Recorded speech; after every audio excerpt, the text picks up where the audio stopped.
Warsaw. Playing number 2 is myself of Yougerwald. Playing number 1 is Hollis Robertson.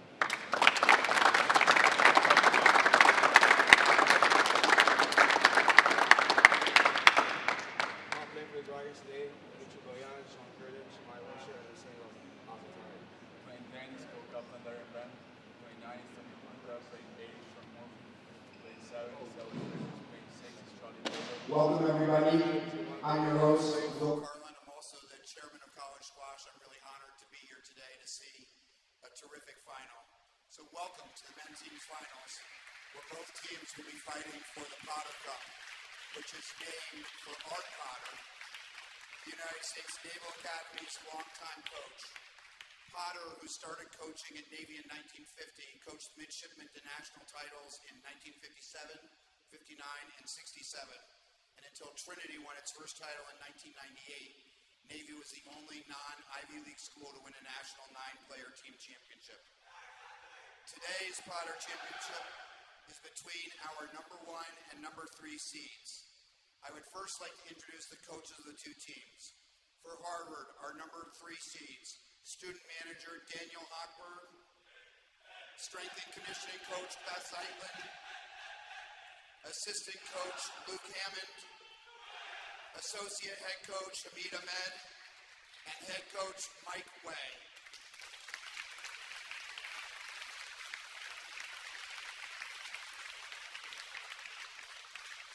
For Trinity College, our number 1 seeds, Ashraf Yassin, Paul Asianti, and head coach Mustafa Hamada.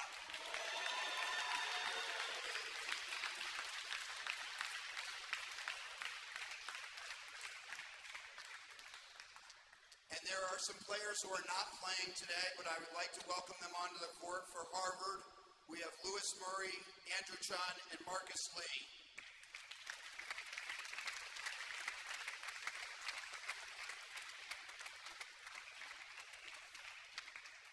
We know you're not playing since you don't have the right shoes on. And for Trinity, also not playing today, but definitely members of the team, Ayad Awad and Andrick Lim.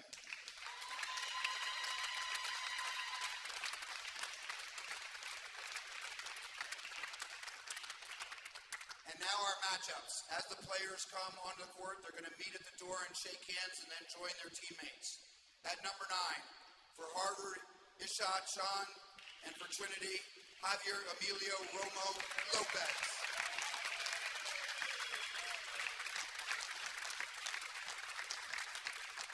At number 8, for Harvard, Segev Rome, and for Trinity, Daniel Simon.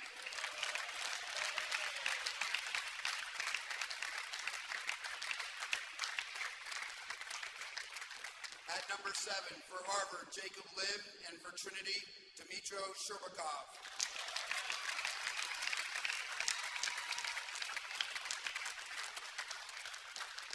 At number 6, for Harvard, Alex Broadbridge, for Trinity, Segundo Portavales.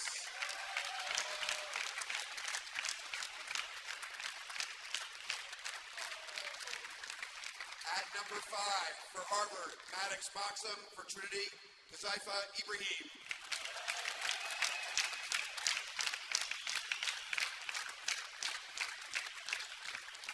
At number 4, for Harvard, Christian Capella, for Trinity, Lo Wasern.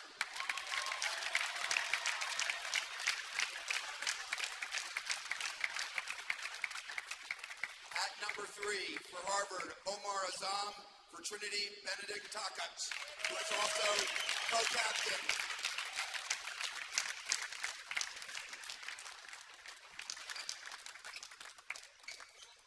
At number 2, for Harvard, co-captain David Costales, for Trinity, Mohammed Ashab Irfan.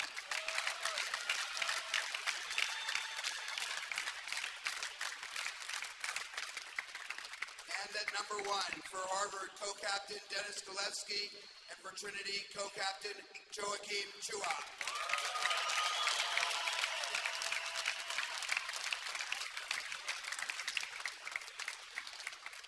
These are your teams facing off for the national championship. Good luck to both teams. And let's get the ball started.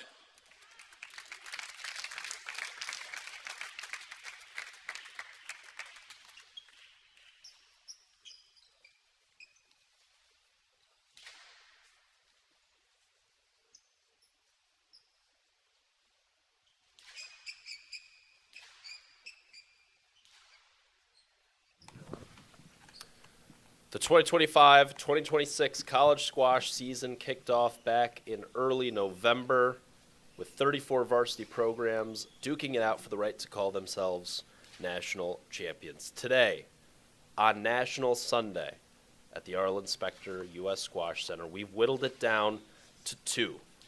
For the Harvard Crimson, seniors like David Costales and Dennis Gilveski will play their final matches of their storied collegiate careers for Harvard, looking to win their first national title since their freshman years. Meanwhile, for the Trinity College Bantams, Betty Takas and the 2026 Skillman Award recipient Joakim Chua, it's their final chance of glory here in their senior seasons. The Crimson are seeking their first national title since 2023, while the Bantams, the winningest program of the 21st century, looking to claim their first since 2018. It's Harvard, it's Trinity, all to play for on National Sunday at Specter.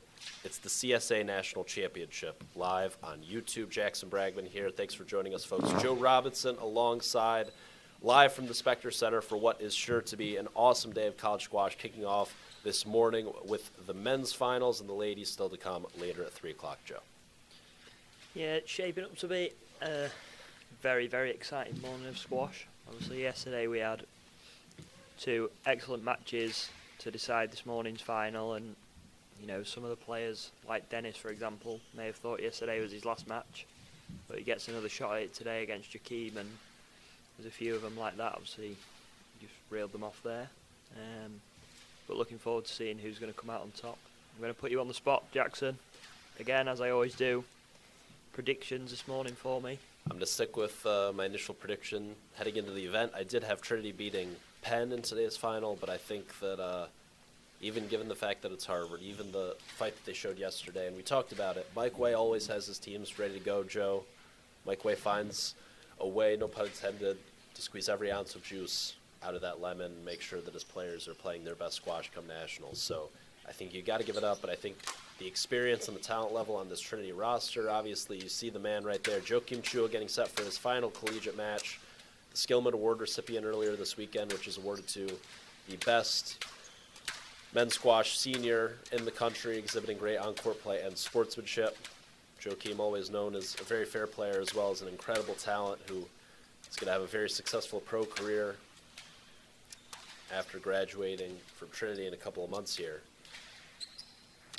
But can't wait to see guys like JoJo take the court, and I think he's going to be a little bit too much for a guy like Dennis Gilveski, who's also playing great squash for Harvard right now. Betty Takas, as we mentioned, the final college match of his career. The big boy senior from Hungary. I think up and down the lineup, Trinity has a little too much depth and a little bit too much experience. If Harvard's going to have a chance, they're going to have to win at least 2 of the top 3 matches to sort of give themselves a chance. Yeah, I would say I think Harvard very, very strong from that midsection, probably like the 3 to 4 spot and then down from there. But like you said, I do think Trinity are maybe going to be slightly too strong for them today. Obviously, a lot of effort went into taking the win against Penn yesterday, which obviously was a great win for them, but how much of that has been taken out of them? So, you know, obviously we'll find out how much of an effect that will have. Right, we talked about that yesterday. Trinity knocking off Yale in pretty dominating fashion there and clinching their spot in the finals about an hour before Harvard was able to get their 5th win over Penn. So I think you'd be remiss not to bring that up, acknowledging that Trinity, certainly the fresher team, a bye in the first round, as Harvard had as well. But in the quarterfinals, making very short work of Princeton, and then yesterday making very short work of Yale in the semis en route to today's finals. Meanwhile, Harvard had a really physical, tough matchup against a very strong Columbia team in the quarterfinals. and obviously pushed to the brink by a Penn team that they'd lost to twice already this year. And the third time was the charm for Harvard, finally getting their win over Penn. Coming into Nationals as the third seed this year. They make the finals, but not without putting some major work into their legs, into their minds. So it'll be interesting to see if they can regroup here for one final push against the undefeated Trinity Bantams, perfect on the year. They've had some close calls, but have yet to drop the match as a team. We said yesterday, like you said a little bit there, that the Harvard teams are always ready to go, no matter the occasion, no matter who's playing, for them or for the other team. And wonder whether there's going to be any juice left in that Lemon Jackson to squeeze for Mike Way. It's going to be a tough ask, obviously. Trinity very, very strong. Jakeen on court now is probably one of, if not favourite college player to watch. Very, very smooth, very, very silky, and rightly awarded the Skillman Award earlier this weekend for his last season. Yeah, it was a tough pool for the men this year. Tag Carney, Omar Hafez, and Joakim Chua, all worthy winners. I think if any of those three had been in the mix last year. And we love Yashvate, who's Rochester #1 from last year, and friend of the Squash University podcast, which you can listen to wherever you get your podcasts, now streaming on Spotify, Apple, wherever. But shameless plug, early in the morning, early doors show. But I think if any of those three were in consideration last year, then safe to say any of them would have been awarded the Skillman. It was a very strong pool of candidates this year, and JoJo coming out with it. So we'll take a peek over between the #7s, Jacob Lynn, and the Harvard Crimson had an absolute war with Chituri yesterday, Joe, which never actually came to its conclusion. We were headed to a fifth game. The match had already been decided. 5-3, Harvard got their fifth win, so we didn't see the end of Jacob versus Varun, but also got a big win over Columbia at the #7 spot in the quarterfinals. So he's in good form, taking on Dmitry Sherbakov.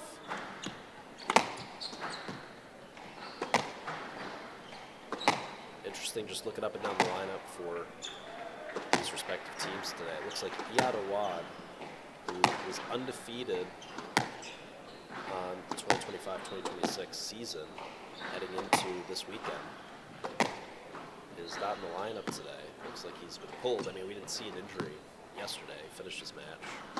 We watched the end of that on the center court stream. Who took his place?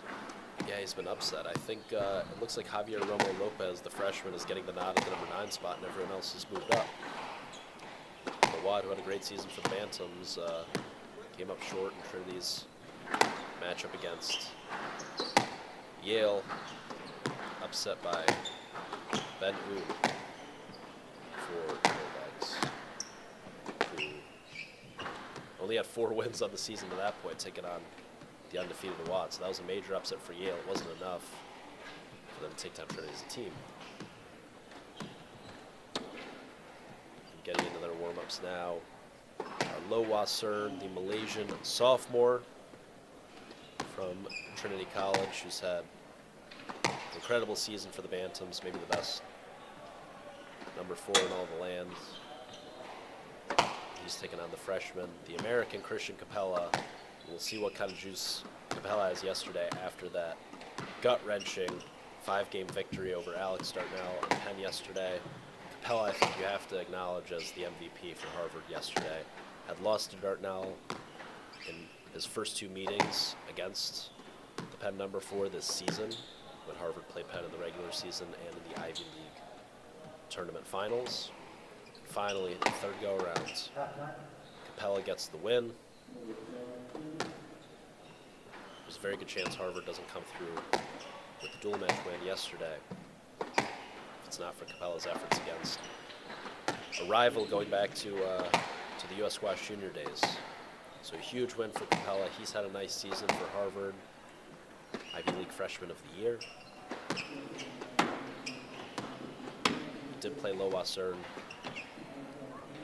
the regular season until he took on Harvard. And Western getting the better of that exchange can compel a flip net result here today at the Spectre Center.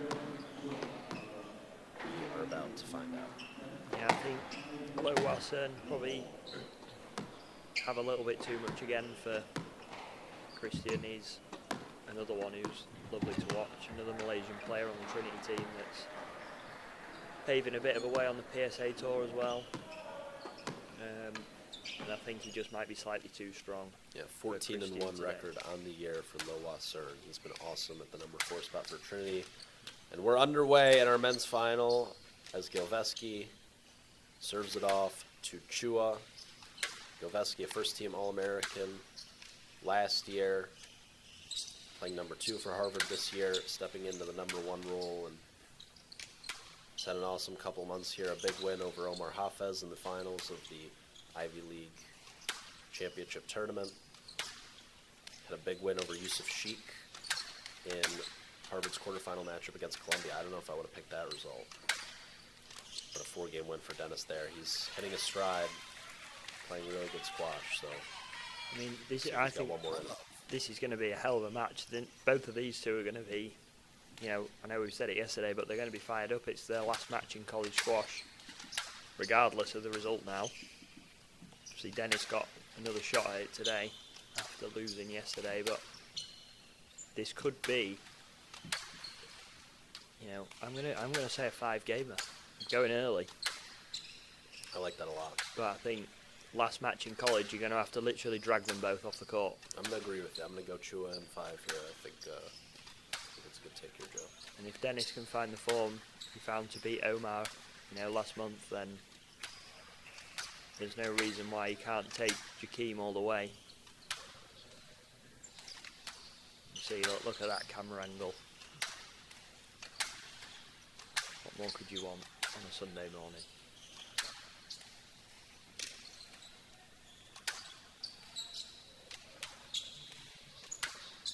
V. Costales playing 2 for Harvard today.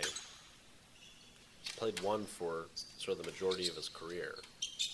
Talking about sophomore, junior year, and sort of the first half of senior year. So this matchup, I think, actually kind of plays into the favor of Harvard, given the fact that Costales has not had much career success over Chua. Chua getting the better of him in 4 earlier this season. And as I recall, Chua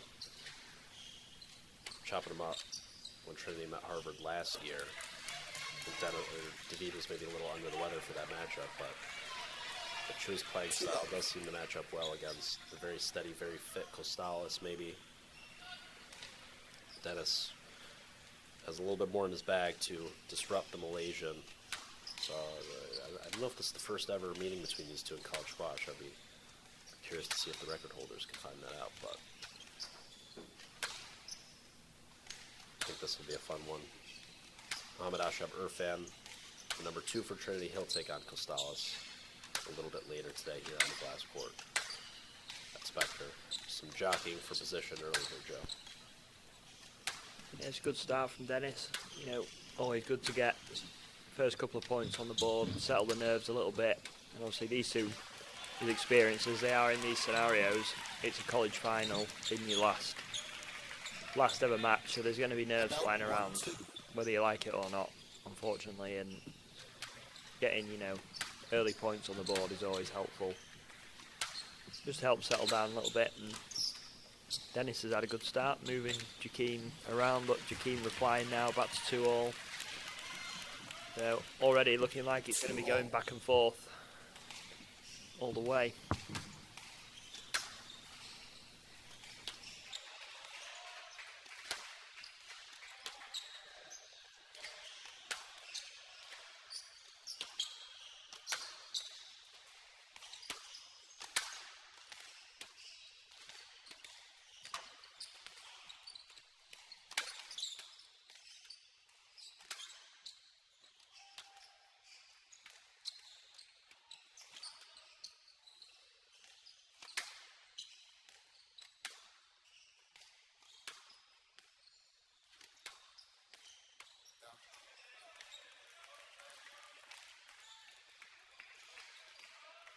And out, 3-2.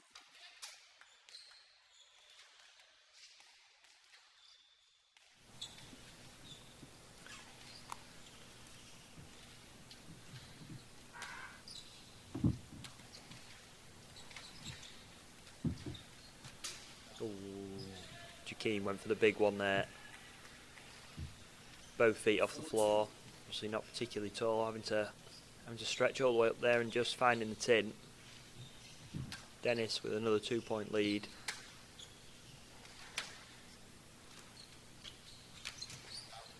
There's the error. Definitely going to expect some lengthy exchanges between these two. In the early going, as you said, Joe, doesn't hurt to get some points on the board early to settle those nerves. Both settled in quite nicely.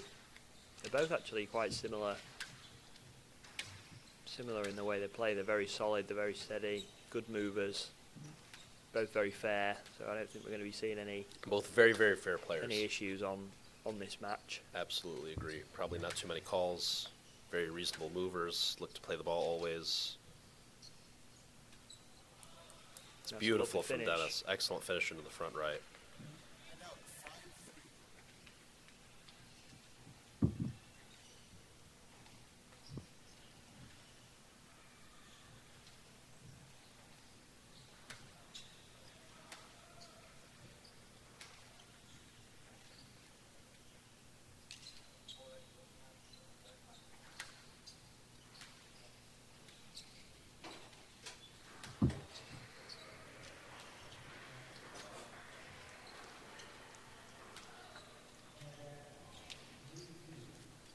Oh, it's a lovely excellent. finish. Such a well-constructed rally from Chua there. Yeah, it was a good rally all round. Very, very solid from both. Dennis not really doing a whole lot wrong there.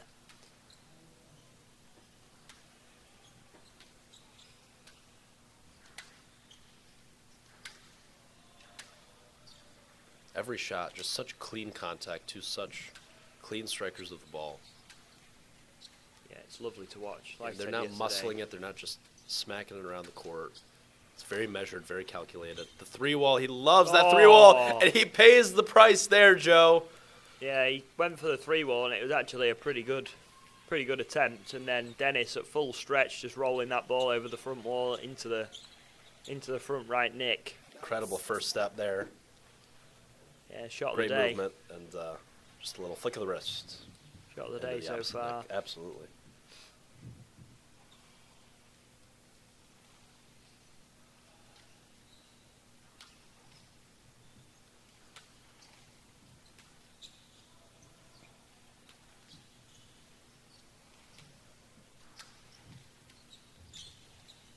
Another great get.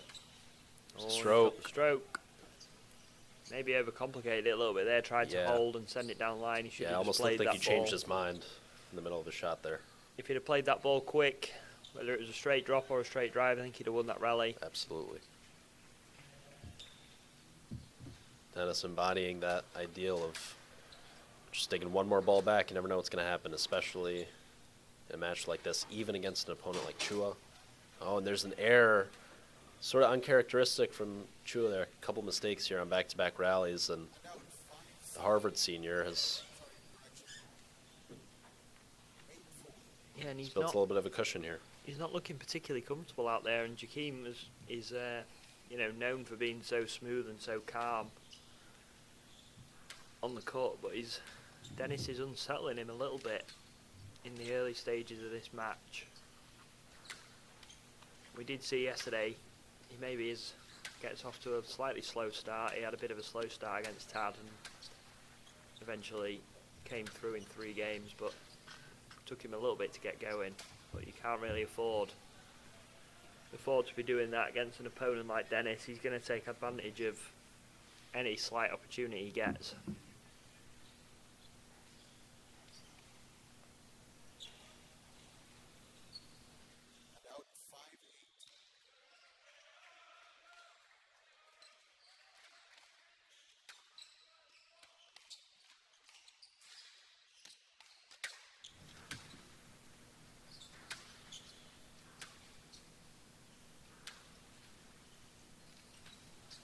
So tight. Oh, he's gone for it.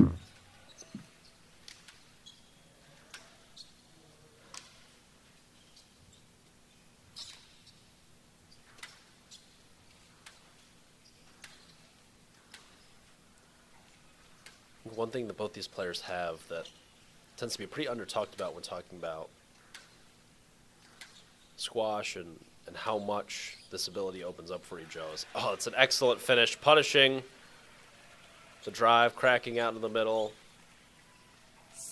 Feathery touch from Chua, but the wrist mobility of both these players, Joe, is absolutely ridiculous, and I think that opens up so much for a player both from an attacking and a defensive standpoint. If you can sort of dig extra balls out of the back corners and keep them straight and hang in rallies, but also if you can hit winners from odd angles. Punishing the bad cross there. Chua knows it. He's got to get that cross a little wider, but it's great anticipation from the Irishman, now in complete control here in the first game, but yeah, some pretty special wrist mobility for both these players. Early doors here. I think Dennis is going to need this first game because Jakeem is not going to give him the chances he's getting in the next game. There's a few tins going in there. There's a lot of sloppy shots, sloppy errors that are giving Dennis some fairly easy openings and opportunities. So we know that Jakeem is very, very capable of, running away with matches very quickly, and I think Dennis has done a good job in containing him in this first game, but Jakeem is going to come out in this second with a little bit more fight, a little bit more class, less errors. We mentioned a little bit earlier the matchup of Dennis as opposed to David. David, who's so fit, who loves to really close the court down, play straight lines, doesn't really open the court up unless he has opportunities on the volley or from the front of the court. Doesn't do a whole lot that's so spectacular with the ball. He's just so solid and so fit. Obviously, Ecuador and training with the altitude, that's what he centered his game around, whereas Dennis just has a little bit more to disrupt Chua. And for David, it's been frustrating in the past when Chua has been able to sort of throw the kitchen sink at him, and David doesn't have the same weaponry to respond, and Chua's sort of unfazed by that excellent straight line hitting from Costales. It's just not a great matchup for someone as shifty and as quick as Chua with the racket talent. And there's a squeeze to get one game ball back for the Malaysian. Yeah, Jakeem is a little bit like a chameleon. He can adapt to anything that's been thrown at him. If somebody's trying to play long, hard rallies, he can go with it. If somebody wants to shoot and go for a ball early on, he's more than happy to go and play retrievals and can launch attacks of his own very comfortably. So he's a very adaptable squash player depending on his opponent. And Dennis has got the first game for Harvard, and that's a great start for Dennis. As we go over to number 4's Lo Wasern with a 2-point lead over yesterday's Harvard hero, Christian Capella.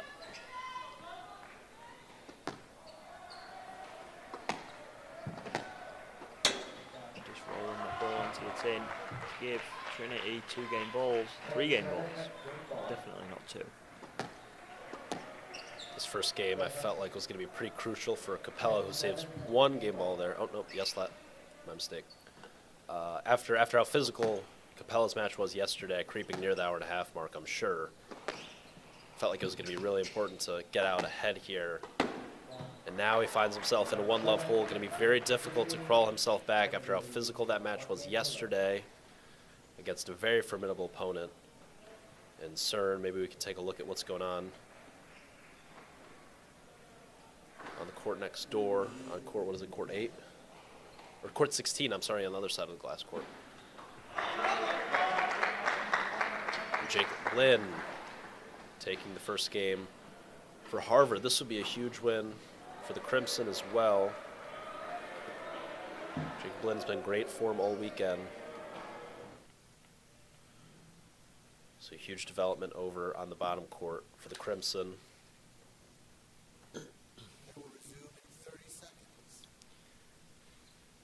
I mean, it's actually a great start for Harvard in general. See, very, very early on, but there's Marcus Lee of the Harvard Crimson getting the nod for Friday's quarterfinal against Columbia. despite being out of the lineup for a good chunk of the year.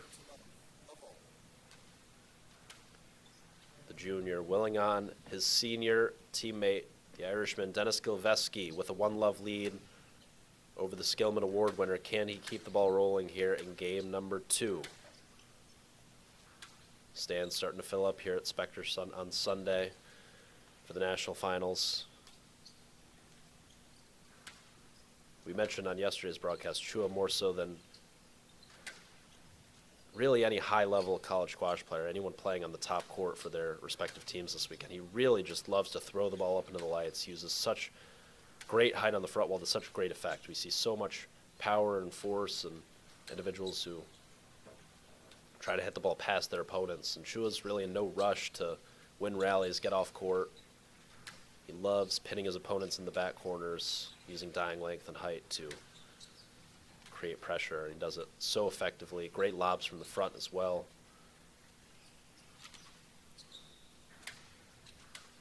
It's a massive first rally. It's a huge rally. Dennis making some labored movements, but regrouping nicely. That's too good. Dennis a dodo in the front right. Chua draws first blood in the second. Volume picking up here in the Spectre Center. The Trinity and Harvard faithful getting their teeth sunk into this match behind the glass. Oh, tight again. And this is what we were talking about. There was no way Jakeem was going to come out, you know, almost as flat as he was in that first game. He's really on his toes here. He stepped up the court a little bit, injected a bit of pace into the ball, into his movement, making Dennis do, you know, a lot of work into the front corners, but a lot quicker than what he was doing in that last game.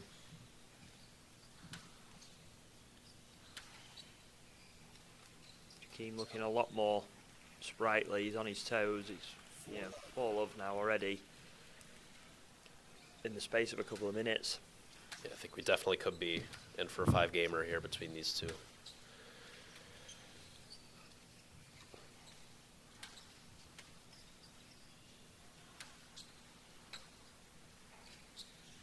Yeah, arm almost seems to have gone a little heavy here for Dennis on those 2 drop shot attempts we saw in this rally. Not putting those in with as much severity as he was in the first game, sort of just floating those drops in. That's not going to be good enough against Chua. That's so tight again. This is a ridiculous start. I knew he was going to come out fast in the really come game, out but I blazing. didn't know it was going to be quite this fast. And you look at the disparity between the short shots. Chua really putting it in with some pace, with some authority, going in short. Dennis a little bit more passive. You can't blame him. He's really under the gun here, under a whole lot of pressure. Gets on the board. That was much better. There you see some Trinity alumni walking around in their blue and yellow striped sweaters, the signature Trinity warm-up given to players the night before Nationals every year.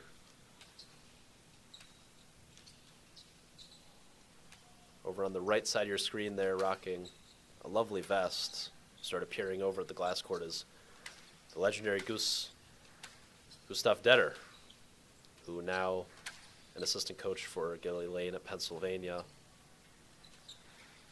Had a very storied career playing for the Trinity Bantams. Perhaps the greatest upset in college squash history. Over Princeton. Back in, I want to say, 2010. What was the upset? Talk us through it. It was 4-all. It was Yassine. Now the name is escaping me, but senior for Princeton, who had never lost a match in his collegiate career. He's undefeated, and Gustav, as a freshman, goes on national championship final 4-all. He's down 2-love, and he comes back from 2-love down. Really a pretty storybook ending. You can't write it any better.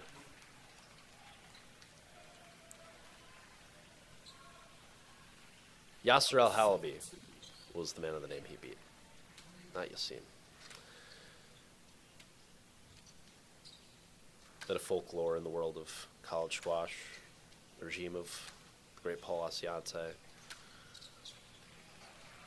No longer the head coach at Trinity, his former player Moose Hamada taking over coaching duties, but Asiante is still very involved with the program. He's here this weekend, sort of lumbering around. Oh, he had a stroke at Housen on his racket there, Joe, but he's played through. Yeah, good to see he played through that one. A lot of players would have stopped. That's true, and you saw earlier Dennis calling one of his shots down. So as we mentioned earlier, two very fair players playing number one for their respective teams. Back wall boast from Chua, finding its way onto the front wall. This is a massive rally, and the lugs are going for Dennis a little bit here. Yeah, that was a bit of a tired error. First sign of any fatigue from either player.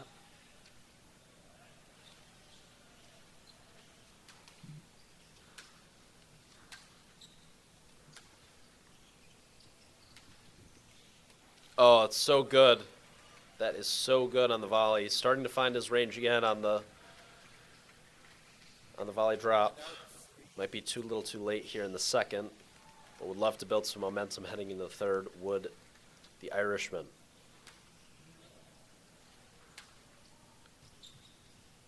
Meanwhile, between the number 4s, Loa Cern, out to a 3-2 lead in the second game.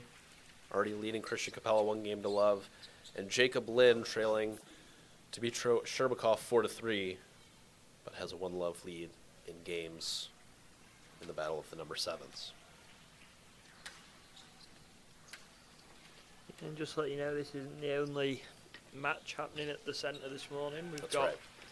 the 5 and 6 playoff between Princeton and Drexel, which can be found on the other streams on the CSA YouTube channel.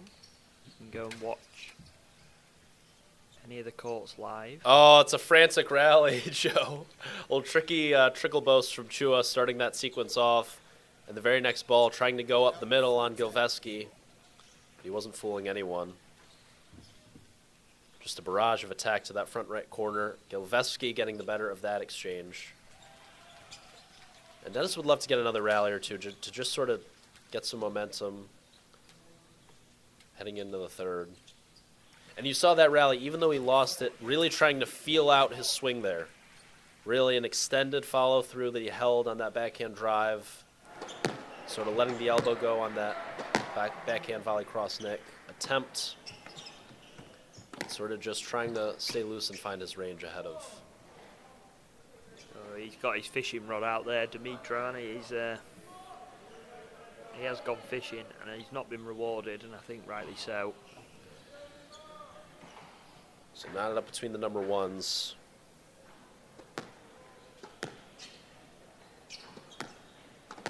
Jacob Lynn gets squeezed out by Sherbakov there. Deadlocked at 5-all here in the second.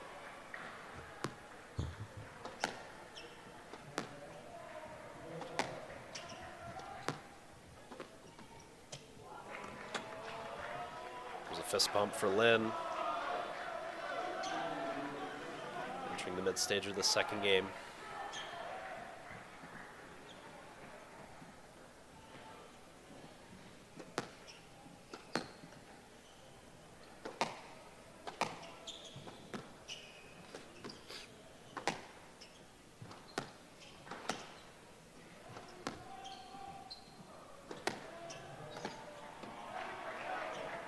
Fist bump from Jacob there. He knows that that's an important rally to potentially put himself 2-love up the number 7 spot.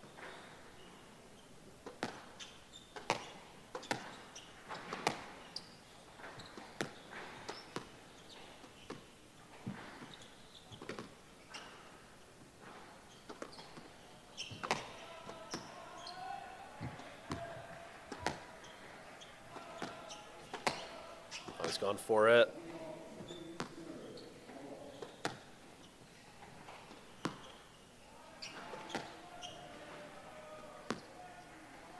really great use of the high cross from Dima Sherbakov. Back-to-back rallies here, back-to-back shots rather. Sort of underutilized shot at this level of college squash, it seems sometimes. There's another squeeze from Lin. Was rattled off. 3 in a row now. Built a nice 8-5 cushion here in really good position to take a 2-love lead for the Crimson in this national final. Maybe we can get a double box with the number 4s and the number 7s perhaps. Check in on Capella and Lowa Cern.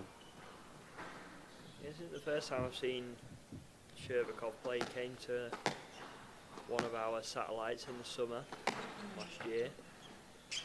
As I think you came to one as well, Bragman, to watch. I did. I was in Philly for the Penn Squash Camp all summer, so I popped my head in for a few of the Spectre satellite events. Yeah, and then obviously he's a very talented player, Sherbakov, but I think his head seems to let him down a little bit.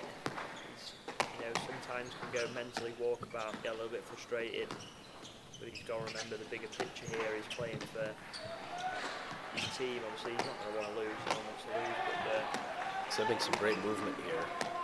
Yeah, he's a great mover. He's a great athlete, good squash player. Yeah, just maybe Kiev, the mental side.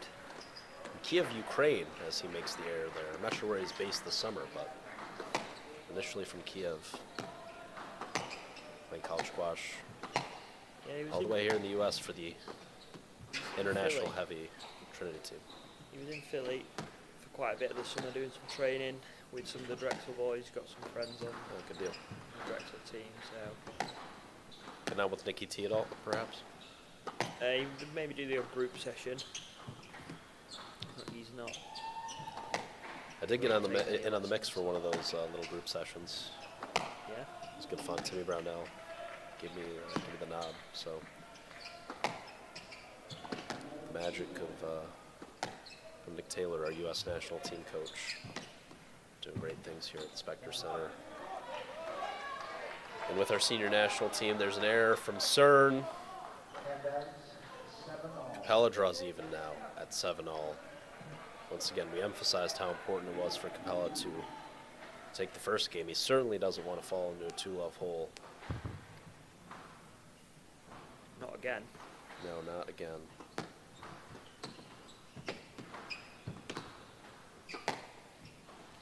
Capella, going back to really the U11s, has always been tip-top U.S. junior player. I think many view him as having the potential to be a very bright star in the future of U.S. squash if he does elect to go the pro route. Obviously only a freshman and playing at such a high level already.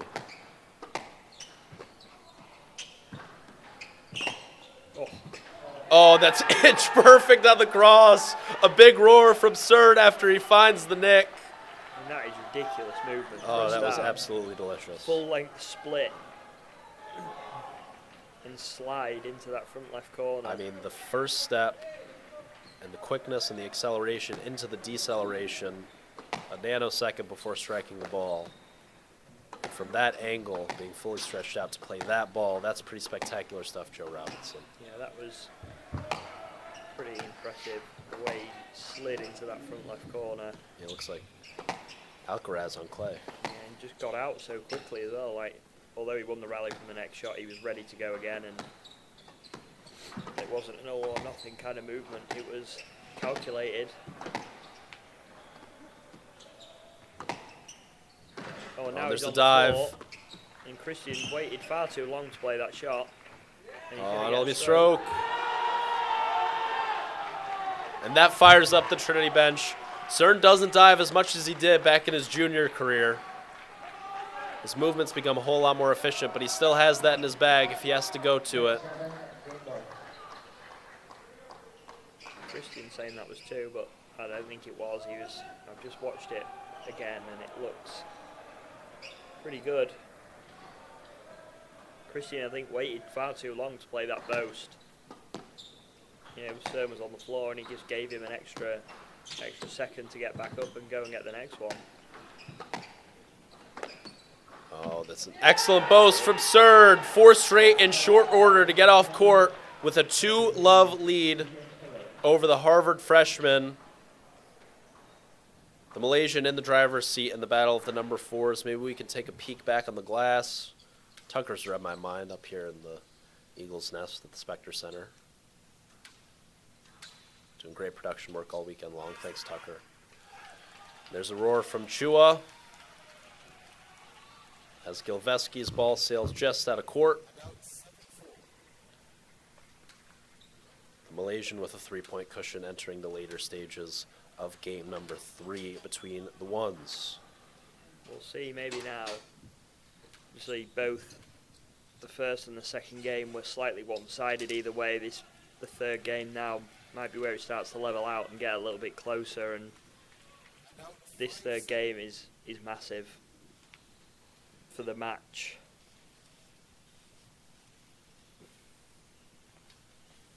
And if Dennis can find a way back to level pegging somehow, but with Chua playing like that, it's going to be tough for anybody.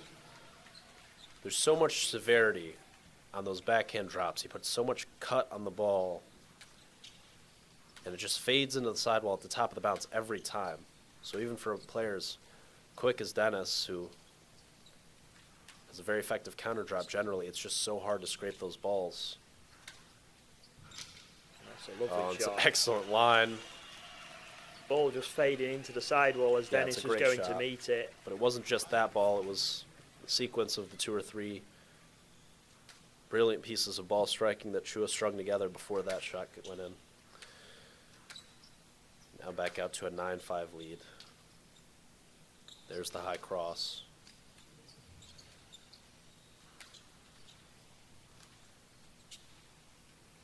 Oh, it's clinical from Joakim Chua with 5 game balls in the third.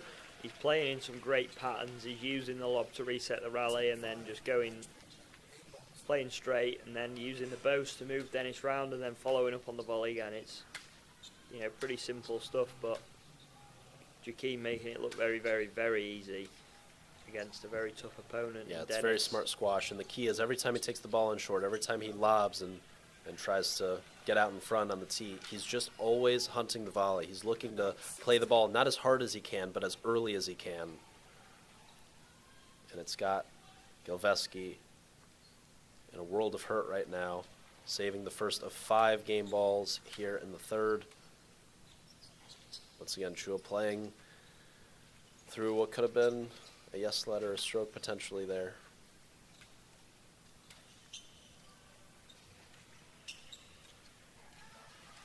Got him. Big roar from Joakim. He knows that that's a very important game. Takes a 2-1 lead over Dennis, and Trinity tides are starting to turn. Maybe take a look at the number 4s. Not the number 4s. The number 6s, was it? Yeah. We'll have a look at Sherbakov.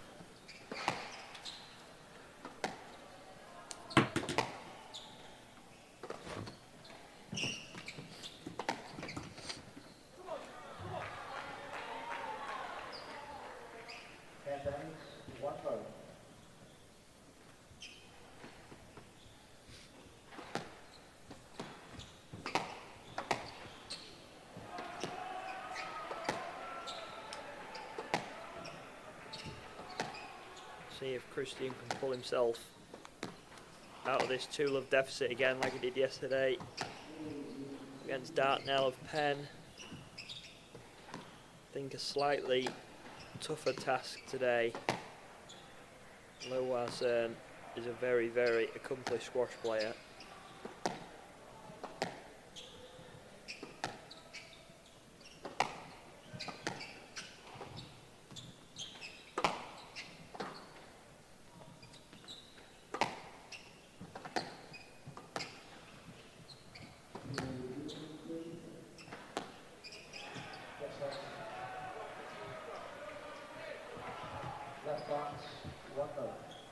I think Christian just needs to use a little bit more variation of pace. It's all sort of a little bit...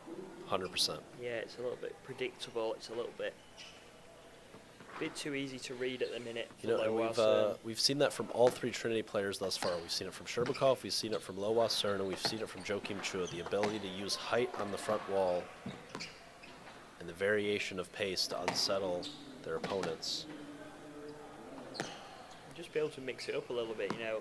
Cern's playing throw for different you. looks. You know, if you have an opportunity in the front right, one time go for the hard cross, one time go for the counter drop. Just keep your opponent on your toes. Capella becoming a little bit monotone, a little bit predictable here, as high as his quality is. And he's very good at what he does, but when he comes up against people like Lowa Cern, who can really disrupt movement and change the pace of the game, he's going to struggle. Obviously, he's a little bit harder to read, I would say, Cern, than maybe Dartnell. Yeah, I had the opportunity to interview Alex Dartnell a couple months back and sort of asked him a little bit about his junior career, and he said that he, believe it or not, Joe, as fit as he is now, was not a particularly fit player for the majority of juniors, looking at U13s, U15s, and he said every tournament, it was the biggest pet peeve of mine, I would gas out in the finals to Christian Capella. So those two, obviously, a storied rivalry, Capella getting the better of their matchup yesterday. But it shows you how, from a very young age, Capella's always leaned heavily on his fitness and his cardio. And against a player as shifty as Cern, who can match that fitness, he's got to find another way to win. And playing against a mullet like that, it's never going to be easy. Good head of hair that he's got. Yeah, rocking the mullet there.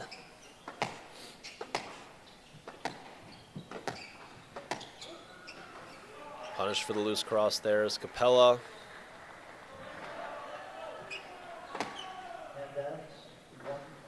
What do we think, Jackson? Do we think the 116 people watching would like to ask some questions? We haven't done this yet this weekend. We can see. Yeah, we can do that as long as people behave themselves. I'm not opposed to that. We can see the live chat. And if you want to ask some questions, you know, yeah, keep us entertained. Why do they start so early? No one is watching. Well, we're watching. You're watching, Warren Scott. Yeah, you're watching too. So, 10:30 is 10:30 early. I guess I think last year was 11. I think it's a reasonable time. You know, maybe on a Sunday. On a Sunday, maybe a little bit. Maybe for you on a Sunday, Joe. For responsible adults like like me, like our viewers watching at home, I don't think it's an issue. And like if you're at home, you can watch it in bed. It's true. Get up, have a cup of tea. Have a Gatorade, some electrolytes, maybe. Yeah. What you need in the morning.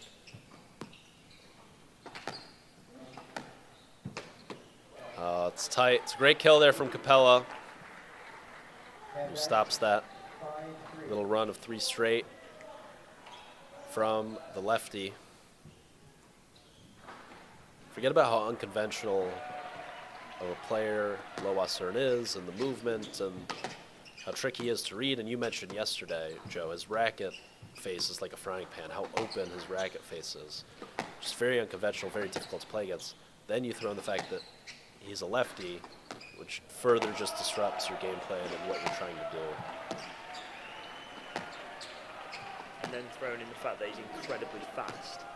Oh my God. Does not make him a particularly easy player to play.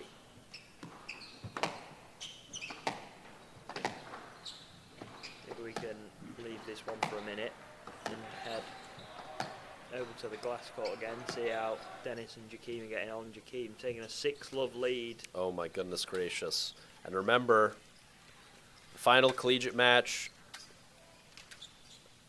of each of these two's careers.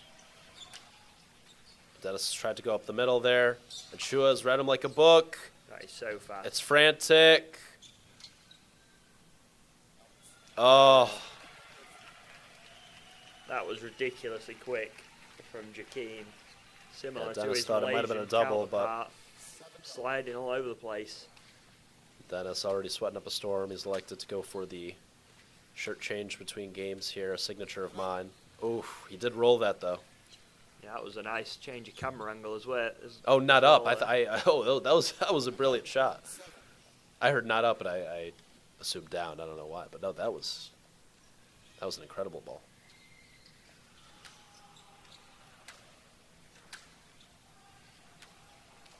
So Dennis is on the board. He avoids the bagel and what could be the final game of his CSA career. And anything you can do, I could do better, says Joakim Chua, out to an 8-1 lead, looking to put the first point of the day on the board for Trinity College, who, if you're just joining us, folks, Trinity, as dominant as they've been here in the 21st century, has not won a national title on the men's side since 2018. And Chua bobs his head there, up 9-1. Chua lost the decider to Harvard his freshman year in the finals. 2023, he went on 4-all and came up short. Back with an opportunity to avenge that loss here as a senior. He's 2 points away. Yeah, and he's made this look fairly comfortable since going 1-love down. He's going for the 3-wall again, and he's found it. I task anyone to find me a better 3-wall boast in college squash than Joakim Chua. 10-1, match ball.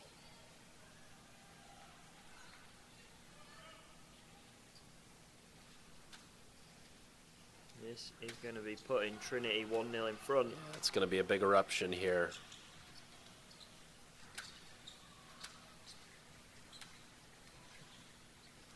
Dennis not going to go away quietly. Final rally of his career. He's going to give it all he's got. And it's clinical once again for the Malaysian. He's overcome there with some emotion.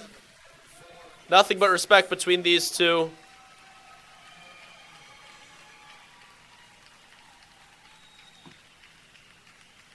So first point on the board. Basit Chowdhury, the newly inducted Hall of Famer as of last night, watching on, Trinity College legend. And you got to give it up for these two. What an incredible career for Joakim Chua and for Dennis Gilveski as well, who this year will be named to his second All-American first team. Paul Asiante soaking in the moment as well with his big gulp on the left side of your screen. The signature big gulp for Coach A. As we turn our attention back to the number 4, Scapella, who is out to a 4-love lead in the third. Still ahead 7-4 now. Maybe we can get the double box here, Tucker, with court 16 as well. We have a 9-all between Sherbakov and Lin. Lin looking to knot things up at 1 apiece for the Crimson. He's 2 rallies away.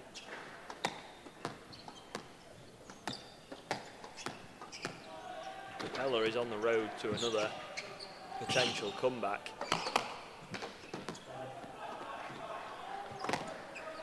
Yeah, got absolutely chopped up those first 2 games against Ardell. I think it was 11-6, 11-3. He lost the first 2 games yesterday, Joe. And storming back to win that match in 5. Sherbakov making a little comeback of his own. Gives himself a game ball.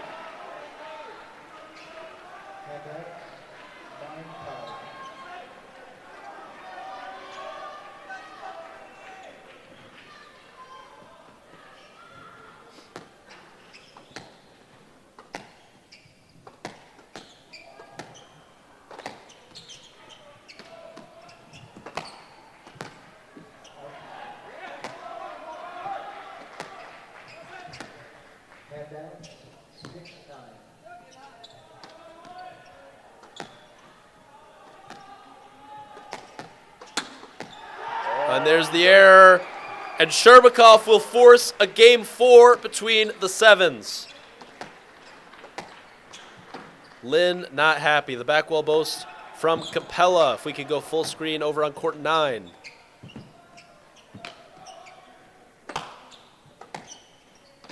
Oh, and there's got the another ball dive. Again, Christian Yeah. waiting a while to hit that next one.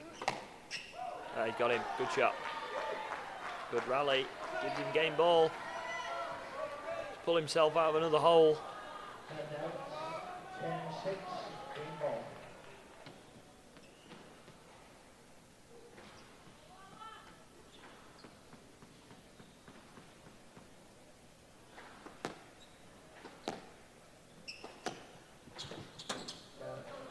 got him. And it's going to be 2-1. So we've seen 2-4 games being forced in the last couple of minutes. One for Trinity, one for Harvard. Trying to force some comebacks over on the side courts. Trinity maintaining that 1-love lead.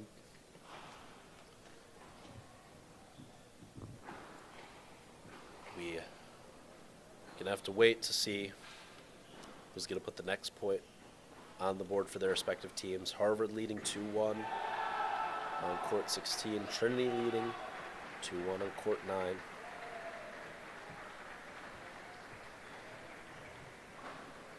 Just to give you a little update on the Princeton v Drexel match. Yeah.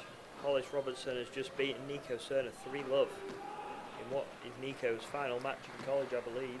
Hats off to Nico. Just lost. 12-10, 12-10, 11-9. Yeah. Tight 3-gamer. And then Ali Ibrahim and Yuri Pelbar are locked in at 2-1. That match for number 5 in the country. Top 5 is no small feat. David Beeson taking a 3-love fairly comfortable win over Tiago Cabrejos. And the number 8s have just got underway. So Princeton have taken a 2-love lead as we have a moment of peace and quiet in the men's final, which is rare. You'll see that in college squash. But Princeton taking an early lead, 5th in the country. Both teams will be outdoing their seed this year. Princeton the 8 seed, Drexel the 7 seed, so regardless, a very successful weekend for them, Jackson. Yeah, Princeton, bit of a rough year for them, considering the talent that they lost from last year's roster. And have not had the season that they drew up, so it'll be a nice finish for them to be top 5. And Drexel, who hasn't finished top 5 since the days of Matthias Knudsen. That would have been 3 or 4 years ago. That's their highest finish in program history. I know Drexel really wanted to make their first national semifinals this year. Did not come to fruition. A lot of these teams that are not top in 5 the top is 4 are edging ever closer, aren't they? Each year they're getting closer. Yeah, it seems so, but it's tough to also see teams like Trinity, teams like Harvard, teams like Penn relinquishing their spot atop the rankings. Yeah. But it does feel like a Columbia, for instance, seems to be creeping up the rankings every year. A team like Tufts, a little bit lower down, but for the first time in program history now, solidifying themselves as a top 12 team on a perennial basis, which was never the case previously. So, Lynn with a cheeky ask. Is he going to get a yes out there, Joe? Joe's got his eyes glued on So I've got my eyes Cern on and Capella. It's the beauty of the double side. box. I'm thinking Christian's going to mount a comeback here, and for whatever reason, he seems to love being 2-love down this weekend. You know, upsetting the odds a little bit. Oh, and he went for the little Shabana there, Sherbakov. Tried to fool Jacob a little bit and just break the wrist under the ball.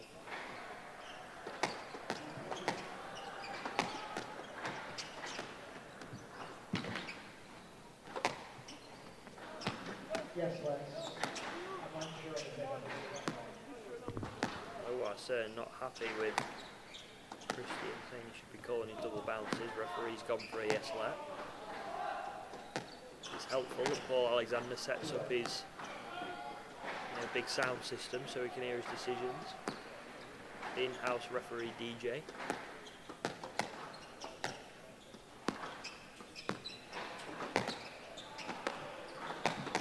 Leisure Center boast there from Sherbakov. This is a lengthy exchange here on the right side of our screen. It's going to be a huge vote of confidence for whoever's able to come out on top with this one, heading into the rest of this 4th game. Still early doors. This is it. Got to empty your gas tanks here this morning at the Specter Center. Last match of the year. In some cases, it's the last match of certain individuals' careers. Playing not only for yourself, but for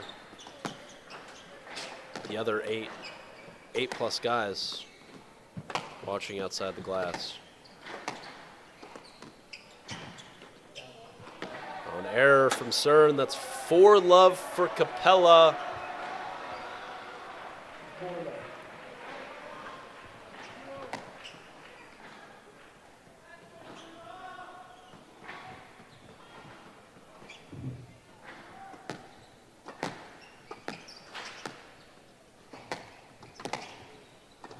Talking about yesterday, Harvard just seemed to find ways to cause problems, and regardless of what the score is, none of them go down without a fight. Christian showing that once again. There's an error from Capella, points to his temple. Look to reset here. And then on the other court, we've got Jacob, who again was 2-love up yesterday against Varun and Penn. Now he's facing a similar fate of potentially going 2-all, but this time the match will not be stopped at 2-all. Jacob may have to play out a 5th game, which he didn't get to do yesterday. The match being over already, and he's on the floor. Dimitro pleading a lot of innocence there. It's another error from Loa CERN.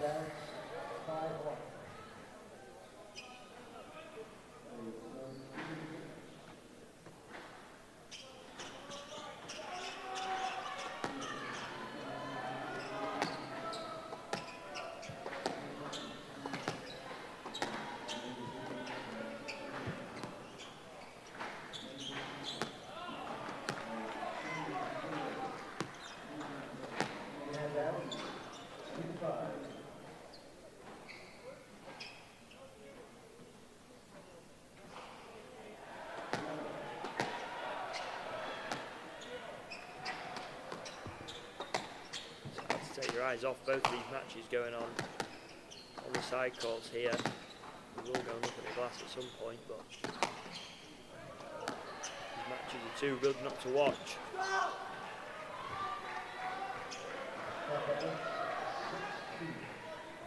And Benny Takas and Omar Zam warming up over on the East Glass Court here at Spectre, about to get underway.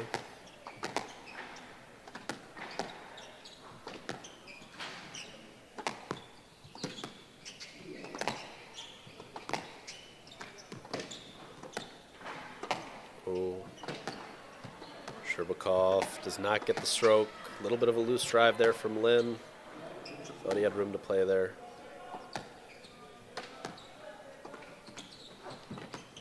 Got Capella all over here. Doing well to stay in this rally. Flip the pressure. Nice hold. It's a big rally over on the left side. There's too much to watch here. Oh.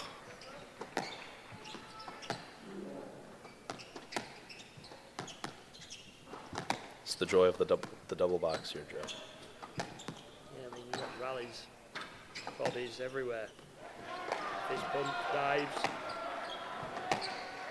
It's all kicking off. Jacob Lin could be, I want to see that into this Capella serve rally before I make that point. This is outrageous.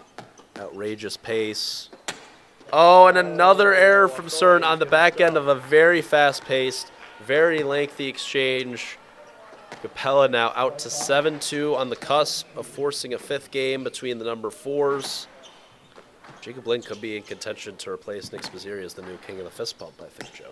We've seen fist pumps from almost every single one rally for I'm not sure for the Canadian. just yet anyone can take that title from Spiz. Was loving the fist bumps last year.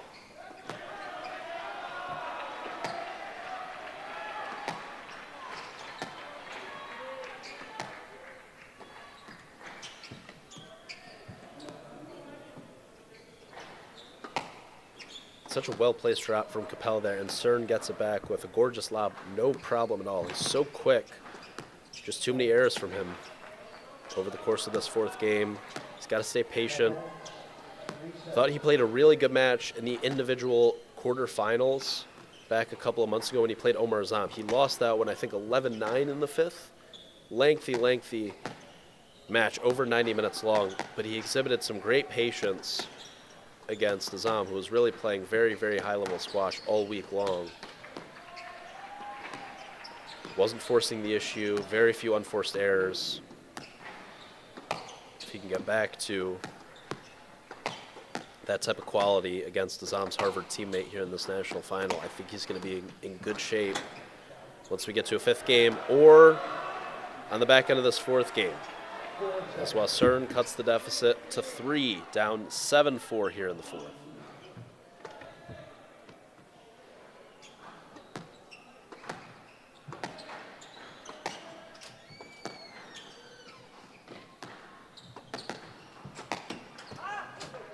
It's another error from Capella. That's 3 in a row for Lo Wasern, who's no stranger to a high-stakes comeback. A couple weeks ago, Trinity took on Drexel University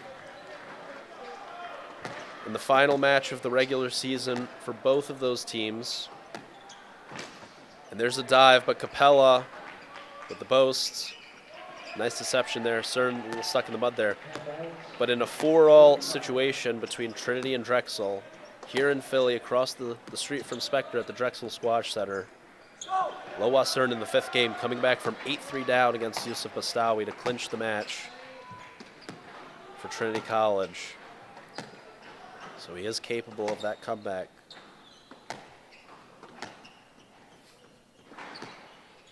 So the 3-point hole here, and Jacob Lynn, meanwhile on court 16, on the cusp of getting Harvard on the board and knotting up this dual match at 1-all with a 9-3 lead over the Ukrainian Sherbakov. Battle of the juniors over here on the right side of our screen. And Lynn, it just doesn't seem like he has room to play there. He's given a yes-let decision. It's likely because he turned to his forehand in the middle of the court there.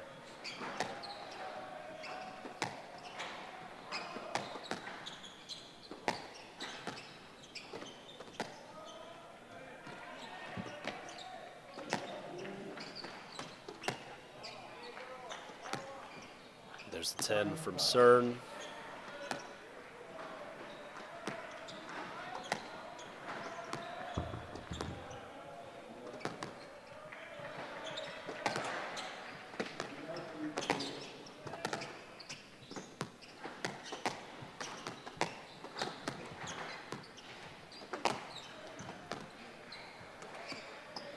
Another very physical rally on court 16. Sherbakov is feeling it. He's hanging on.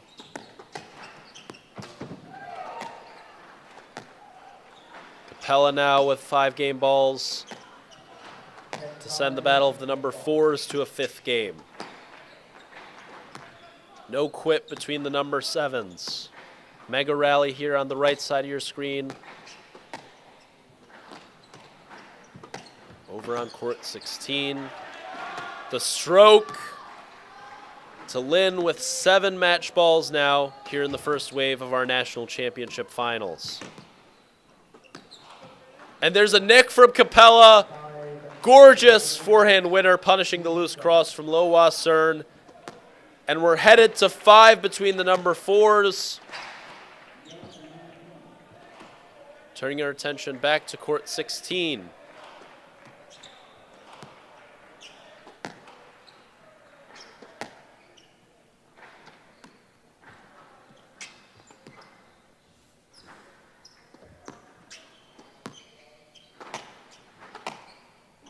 Ooh, played through there.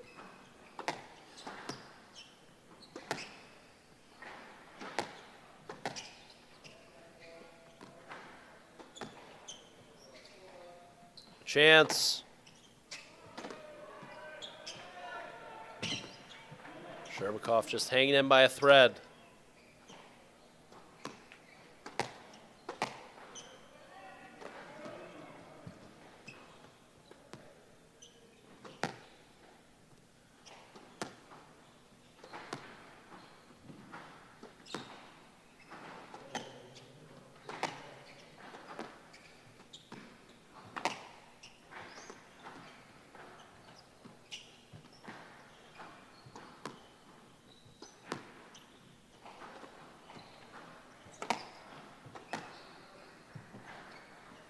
Another chance.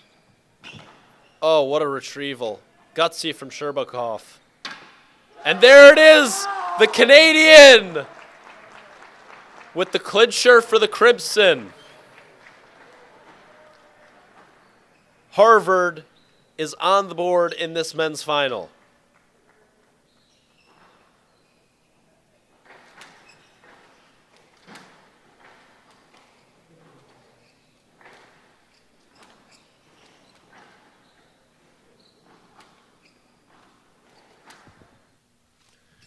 Now over to the glass court, the top court. The number 3 is Benny Takas and Omar Zam. Takas in his senior year, the final match of his collegiate career.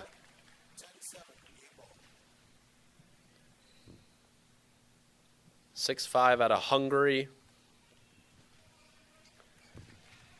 He's been a bit of a giant killer for the Bantams over the years.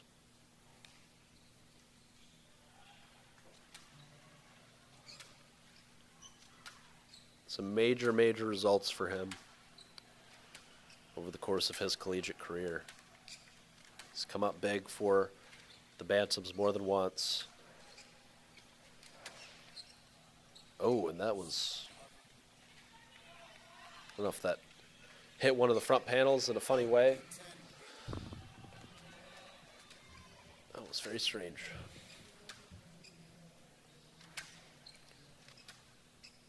Zam, in his junior year, incredible talent, an incredibly talented junior player. Seems like this season he's finally found his groove for the Crimson. Missed a lot of last season due to wrist injury. Now as a junior, making it to the semis of the individuals for the first time, which he was certainly not seeded to do as a 13-16 seed. Upset Tag Kearney in the round of 16 and beating Lowa Cern, Benny's teammate, in the quarters.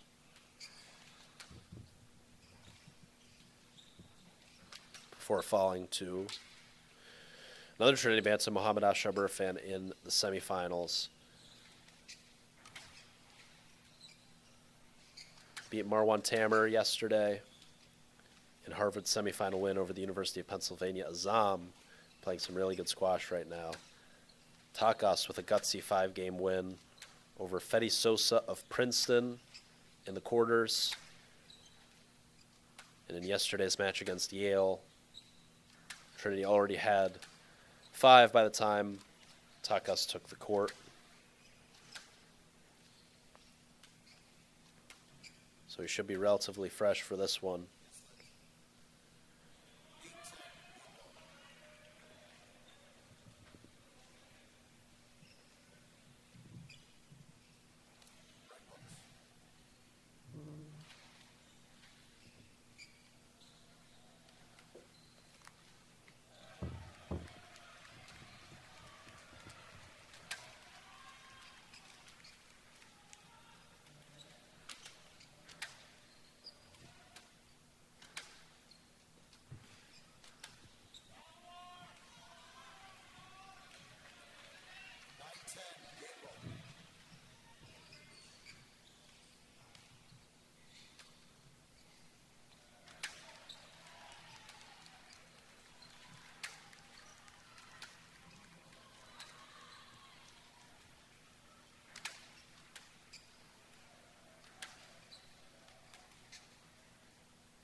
Takas with authority on that cross-court volley. He takes a 1-love lead over Omar Zam in this battle of the number 3s. And now we are getting set to get our teeth sunk into this 5-gamer between the number 4's Christian Capella and Lowa Cern, a match that is going to have huge implications for who wins this year's CSA national title.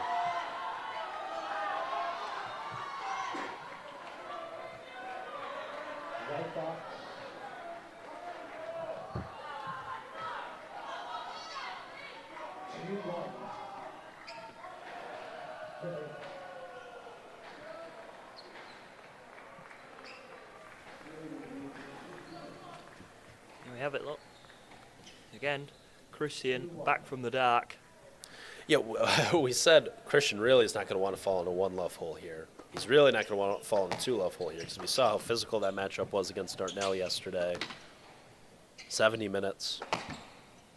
Now he's doing it. 5-gamer, came back from 2-love down.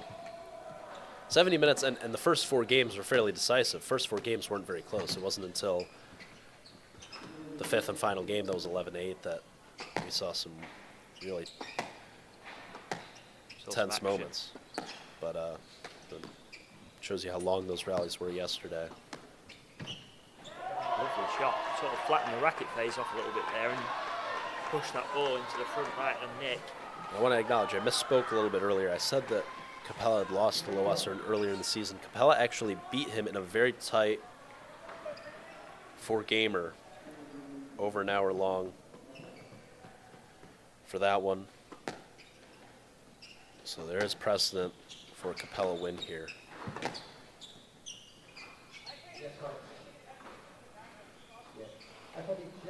Almost wanted a stroke there, I think, the way he's asking the referee for a decision. He's not going to be successful in that appeal. Just having a lap, which is very fair. Yeah, seldom do we see a stroke on that high cross that sort of loops around off the back glass. But the referee conceding that Lowa Cern was just far enough away that it still opened the cross court up for Capella. So it sounds like the referee would be willing to give a stroke on that in that situation had Chua not given enough clearance, which is interesting.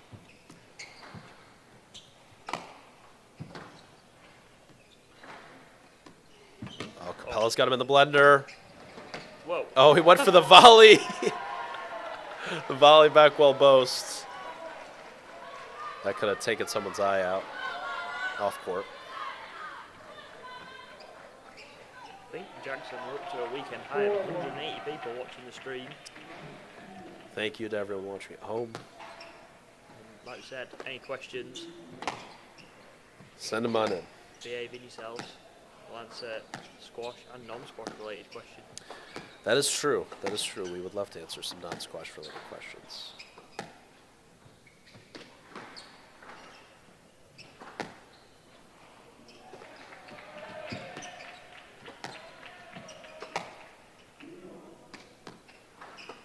Oof.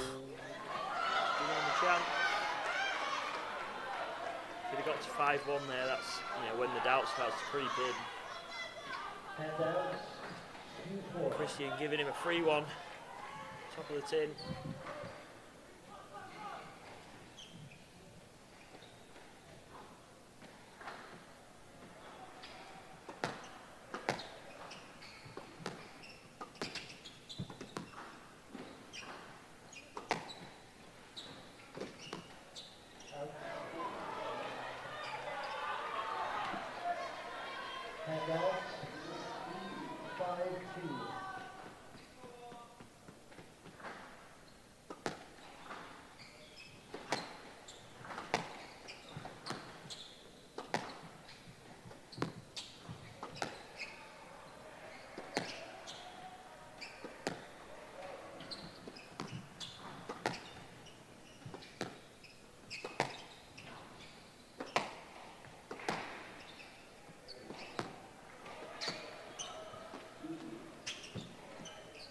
Oh, it's a great touch from Capella. He's left that drop so far up the court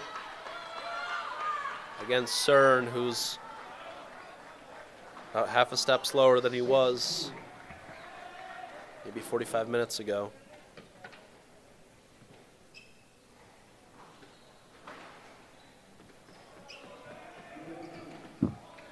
question from Marshall Graham. Who has got better hair between the two of you? Between me and you, Joe? I feel like we have somewhat similar hair. I don't know if anyone stands out. What would you contend? I think I'm going to give it to you. My haircut regime is very loose. Tucker, what do you think? Tucker's pointing at me. Production man has pointed at Jackson. I've unfortunately taken a loss there. It's not for me to say. On the hair front. I'll stay humble. For any of you who don't know what I look like, I've got quite long hair. It's just not particularly organised. Oh, delicious, by the way, from CERN, as we're talking about Joe's haircut. But speaking of hair, he's got a great head of hair. he's got one of the. He's all hair team. He's all. We have the All-American team that was. I think actually I was announced the other day in conjunction with the Skillman. I don't know if either of these two were awarded All-American spot this year, but he is on the all-hair team for sure.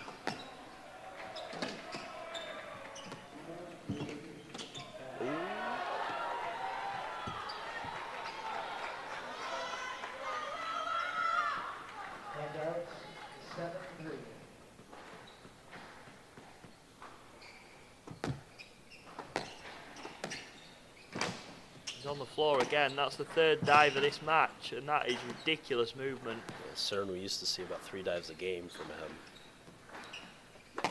Now he's completely flipped the pressure of the rally, using the lob really well. But Christian squeezing an error out of him again. A lot of hair-related questions from Marshall, asking now if we could have one PSA player's hair. Who would we have? That's a good question. I would probably go for Shabini. Mo Sherbini? No, Norel Shabini. Oh, Norel Sherbini.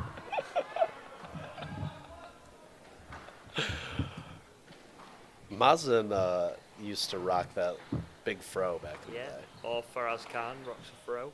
Faraz Khan, yeah, I mean, Faraz Khan, I don't think cuts his hair or shaves or does much of any hair maintenance procedure. It's a good one, I don't know.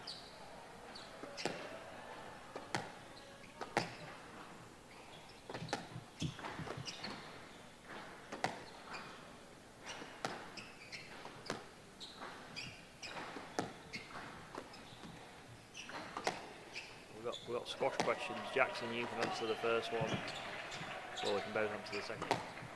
What does UVA need to do to get into a national semi-final from HL25? I think this year UVA did everything they could to get into a national semi-final. I think they ran into a team in Yale that I think you could make the case that UVA was better than Yale, but just didn't match up well on the day, given UVA's lineup and given Yale's lineup. It just played into Yale's favor, and Yale's guys played their best on Friday. And I think this was the first year that we saw UVA take a big step forward in terms of, I spent a lot of time talking to JP2 over the course of the year, who's the captain of that team, and the culture that they implemented, and talking to him yesterday as Capella pulls ahead 9-3. And JP was pretty bummed because, it felt like for them this year, they did all the right things. He looked back after his junior year, did JP last season, and it was very clear that they knew what they had to change. They knew what they had to do differently to be more competitive. And felt like they did all these things, and this year, sort of looking back, it's unclear what they could have done differently.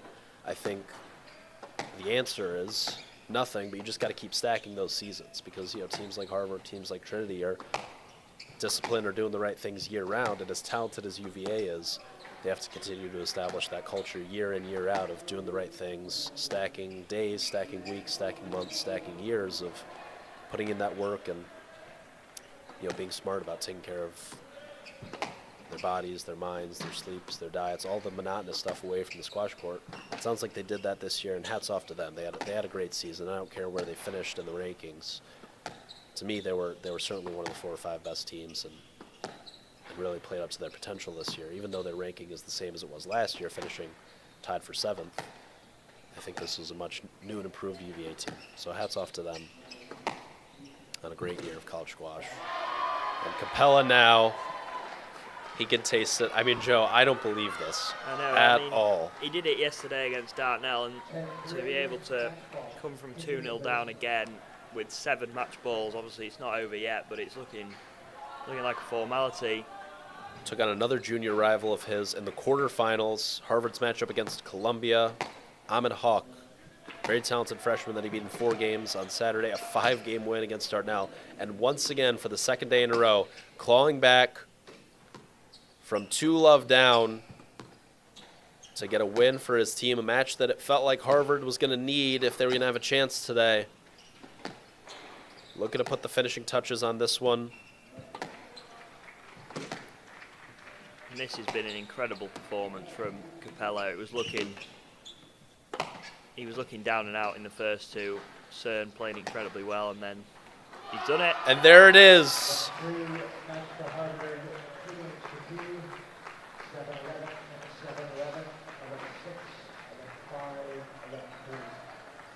Great show of respect between the two. CERN's Yeah, it's obviously good to going to be gutted that he's not converted back from a fairly comfortable first 2 games. But that puts Harvard 2-1 in front, and that is another spectacular win in the weekend of Christian to Capella. He's probably up there for MVP of the event, I'm guessing. Oh my gosh. He's got to be, I think. Oh my gosh, absolutely. As we see, another very, very tight encounter. It's another the number big one. 3 spot with Takas with a 1-love lead, and now within 1. You'd think Omar might be the slight favorite here, but Takas is, in big matches, has played up to his opponents on so many occasions and has gotten wins that you didn't think he would. There's the dive from Azam. Omar's diving now. A rare dive from Azam, and that's what the national finals brings out. Okay, as they're getting the court wipe, Jackson. Next question from P-Dub Squash. Did either of you guys play in college? Now, I will go first. I did not play in college. I am the coach here at the Spectre Centre, so took a slightly different route through squash. Jackson, obviously you play at Denison. I do, yes. I just we finished what was my junior season at Denison, so got a couple months left of this year and 1 more to go, senior year, kicking off next fall. So I'm in the midst of it right now, obviously playing at a much lower level than the individuals that we're watching today, but having a blast and having an incredible experience playing college squash myself. It's a pretty special sport. I think you reffed one of our you didn't ref me, Joe, but you reffed one of my teammates. Did some reffing last weekend. Last weekend at the divisional nationals, and Denison, for the first time in men's varsity history, 25th in the country, top 25, which was a sort of a lofty goal of ours all year, and it came to fruition. So very successful season for us. Yeah, it's good. So shout out to the Big Red. Shout out to the Big Red boys. And the Big Red ladies who finished top 20, who won the Liberty League for the first time this year. So shout out. Good year for Denison squash. It was a good weekend of squash. I did refuse the refereeing duties this weekend. Didn't. This is much more fun, isn't it? Than getting yelled at by parents. Oh no. Oh, and it's and that was not a softly hit ball by Azam. It's gone for the let ball. And Takas, I mean, he didn't get walloped, but he got hit pretty hard there, and instantly turns to the ref and says, Azam was going for the boast there. That's a yes let. That's not a stroke. Just looking at the replay, actually hit his racket. So he got away with away with a bruise. A bruise on his calf. Another question from Marshall Graham, not hair related this time. Okay. Do you have any teams that are not in the top 12? I don't know if he's gone the wrong way. Ugh. No, I disagree with that assessment from the referee there, Joe. I think Takas, there's a little interference there, but Takas is a big guy. I think the line was sort of behind him there. I don't know how Takas can clear off that ball any better. Sorry, continue. Is there any teams who are not in the top 12 that you think will break the top 12 soon? Well, MIT had a very nice season this year, as there's Takas going up the middle. Finished 13th. They were 1 match away from being top 12. They played Williams, actually, the last match of the regular season. They were 12 at that point. Williams was 13, and Williams getting the win there, booking their spot at Nationals this year on the men's side. That would be one. I think that it seems like Terry Ligu, the former world number 1, of course, is building a nice program there at MIT. It sounds like the U.S. Naval Academy is going to have a very strong team next year. I'm not sure if they're going to quite be top 12 caliber, but they're going to be right around there. They'll be top 13 or 14, I think. Ooh. Oh, and there's a tumble.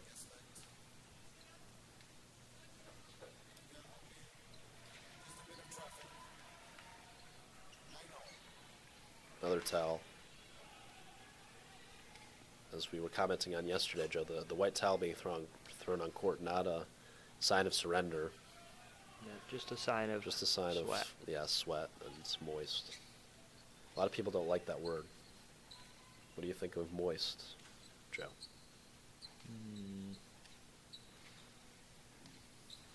Not sure. I'm going to stay impartial on the word moist, I think. Neutral. Yeah. Any women's top teams you think that are going to break top 12?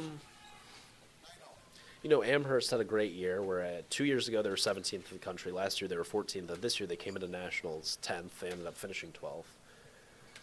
But they were sort of a breakout team. You know, Middlebury had a really nice season this year. They finished 13th, jumped a few spots in the rankings. Or actually, did they were seeded 13th heading into the divisionals. They might have finished 14th, actually. But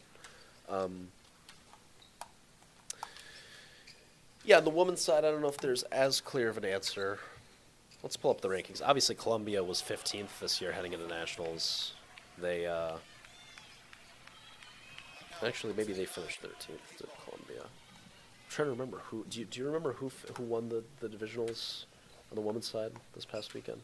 It was Columbia, wasn't it? It was Columbia, I think. Yeah. So I guess they would be the answer, but also they're generally in the top 12. This is sort of the first year that they were. I was surprised to see them here, the women's team here last weekend. So, you know, and maybe, who knows if they keep on climbing the Denison Big Red one day. I think 2 years ago, 28th in the country. Last year, I don't know if they were 23rd, and this year, top 20. So they keep on rising. Who knows?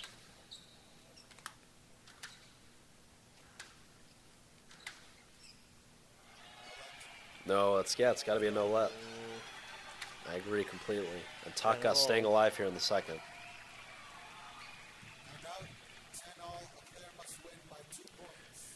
Meanwhile, over on courts, what is that? Court 16 between the number 8s, Daniel Simon taking the first game over Segev Rome, 11-6 in 12 minutes.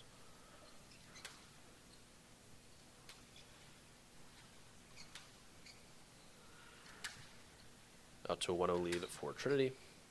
And Hazefa Ibrahim and Maddox Moxham getting warmed up on court number 9. That'll be an interesting one. That'll be a really interesting one. Certainly a clash of styles in that matchup. You see the Harvard boys on the right side looking very relaxed. Alex Broadbridge doesn't look like he's about to play in a Nationals final. Takas real locked in here. Some self-talk.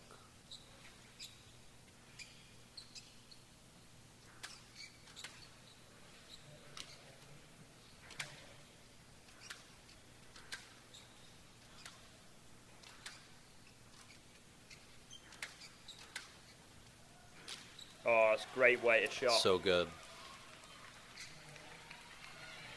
Claw back a chance at this second game.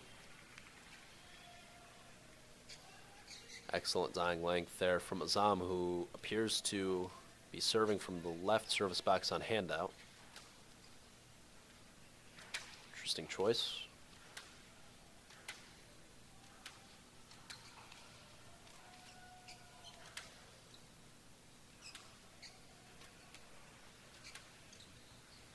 That'll be a stroke. It's too loose. It's too loose.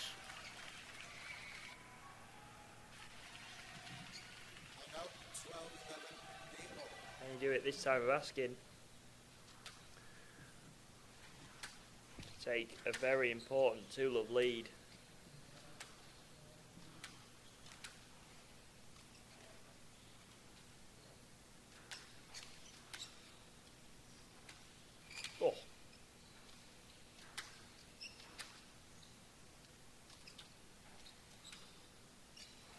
Oh, it's a no let again. Yes, he's running to his back, Joe. Yeah, big raw. Takas. And Azam now finding himself in a 2-love hole against Takas, who time and time again shows up on the biggest occasions. Can he do it one final time? The senior a game away from bringing Trinity back even with the Crimson as we take a look now at the number 8, Daniel Simon, taking on Segev Rome. You'll be able to answer this question, Jackson. Which individual player had the best record this season? Which individual player had the best record in college squash this year? Well, Winston Tang was undefeated for the Navy boys, who I'm not sure who was awarded an All-American spot this year, but to me that warrants an All-American selection. Obviously, he's not playing necessarily the caliber day in, day out of a lot of the top guys, but actually had a win over Nico Cerna, had some big wins this year, and the volume too. Navy plays 1 million matches, and to have won, I mean, let's have a look. He won over 20 matches without losing. To me, it's like, how's he not at least a second-team All-American? 27-0 on the year was Winston. Yeah, that's pretty impressive. So that's pretty nuts. What about the women's side? On the women's side, who are the most? I'm going to guess at Zaina. Yeah, Sam Jaffe was undefeated, playing predominantly 5 and 6 for Princeton. At least, thus far. She'll take the court later today against Ali Stoddard of Penn, who she beat in the Ivy League semis, or Ivy League finals rather, a few weeks ago. But Jaffe 15-0 on the year, probably playing far too low on that Princeton ladder. Should be closer to 3 or 4. Former top junior from the U.S. So she has the most wins without a loss this year. Dixon Hill playing in the middle of the lineup for Harvard, mostly 6 and 7 in their lineup. She's been big so far this weekend for the Crimson at 13-0. And Sahila Ismail, 13-0 as well, playing a spot or two lower than she's used to this year, playing 4 for Penn after predominantly playing on the top court for the Quakers the past couple of years. So Sahila 13-0 in her junior season. Some impressive. Good stats there. Which you Impressive, can find impressive on years. the CSA Club Locker, I believe. If you just go over and That's what I'm looking at. My memory is sharp, but not that sharp. So you can take a look at yourself.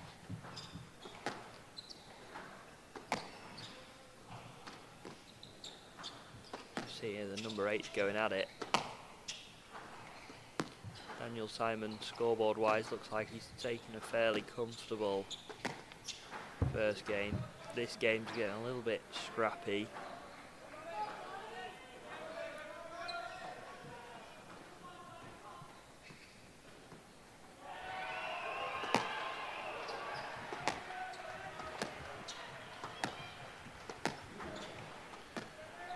Daniel Simon, much like Benny Takas, Hungarian from Budapest, Hungary, in his senior season as well. This will be the final match of his collegiate career. To battle with the Israeli Segev Rome in his sophomore season. Up and down year for Segev.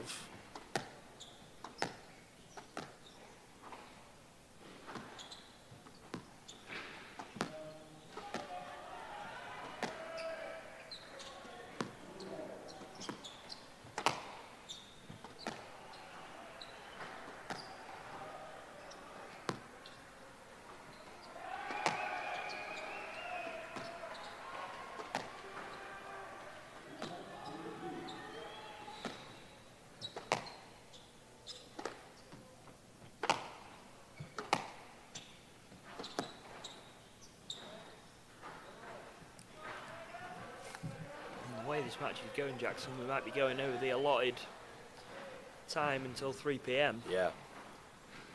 And for an hour 45, still in the second wave here. Play some lengthy contests here. Especially lower down the order, it's always going to be a little bit longer.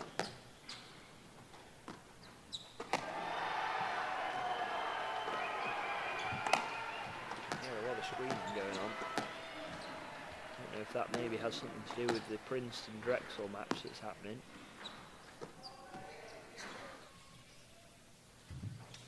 Princeton, who have actually got a 4-love lead over Drexel. Sean Murphy, the Irishman, in a 5th game battle.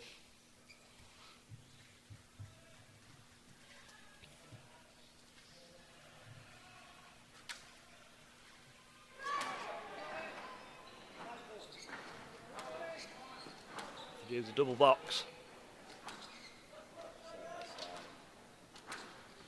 Two Hungarians for the Trinity Bantams, the 3s and the 8s. Azam looking to stay alive here. He's trailing again in the 3rd.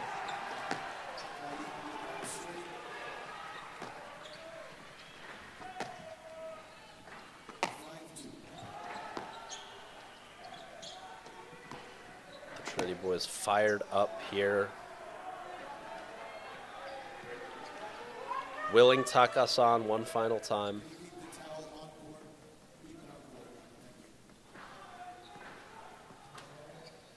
Takas, after wiping down the floor, taking that towel straight to the face, which is tough to watch for a germaphobe like myself. Can't be too hygienic. Get the hand sanitizer out.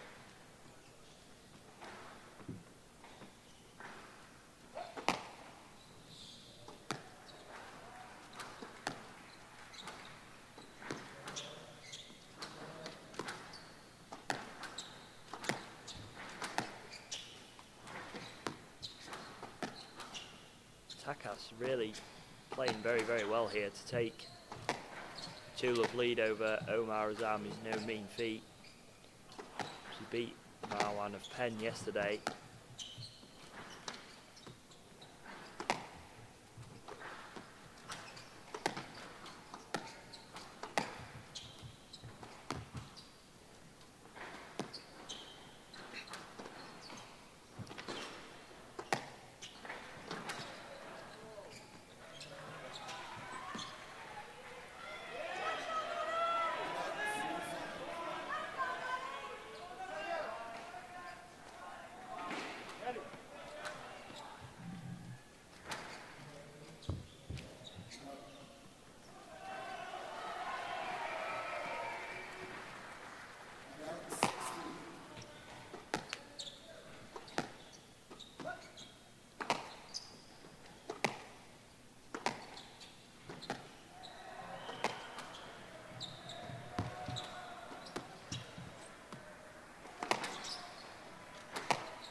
Oh, and that one's put into the floor by Azam.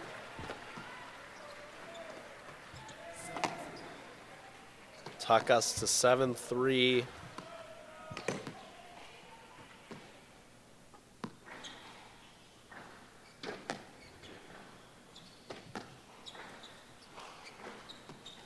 Now we're sharing the towel, little towel off for Azam. And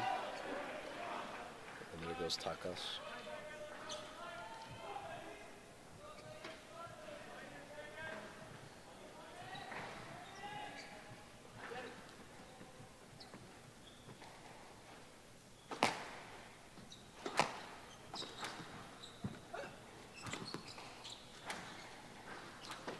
I'm going to need a big comeback in this game as a reverse boast goes around and he's forced him to hit the ball out.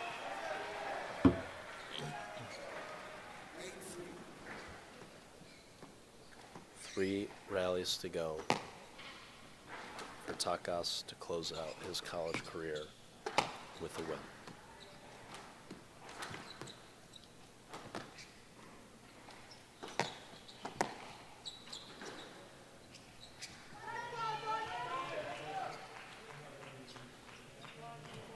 Meanwhile, Maddox Moxham with a game ball up 10-9 in the first game against Hazefa Ibrahim over on court number 9.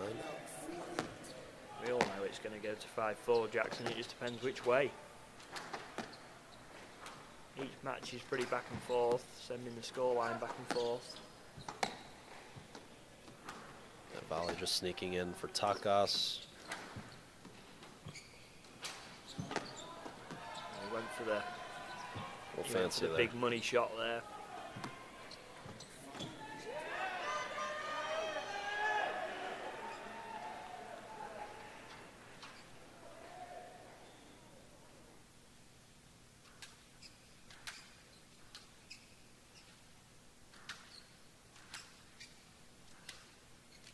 Oh, Zam on the floor again. Great retrieval. Referee stopped it with the sweat on the floor. Omar maybe got away one there.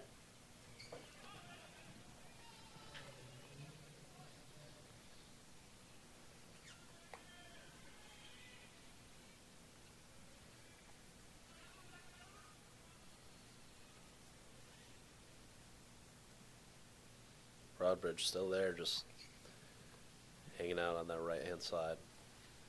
Yeah, still looking very relaxed. Very loose, very relaxed. Alex Moxham taking the first game of his match against Huzaifa Ibrahim. And Broadbridge will be on after that.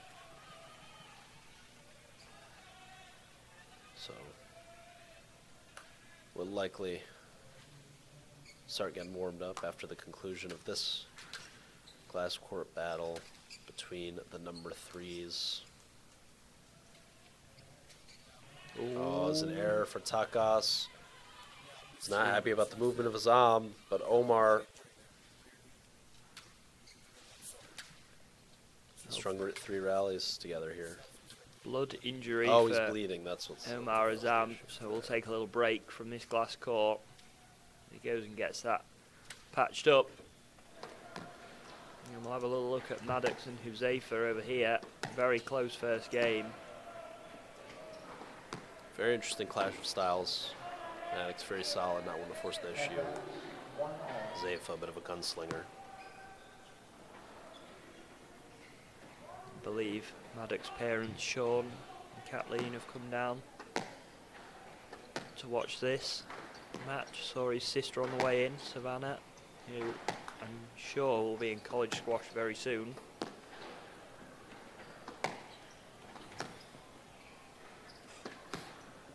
As I said, Princeton full of up in that 5-6 playoff against Drexel, but struggling to get over the line for that number 5. If you want to check those out, they're on the live stream courts on this YouTube channel.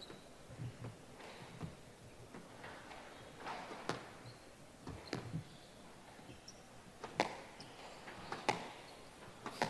we had any more questions?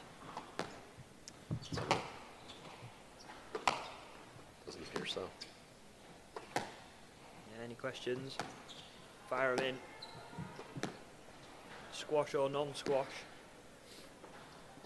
No more hair questions though.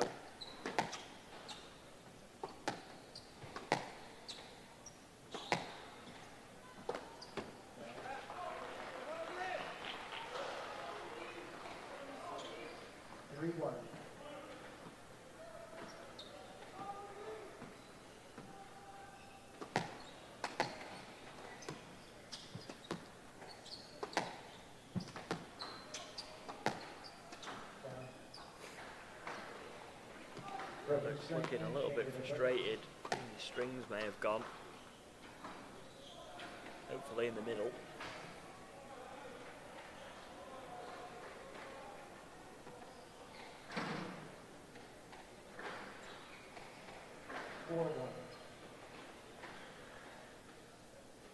Not wanting to hit with his new racket, just Yeah, I was straight going in. to say. Guessing they're all strung at the same tension.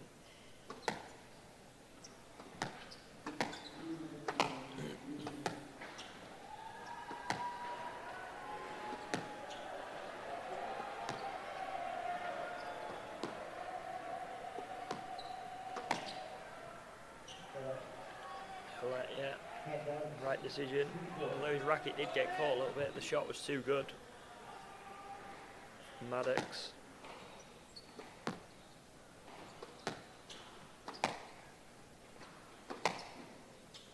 This is just who can hit it the hardest at the moment in this rally. Change of pace would be nice.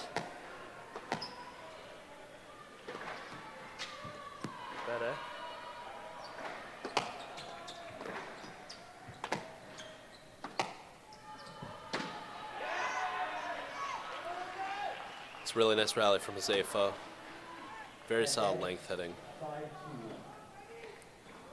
Talk about clean strikers with the ball. He has to be brought up in any of those conversations. Yeah, the sound it makes on the front wall is slightly different to anyone else's, especially on that forehand side. Can really give it a good old smack. Yeah, it really gives it a wall. From a fairly short... But accurate and effective. Yeah, very accurate. And he's not afraid to lift the ball from the front either. It's good. We talk a lot about the change in the pace, and this at times has looked like it's been a little bit of a hack, but there is some subtleties in the different heights and pace of the ball.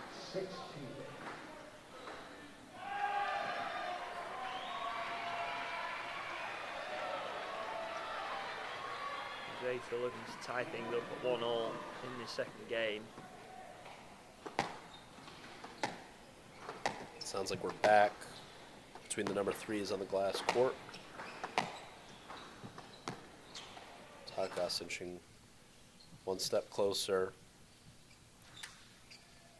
Now, will that break have favoured either player, do we think, here? Yeah, I felt like the momentum was in Takas's favor, so maybe would have given Omar a chance to reset. But now, 4 match balls for Trinity to tie this match.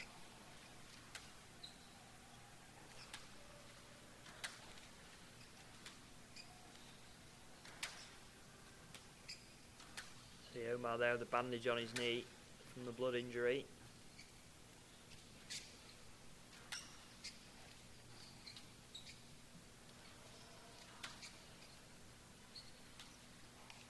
Giving it everything he's got, and potentially. He's gone up the middle. Oh, we got crowd cam, look at that. You can see Picture in picture, only the best. Trinity faithful looking to erupt at any opportunity. We put them back. It's going to be huge. This is going to be a huge reaction from Takas and the fans here. He's got 4 opportunities. Keep your eyes on that bottom right corner for the fan reaction. Unless Omar is going to pull a rabbit out of a hat in this third game.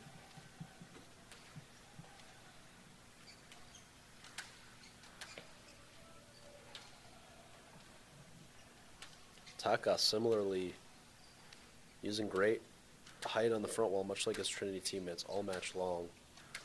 Despite his power, despite his height, understands the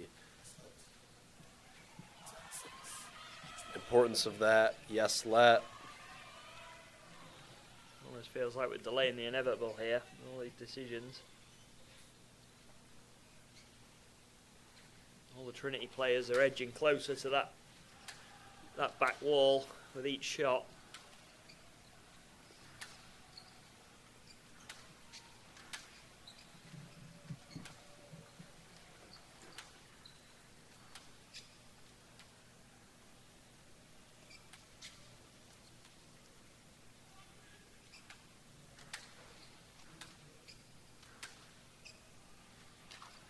Oh, and there's the whiff. There's the roar.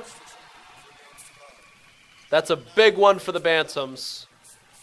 That's a great win. Huge, huge result for Benedict Takas in his final collegiate match. Take a bow.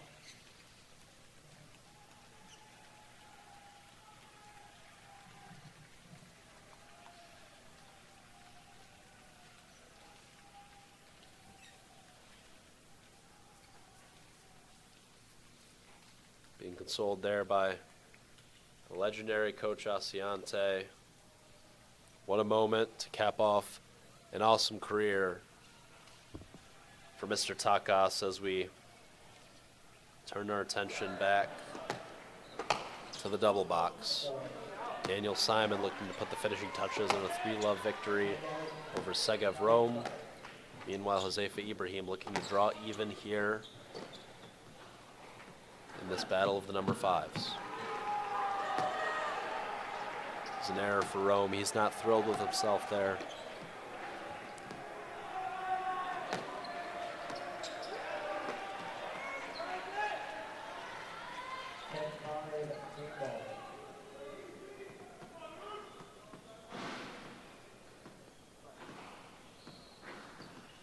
Just waiting with bated breath for something to happen. There's been a lot of action already in this final. It's locked in at 2-all. All but a formality over on the number 8's court over there to take it 3-2 to Trinity, and then this is anyone's game on the left side at the number 5 spot.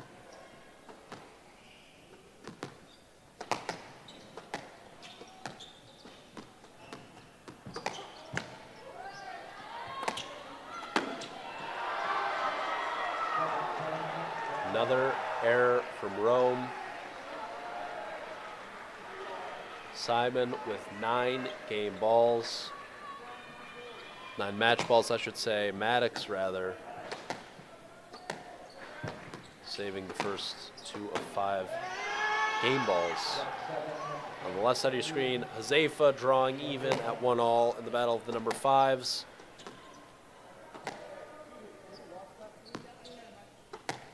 Daniel Simon looking to close out in some fashion. 10-1.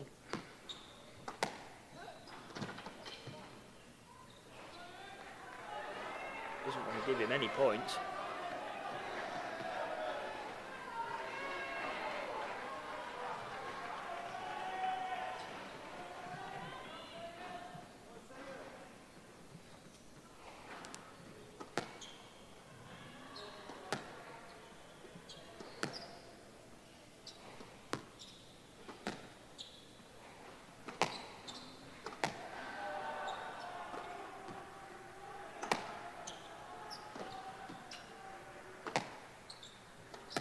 Sergeyev doing everything he can to stay in this match, but 8 it's a big rally. Match balls this is a big rally. It's a tough ask. Okay, he's fighting until the end here.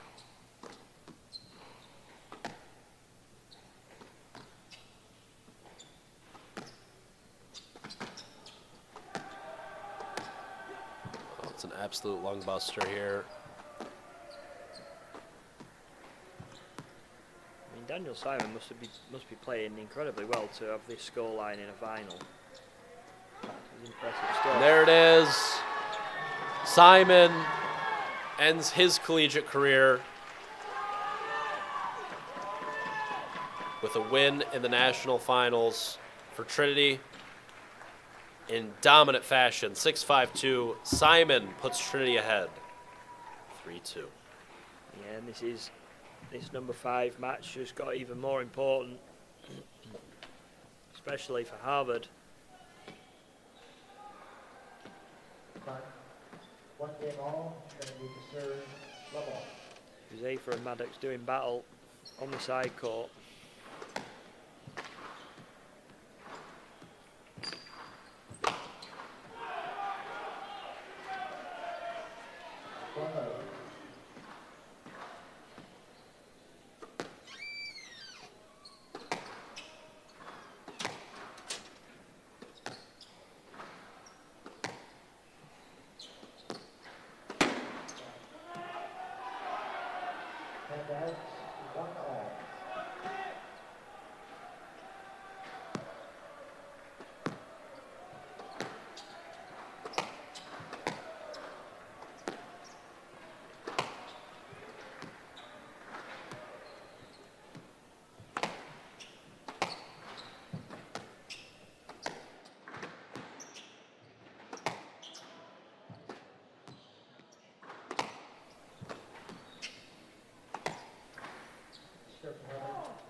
Maddox getting a stroke. It's going to be close all the way through the end, this match. 3-1.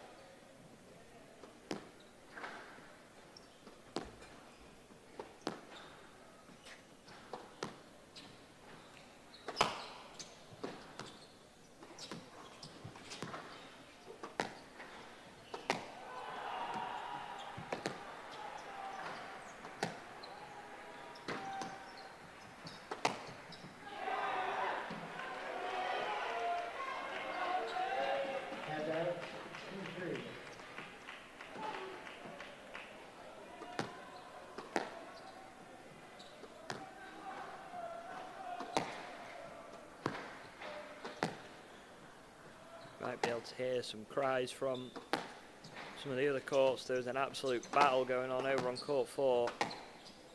5th game tiebreak, which could win Princeton the match, or it could keep Drexel alive. If you want to go and watch that, it's on the court 4 stream.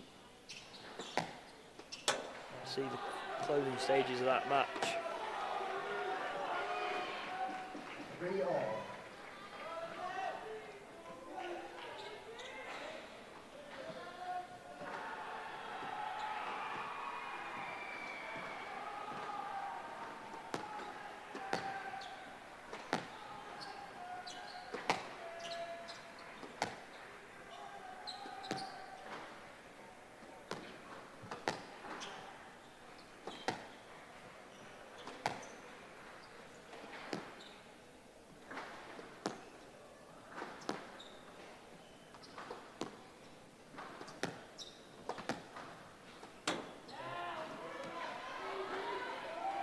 And that's 4-3.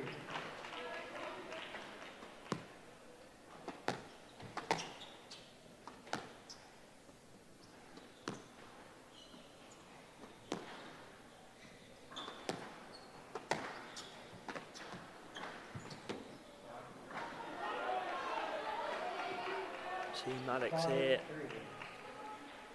giving a big push in this 3rd game as Huzefa just absolutely rips a nick attempt.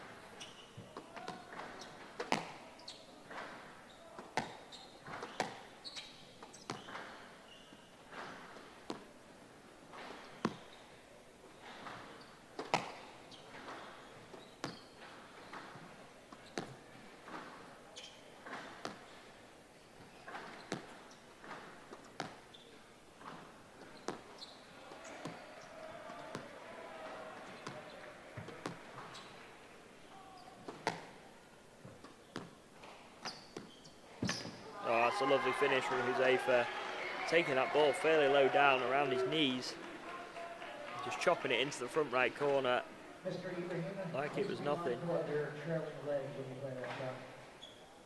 Now Huzefa's just 4-5. getting spoken to a little bit about his trailing leg after playing the shot.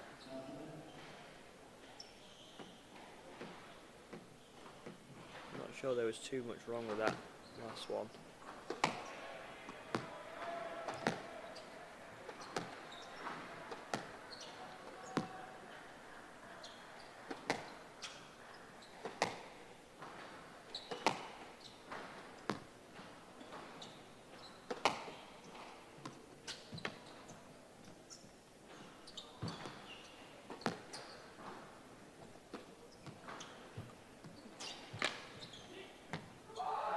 Yes, Lex. Ooh, referee's gone with the let. It was an interesting one. The ball sort of skewed out somewhere. Huzefa wasn't expecting. He went into the back of Maddox. I think a let is a fair assessment of that from the ref.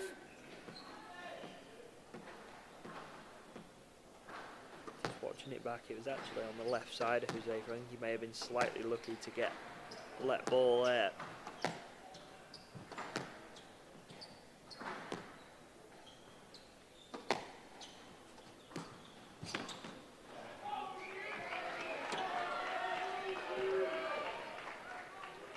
In 5-all. 5-all.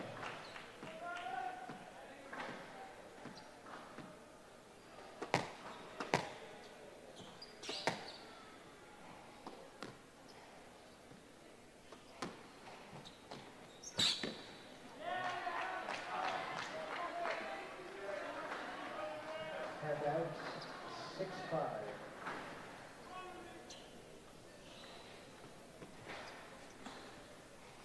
And we've got another question from Oscar Dial asking, why do so many kids stop playing squash after college? Now, my assessment of this is maybe a couple of reasons. A lot of, especially the American players, have obviously been brought up through the junior ranks. They play all the events, they play every tournament they possibly can, and then they go straight into college and play more squash, and they do all the training, and obviously then you throw studying on top of that, and the possibility of getting a job outside of squash. And I think a lot of them are just burnt out a little bit. Burnt out from squash, burnt out from all the training. Yeah, there's a question regarding All the playing playing. professionally or playing recreationally. Because I think recreationally people do play. Yeah, yeah, But it's also hard. It recreationally. can be expensive, and so Yeah. depends where you live after recreationally. Professionally, yeah, I think a lot of these individuals have degrees from great schools like Harvard, like Trinity, like the other Ivies, like UVA or Drexel. Have an opportunity to be pretty financially secure after school, and the PSA tour there are a lot of ups and downs. So unless you're really, really no doubt about it type of talent, like a Salman Khalil, like a Ashab Irfan, it's potentially a bit of a gamble, no matter how good you are. So I think it's part of it. I think it comes down to funding as well, depending on your country of origin, and there are a number of different factors. But I mean, for example, you look at Andrew Douglas, who was at Penn, was a very successful college squash player, was a very successful professional squash player, and still decided after a couple of years that he wanted to go down a different path. NYU Law School, he's doing great. So it just sort of depends. And Dougie was top 50 in the world at a very young age, so he had the level to do it. I think he certainly would have been a top 20 player in the world. He could have been the best U.S. player of all time, potentially. He had the athleticism and the raw sort of the motor and the talent to do it. And I think made a different choice. Marwan Tarek, who played for 4 years under Mike Way at Harvard, could have been a very, very good pro player. Yeah, and he was the next big thing, wasn't he? Marwan Tarek. Yeah, he could have been an absolute star.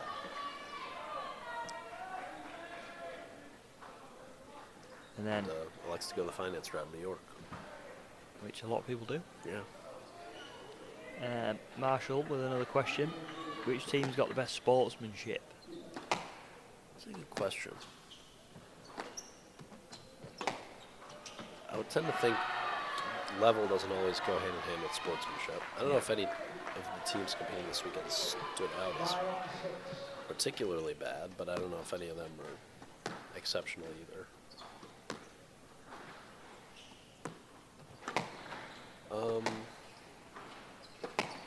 Sportsmanship. Let's have a look at the rankings.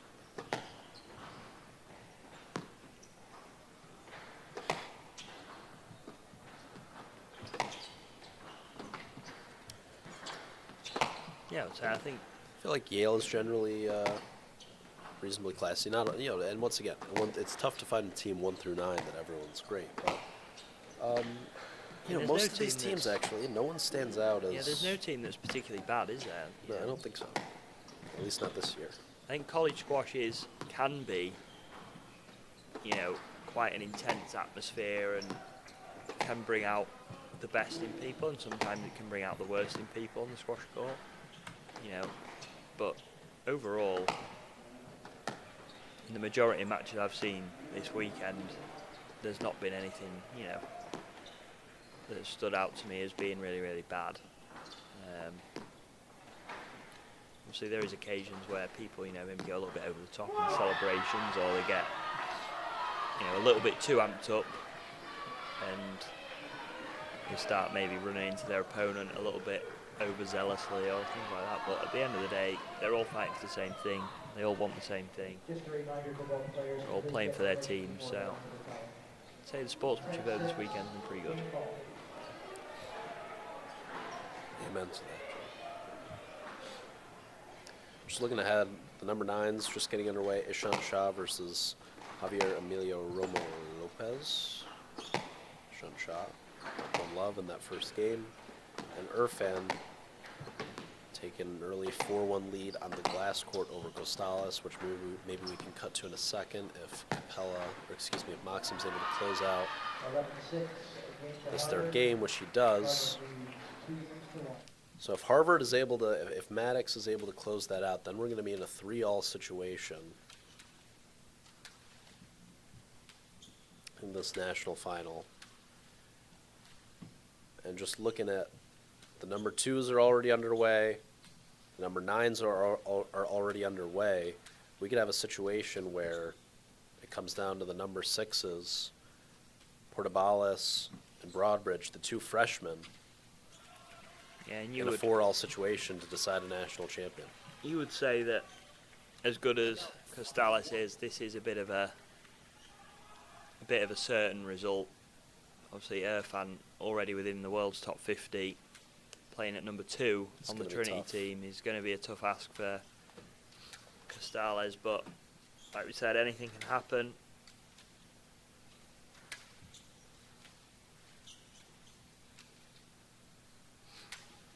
Squasher 88 has asked Jackson if you think that the Browns team will get into the top 12.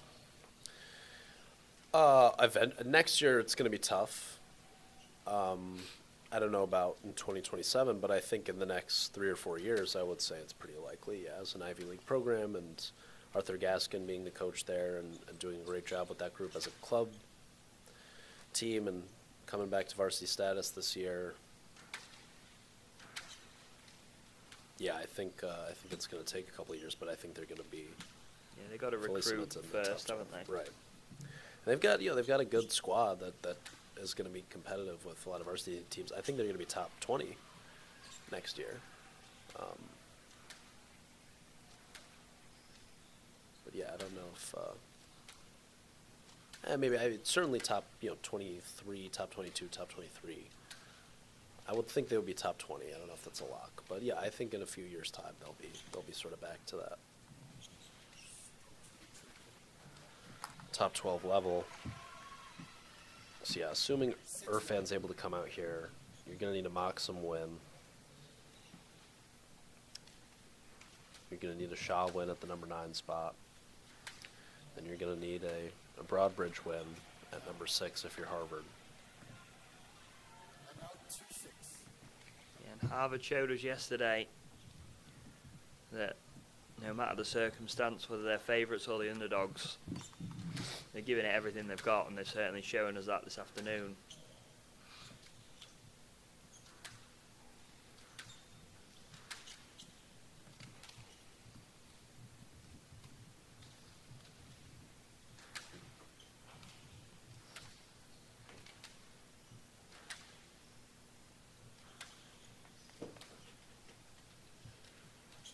Trinity, a perfect season thus far, 20-0. NESCAC champions for the 19th straight year, I believe.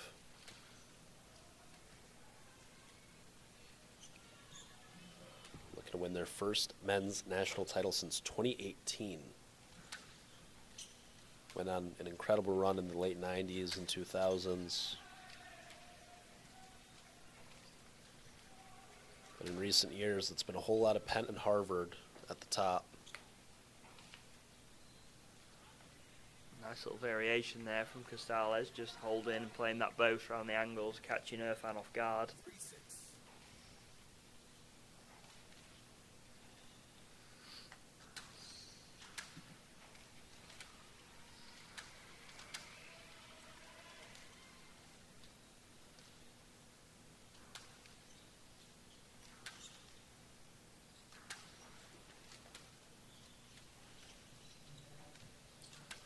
Oh, and he slid it above his head. Lovely cross-court nick there from Irfan. It's absolutely delicious. Beautiful execution. This guy's a special player, Joe. I mean, to me, we talked about it a little bit yesterday, but I really do see top 10 upside for him on the Pro Tour. I think he is that good. Yeah, like we said yesterday, he's already pushing all the players inside that top 20 already.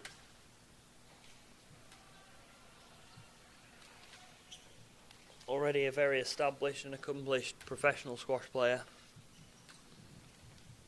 Now trying to make his name in college history by taking a title with Trinity. First time of asking for him.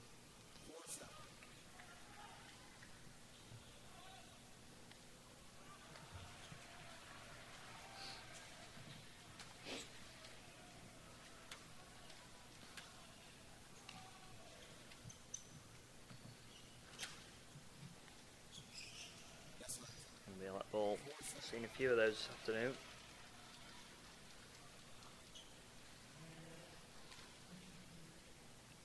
Maybe we could hop back over to the Maddox and Huzaifa match. See how things are shaping up over there in this fourth game.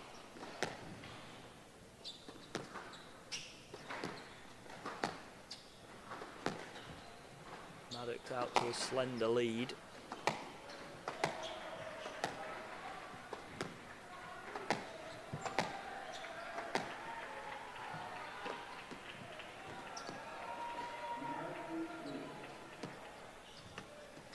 These two played back in January. Huzaifa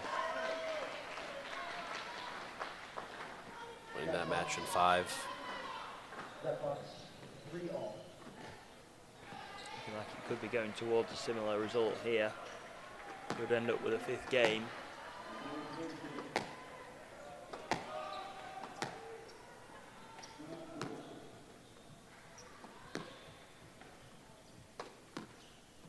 Feels like a must-win for Harvard here. Yes, definitely. Given the way Irfan is looking over on the glass court. Definitely a must-win. Oh, that's absolutely outrageous from Moxham on the backhand. Handballs 4-3. To pull back ahead 1. A rare piece of excellent shot making from the always steady Maddox Moxham. Belgium versus Pakistan here. Huzaifa, I don't know. He's got his racket caught a little bit, but it may have been on him. Okay, next question. From Thomas Hernandez. Who do you think is going to contend for the club championships next year?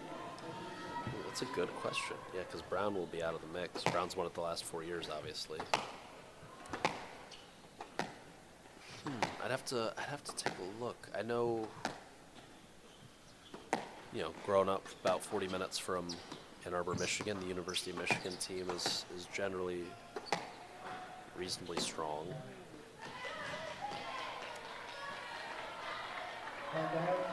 On the club side,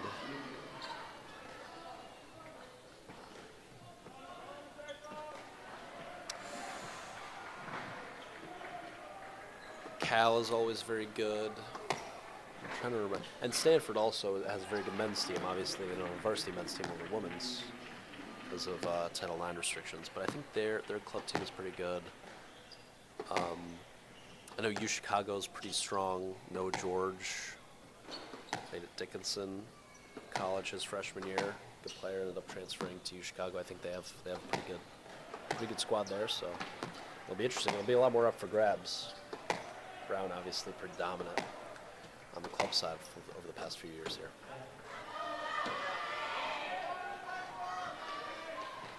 Handout 6-4.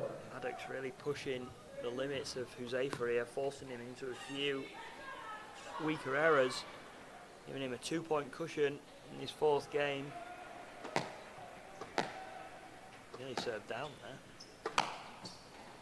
Yeah, after the S-lead on the initial serve attempt, he's a little agitated. He wants to keep the pace up. And there's the shot making from Huzaifa once again. And I'm not sure upping the pace is really the right strategy for Maddox against someone like Huzaifa who wants to hit the ball hard and wants to open up the court pretty early. He's got to be very measured here. Does Moxham does not want to put easy volleying opportunities on the racket of the Pakistani. Wants to keep it fairly closed down and limit him to as many opportunities as possible, and upping the pace and opening the angles is only going to make that easier for Huzaifa. Oh, interesting. You'd have gone stroke there. I think so. Just have a look at it again. Just cracked out a little bit. The shot wasn't great. No, it wasn't. Maybe there was a line to the left. That's what I was thinking, but tough to say. Maddox is going to want to really close the court down. to get too cross happy, too angle happy. Doesn't want to give anything away. Be very measured in his style here. Oh, there's a chance for Hazefa that's buried in the tin. 8-5 to Moxham, who can smell it now. 3 rallies away from drawing even and forcing a best 2 out of 3 in these final 3 matches here. This whole final has just been back and forth, hasn't it? Since It's we started really, at 10:30 this morning. Every match been a lengthy back and forth affair. has kept it close. See Christine Capella once again coming back from 2-love down. And it keeps appearing as if this thing is going to come down to the 2 freshmen, Portabalis and Broadbridge, on this very court 9 here at the Spectre Center, to decide a 4-all. That is assuming Shaw is able to come through with a victory and assuming that Irfan gets the better of Costales. Checking in on Court 16, it looks like Shaw has taken the first game over the freshman Lopez. Outrageous shot making once again from Hazefa there, absolutely flat as a pancake on that kill off the volley nonetheless. I think it was coming out from the sidewall as well, which is not an easy shot. No, that is a high level of difficulty, and you see Yeah, one of the most talented rackets in all of college squash on display there, Hazefa Ibrahim, who will not go quietly away into the night. This match is far from over.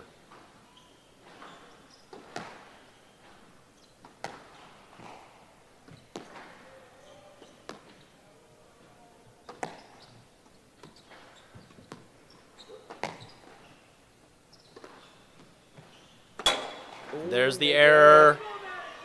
9-6 for Moxham. He had him with the hold. Maddox completely stuck in the mud there on the tee. 2 rallies to go. He's put together a great weekend thus far. A 5-game victory over Arhan Chandra of Columbia in the quarters and a 4-game win over his junior rival, UPenn sophomore Rustin Weiser, in yesterday's semifinal win over the University of Pennsylvania. 2 rallies away. Yeah, Maddox has had quite the weekend, hasn't he? He's also another contender for... Absolutely. The freshmen have stepped up big time for the Harvard Crimson. We're going to create our own little competition these nationals for the MVP this weekend. Maddox and Capella are definitely up there.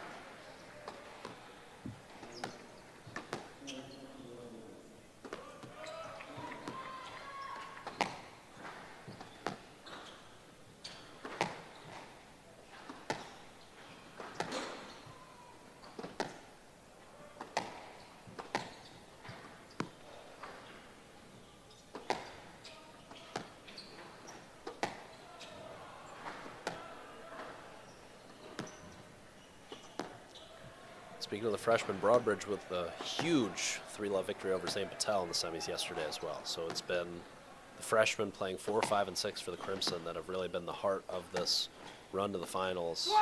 And there's a squeeze from Maddox with 4 chances to end it here in this battle of the number 5s. Looking to avenge his loss from back in January to the man he is opposite now. Must-win match for Harvard. All the pressure in the world on the freshman. Well, that was the time for the back wall nick there off the serve. That would have been absolutely infuriating. There's the boast. Nice little working boast, trying to drag Hazefa into the front left. And there's a squeeze from the Pakistani. He saves 1 match ball. Maddox is going to have to towel off and reset here. Just taking a breath. So this is his first year in college squash, and it doesn't get much bigger than this. To draw level at 3-all in the national final. Joe, we're 2.5 hours in. We We've yet to conclude the second match here on the middle court. A thrilling come-from-behind victory for Christian Capella. 2-love down in yesterday's semis, 2-love down in today's finals. Beating Dartnell yesterday. Beating Lowa Cern today. And now it's Moxham looking to also go 3-0 on the weekends.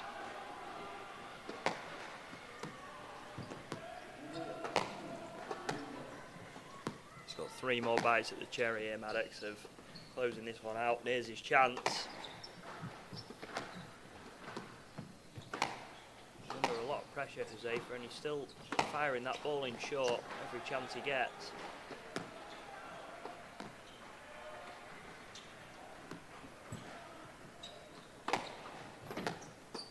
Oh, we're still going.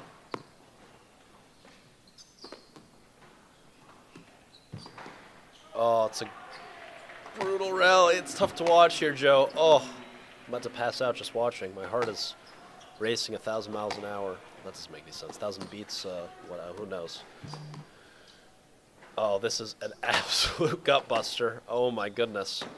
And there's the error, and Moxham delivers for Harvard. And he's been delivering all weekend. That's another big win for him. And that does take him to 3 matches undefeated in his first ever college nationals.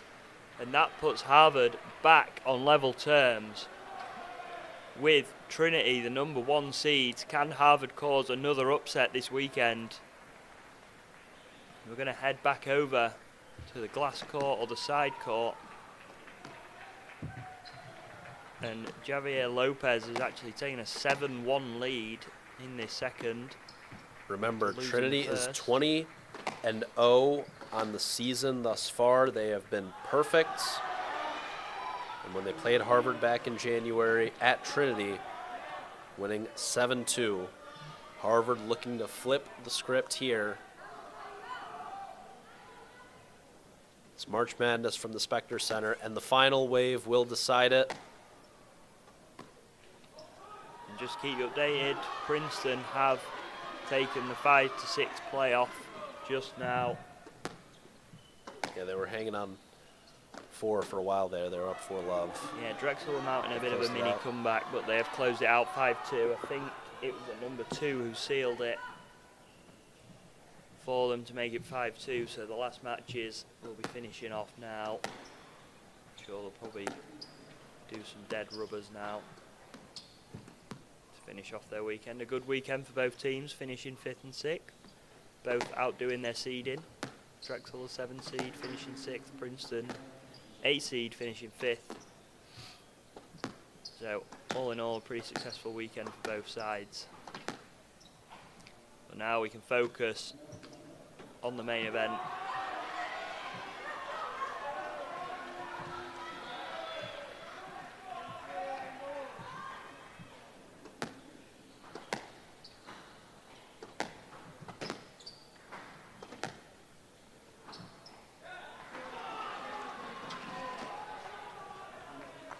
Yeah, Lopez. It's Lopez puts us drawing in. even now with Shah.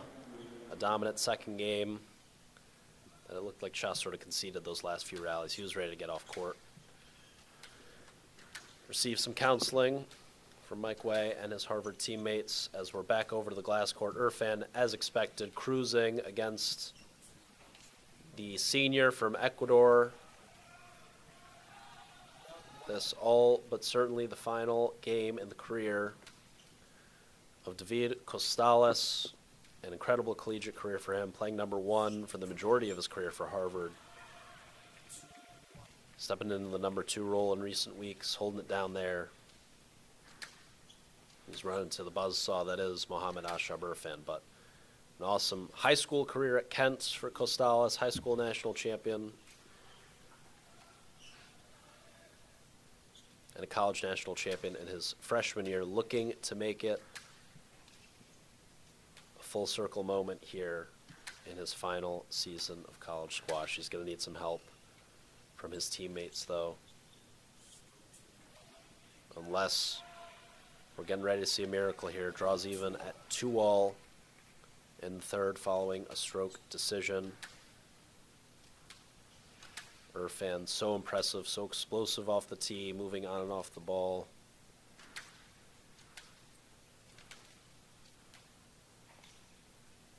And when he's on, when his short game is on, which isn't every day, but when it's on, so much severity, so much cut on the ball. Just feels like there's so much intention with every shot.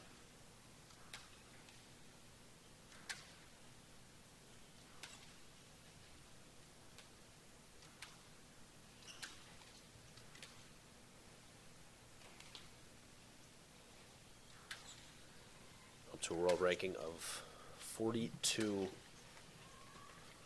Big win in Houston last month against Ian Yao Ing. Taking the likes of Kareem Abdel-Gawad to 5 games. And with all due respect to Costales, he is making pretty light work of him here. You know, it's gonna he's gonna struggle to push Irfan that far this weekend. The only ones you could say maybe would be Salman or Omar Hafez of Penn, but obviously they were knocked out yesterday. And that does show you that even though Harvard maybe don't necessarily have the strongest number ones in college squash, the middle pack, the bottom end of their order is incredibly important. Everyone pulls in the same direction towards this well-working Harvard machine.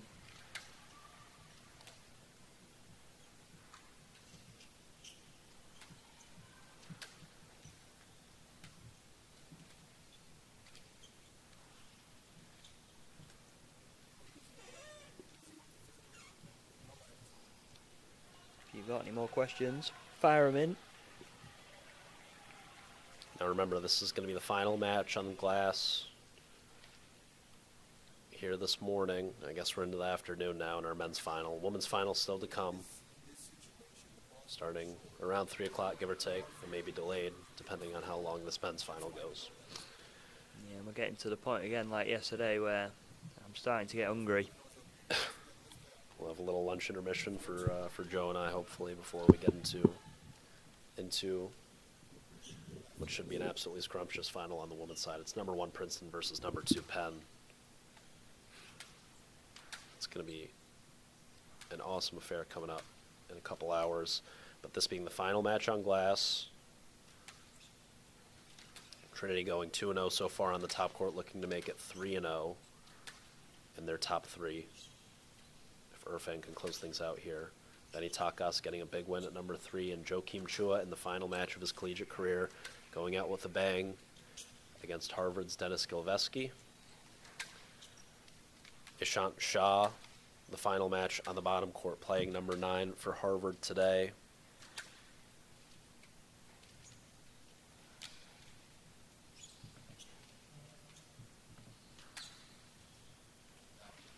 Knotted up right now. 1-1 with the freshman Javier Romo Lopez in his first match of the weekend.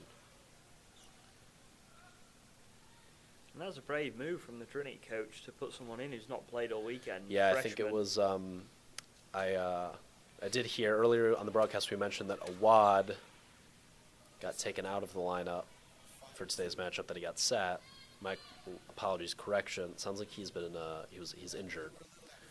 So it's next man up for Trinity College. Lopez getting the nod and warming up as we speak. Over on court number 9, it's the number 6's pair freshman Segundo Portabales from Mar del Plata, Argentina. From Hampshire, England, it's Alex Broadbridge.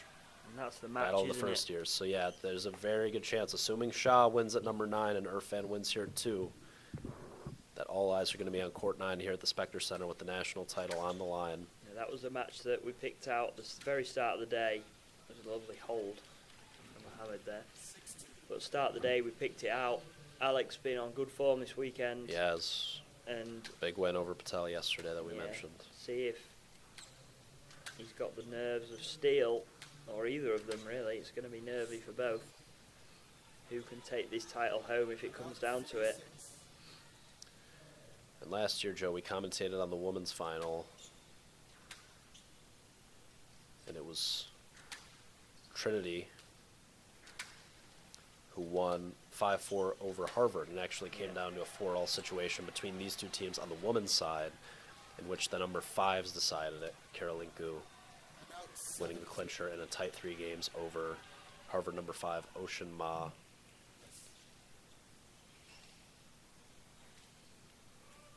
See, nervous. Coach A. Nervous, Paul Asiante. The 19-time national champion, 17 as a head coach.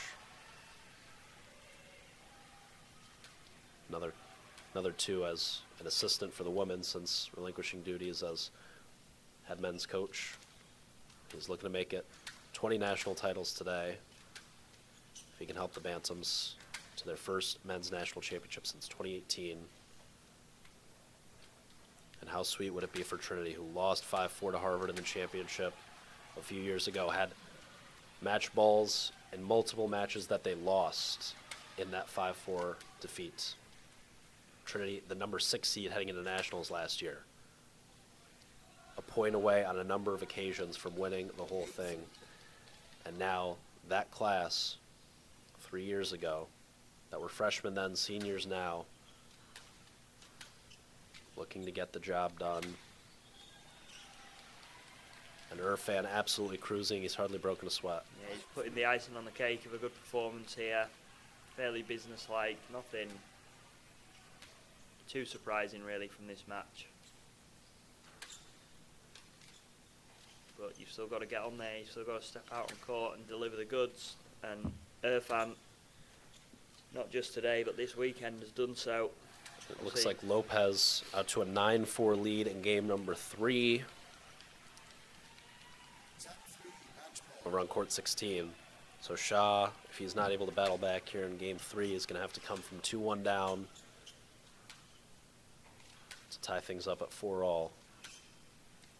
Coach A sitting next to his former player, Sima Mawadi, doing great things in the urban squash world right now.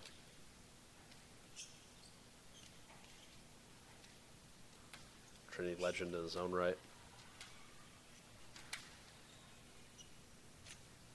Irfan looking to finish this with a flourish.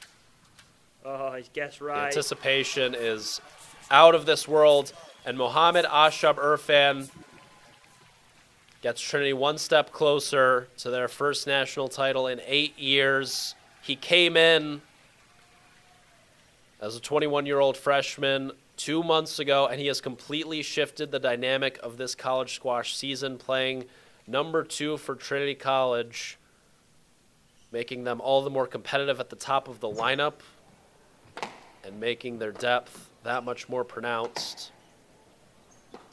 And Trinity goes 3-0 in the top 3 today. They lead Harvard 4-3 here at the Spectre Taking a Center. look here at the number 6s that have just started, which, as we've mentioned, could potentially decide the fate of this year's national title. Shaw has fallen 11-5 in game 3 to Lopez. So maybe when those two get started here in the 4th game, we'll go to the double box.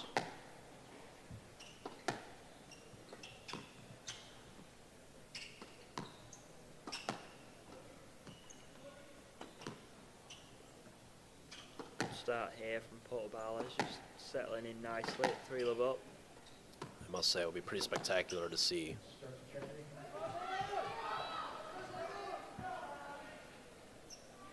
See Lopez clinch this thing for Trinity after not playing all weekend, not being in the top 9. Warren has asked. Could be the hero, but I think, Joe, everyone watching at home wants to see a 4-4. Of course we do. Warren has asked if the number 6 match, will the number 6 match stop if Trinity wins at number 9? I think they're not meant to, but they will. As soon as that. I think it turns into a 2 out of 3 match, which. Yeah, but then also, we saw last year, like the matches with Penn and Yale that were going on. They just They finished out the game. I mean, they finished the game they were playing, yeah, and obviously, then they just want to go and celebrate. I actually felt quite sorry for Nathan Quay last year, who was forced to carry on. Which that game was like 16-14. It was a close game, but in the grand scheme of things, so the match ended. It was like 10-8.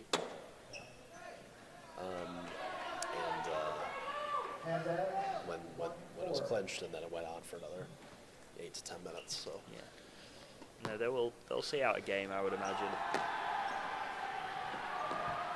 And then Drazer has asked, who's the favourite for next year? Looking ahead next year. It's a good question. I mean, Penn is going to regroup. They're going to be very strong come next year.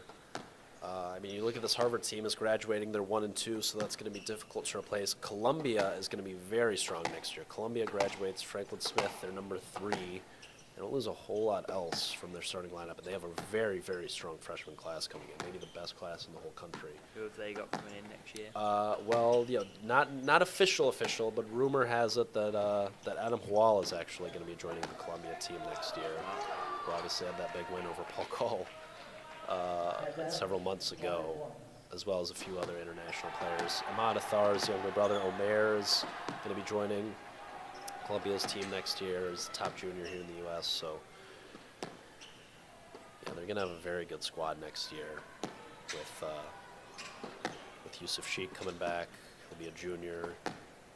Can only get better. Potentially could be one of the best number 1s in college squash next year. Shreya Bawa.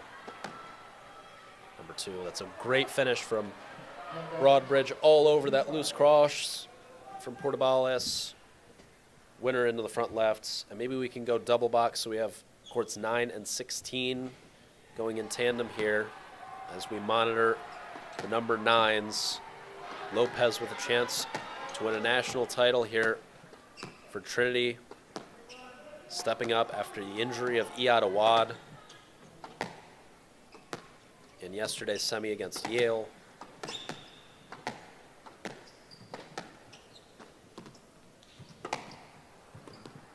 Marshall has asked another question, which is how much time do the team spend watching match videos on their opponents? That's a do really they good just question. watch their own videos? I think it varies. I think most people watch their own. I think sometimes people watch their opponents, and sometimes that psychs them out. I think the higher level you go, the more, like I don't really watch my opponents much playing tennis because I'm not all that good to begin with, so I have to worry about myself and what I'm doing. A lot of these guys are so good that they've got their own stuff sorted out.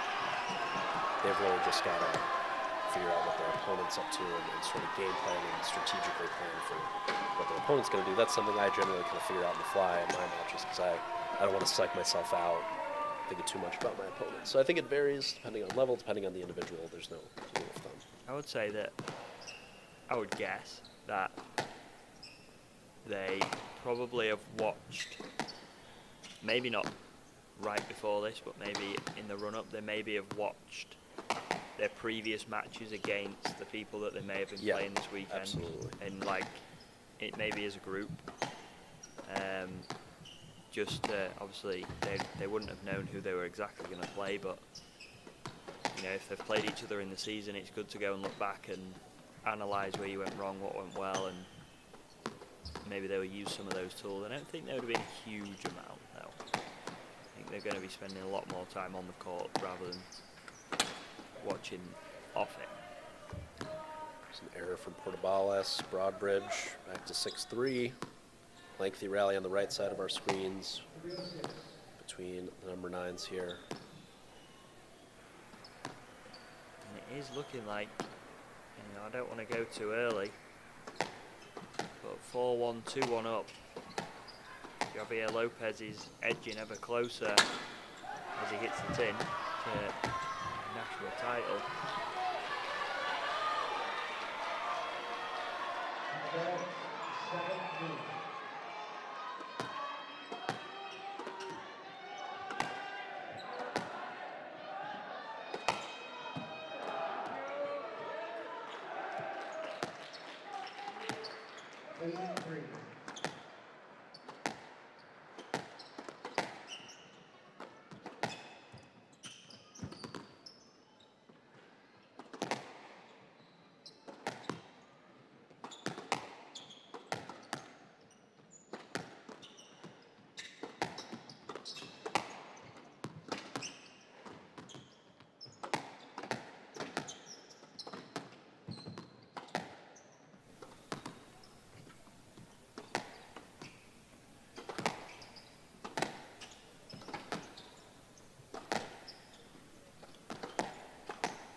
Broadbridge and Portobello's played already this season?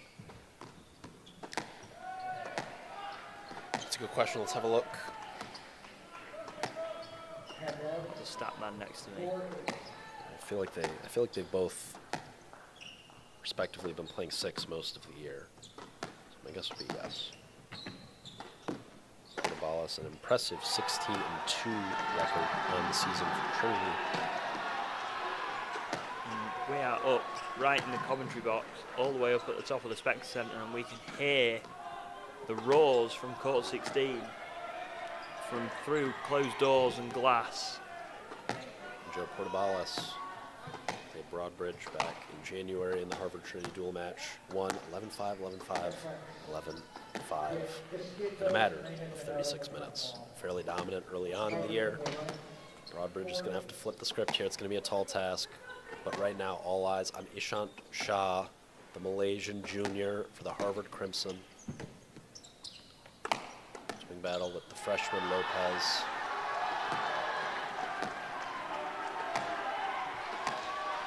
And it's getting close. Javier Lopez maybe will start to feel the pressure a little bit. He's got the camera crew outside recording what I can only assume is some sort of documentary for Trinity. And he's obviously got all of his teammates. Nobody's going to be outside court 9 watching the number 6s, is my guess.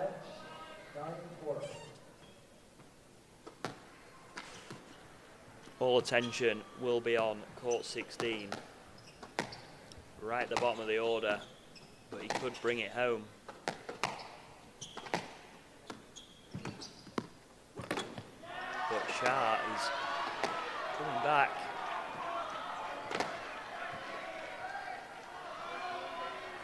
Not going down easily. Yeah, Shah, the sole upperclassman on your screen right now. We have 3 freshmen. Can't emphasize that enough. How will the lack of experience factor into closing moments of this match? Broadbridge, #1 junior in England for many, many years. Portobalis, top junior from Argentina, made it to the finals of the U.S. Junior Open a little over a year ago. Great pizza width there for Broadbridge. So much junior pedigree. Shah looks to be moving Yeah, a he little looks, bit. I don't know if he's fighting off cramp or what's going on. He looks a little, Especially little moving on gingerly that out there. right-hand side, he looks a little bit, I don't know, I don't want to say injured, but Yeah, something's definitely it off. looks like he's trying to I was just protect about to say. something. Taking it off there, and he rolled slots it. the Nick off the bounce I mean, this would be some win if he can pull this out the bag. with a kiss there. Feathery, feathery touch into the front left.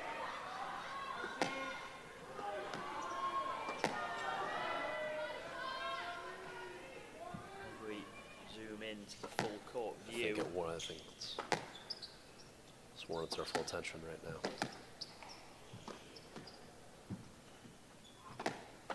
Oh, he's guessed read him right. like a book. He's throwing the kitchen sink at him here because I feel like he's struggling physically. So he's having to do Yeah, he's either something out of the ordinary. throwing the ball into the lights or he's really going for it.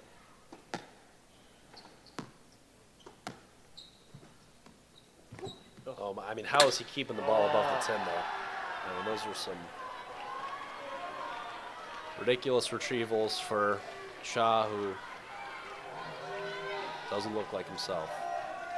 He's hanging tough.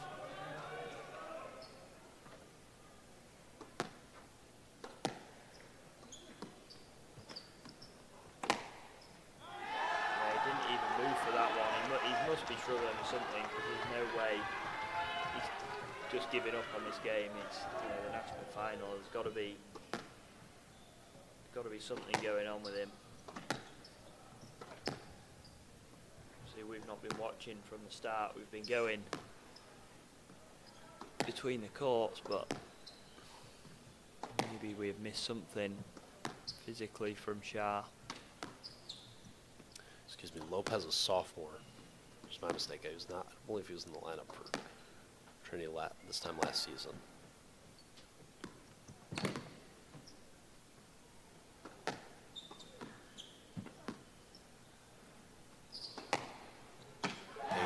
here. An excellent piece of width to advance to 9-5. There you see Benny Takas in the bottom right side of your screen. Looks pretty relaxed, doesn't he? Feet on the glass. Looking pretty comfy. Lopez from Ecuador. He's used to playing at high altitudes. Uber fit. He is cruising here with 5-game match national championship bowls. Benny Takas is fired up. This is it. No one on this Trinity roster has won a national championship.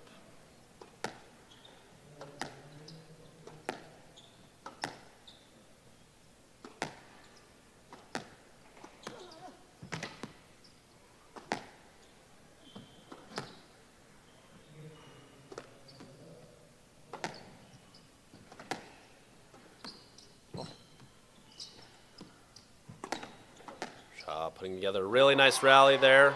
He's still in it, and he's broke his Oh, strings. the drama. Oh, my goodness, Joe. They have to wait a little bit longer for this first national title. My heart is in my throat right now. Can Shah find a miracle from somewhere? His body looks like he's maybe giving up on him at the last hour, but his mind is still going strong. Keep Harvard alive.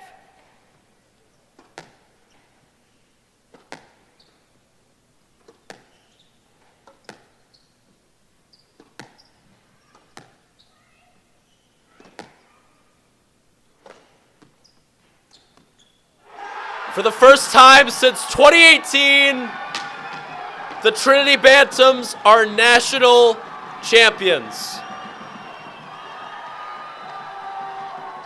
Coach Asiante watches on. Make it 20 national titles for him. A dynasty in the 90s and 2000s. Trinity reclaims their spot on the throne as the top team in all of college squash, a small Division III school from Hartford, Connecticut. It's the first national title as a coach for Moose Hamada after many as a player. And you see what it means to not only the players, but the alumni as well. An incredible moment here at the Specter Center. The Trinity men, led by Joakim Chua, heartbreak in his freshman season, losing the decider 4-all against Harvard in the 2023 national finals. Today, redemption, Joe Robinson. Yeah, I mean, it was a great final. Harvard put up a brilliant fight, and this is where I do feel a little bit sorry for the guys that are playing over the other side. You know, Portobello is not getting to celebrate initially with his teammates, but I'm sure they'll go over and give him a cheer. Obviously, commiserations to Harvard. Congratulations to the Trinity on a great achievement.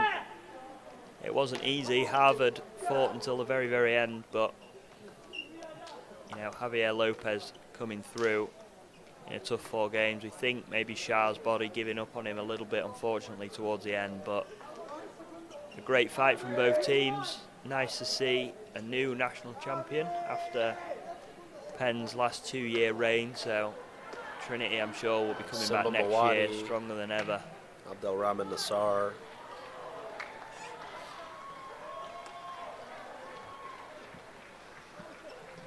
Austin Crail, our main man, photographer and social media for this CSA organization, has done a great job for the past year plus, capturing all the action. You see Jakeem Kamal Cumberbatch there, making a return to see the boys do something that he couldn't in his very successful 4-year career at Trinity, win a team national title.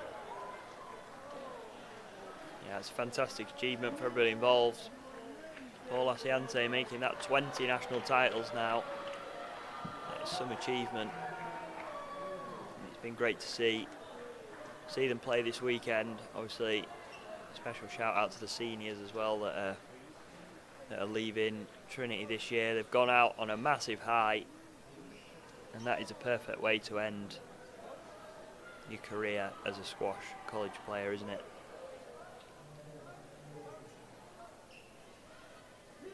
Now I'm guessing that Broadbridge and Port Barles will be probably finishing off a game. We'll probably leave you guys to that.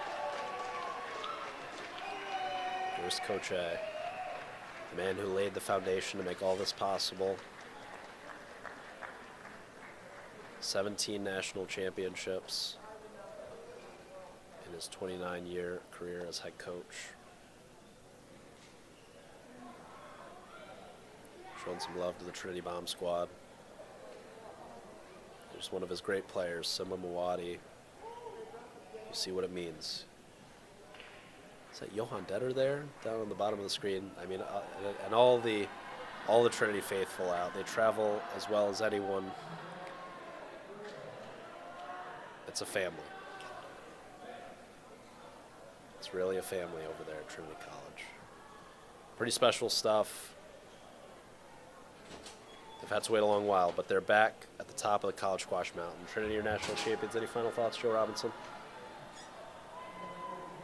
Yeah, I mean, just a lovely morning and afternoon of squash. And congratulations again to Trinity, commiserations to Harvard. I'm sure they'll be back.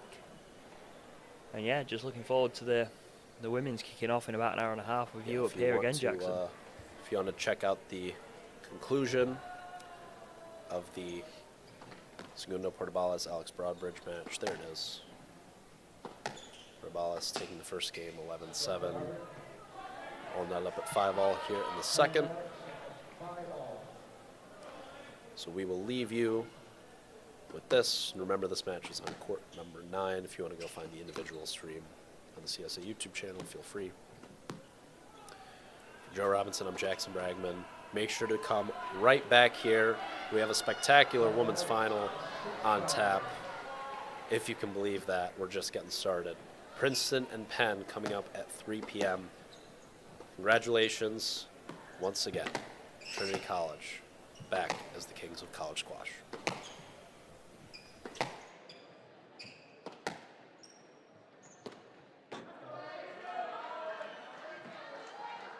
And that's 6-0.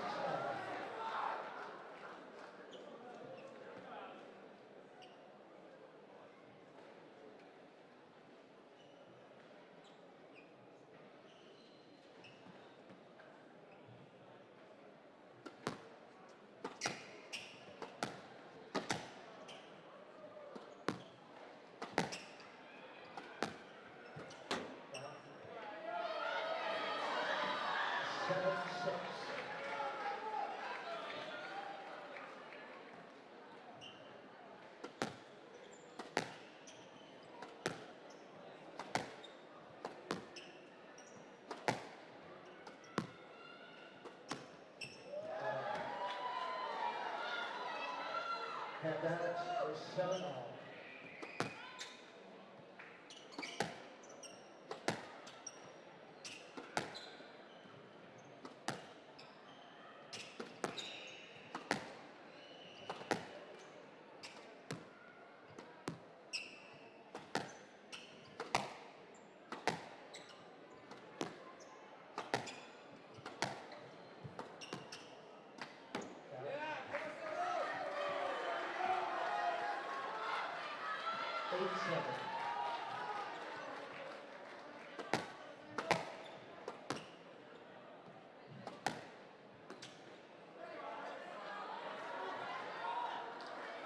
Handouts, 8-all.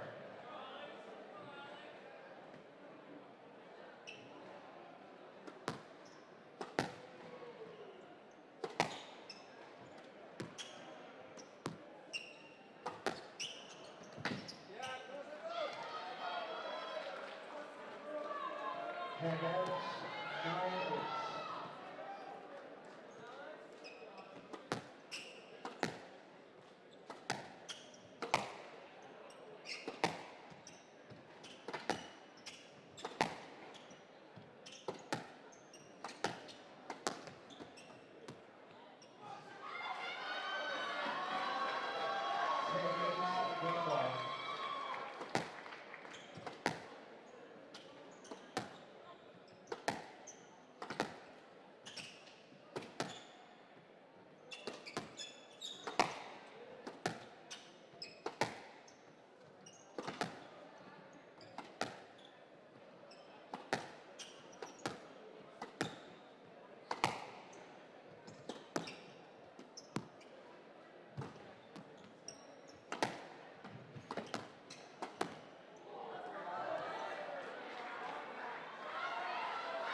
timeouts, 9-10 game ball.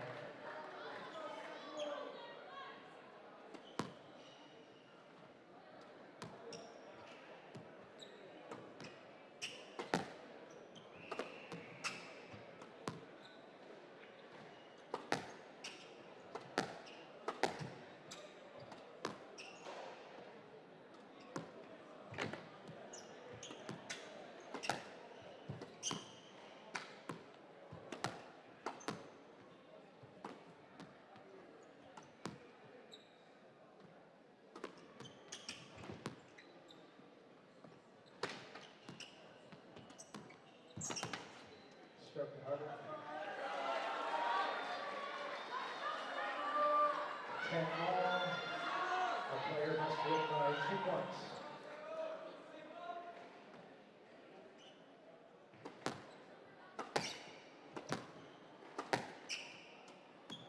Uh, 11-10 game ball.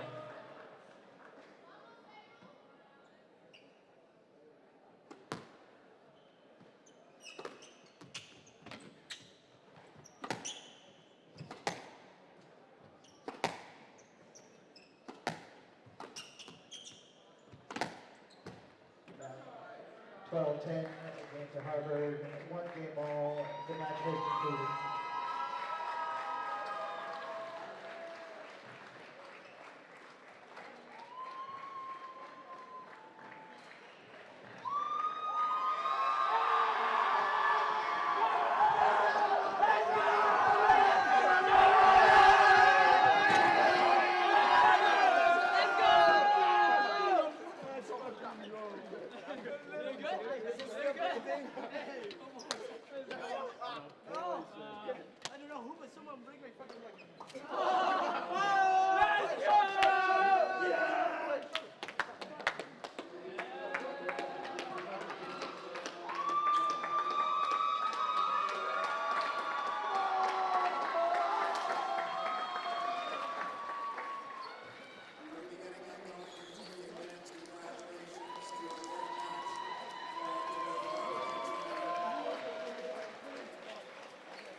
If we could start to invite the Harvard and Trinity teams to start to head toward the court,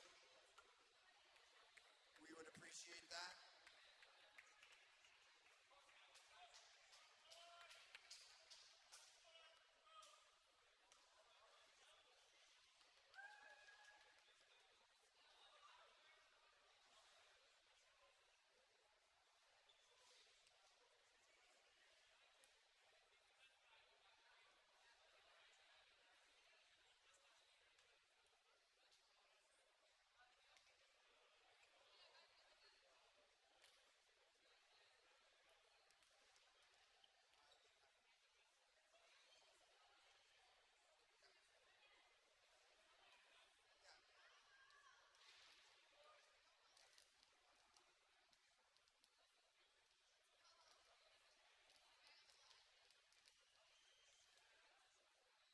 Harvard team, if we can get you heading to the court, please.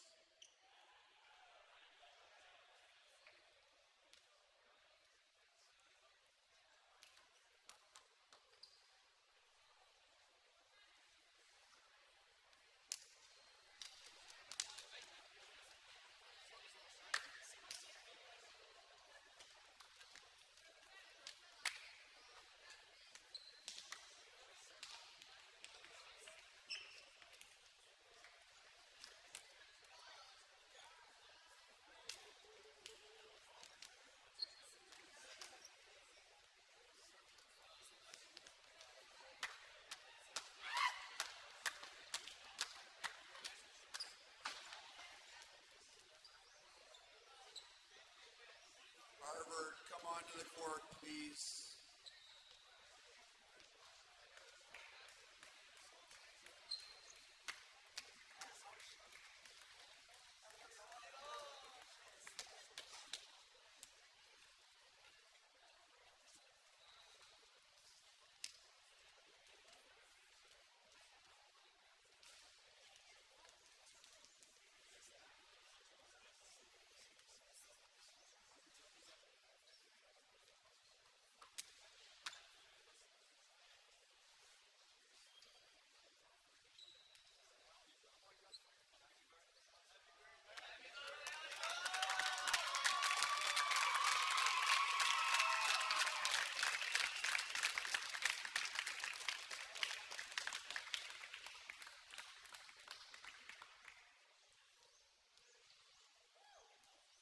All right, welcome to the award ceremony for the 2026 Potter Cup Championship. That's their intercollegiate championship. We just saw a terrific match played by two wonderful teams. But before we get to the teams, I'd just like to introduce some of the people who are on court. So we have two board members from college squash. This is Edgardo Gonzalez and Malcolm Miller. There are only 7 volunteers who oversee college squash and 4 coaches who are elected to the board, and these are our 2 representatives. If you could just give them a round of applause.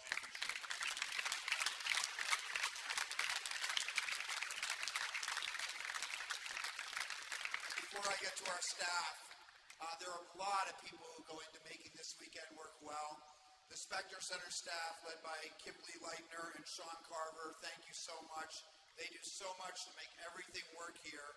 Give them a round of applause.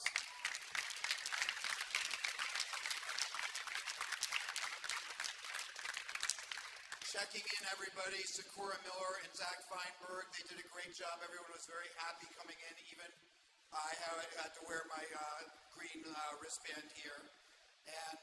And also Richard Clark, who is the athletic trainer who has been here for many years and does almost every match here. He's been a special person, a member of our team. We can have a round of applause for Richard Clark as well.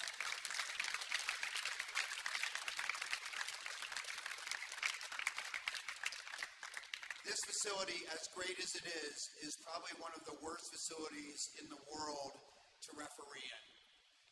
The referees are standing up behind the court. The players, when everybody's yelling, can barely hear them. The parents and other spectators are jostling right next to them. And yet we had almost 90% of our matches covered. And the referees do an incredible job. It's a thankless position. They do it out of the love for the game. I would really love to have us have a round of applause for all the referees.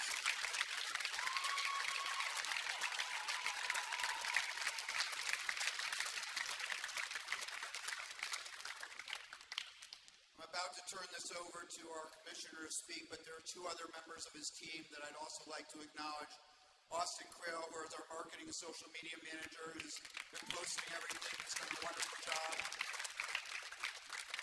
And I don't see her right now, but Lovey Roundtree, who is our Director of Expansion, has been doing yeoman's work throughout the weekend. Thank you to her as well.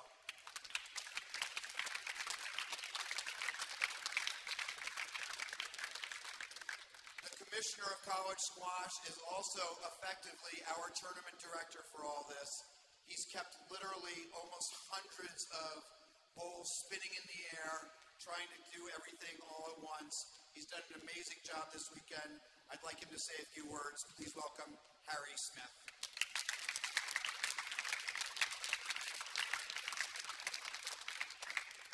Well, thank you everyone for being here and playing your hearts out this weekend. I know I kind of stand between you and the trophies, but I'll just take a moment. So I want to take a moment to recognize kind of what we just saw, not just this individual match, but this entire season in squash. I think for the men's division specifically, this is as close of a season as we've ever had. There was so much parity across the top 10 programs, a lot of upsets through the year. The results were pretty circular, so teams beating everyone, losing to everyone. There was no clear winner, and that's great for the sport. It's exciting for the spectators, for the league. And we really appreciate the players and the coaches and the programs for all the work they put into it. So thank you to all of you.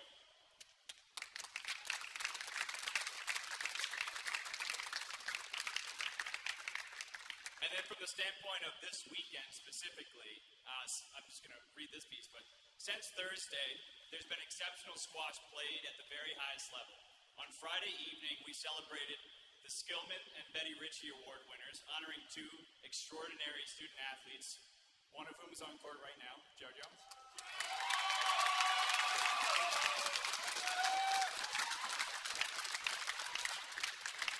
We also recognize 16 of the 20 men who will receive All-America honors this year.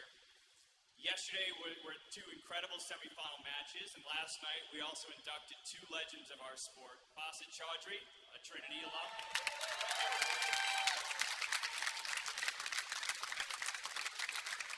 and Amanda Sobey into the CSA Hall of Fame, a Harvard alum. We also presented the Arthur Blasberg Jr. Lifetime Achievement Award to John Illig. This weekend is a reminder of what makes college squash so special.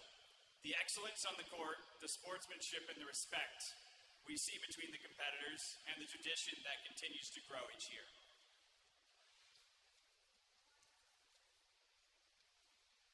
And in a moment, I'm going to hand this back to Will for the trophy presentation. But before I do, I wanted to just say, today we witnessed two outstanding teams battle for the Potter Cup. On behalf of the College Squash Association, I want to say congratulations to both teams on an incredible season and a fantastic tournament. So congratulations, both.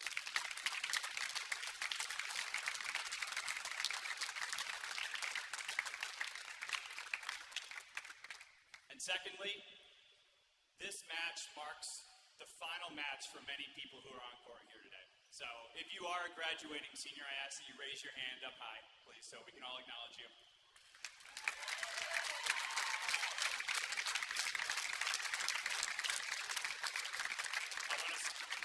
I want to say thank you to the seniors specifically for your commitment you've given college squash over your past 4 years. This is an incredibly strong community and one that you're going to be part of forever. We wish you the best of luck in the next chapter in your lives. We hope you're going to stay connected to the College Squash Association, continue playing squash, and continuing to help us grow the sport.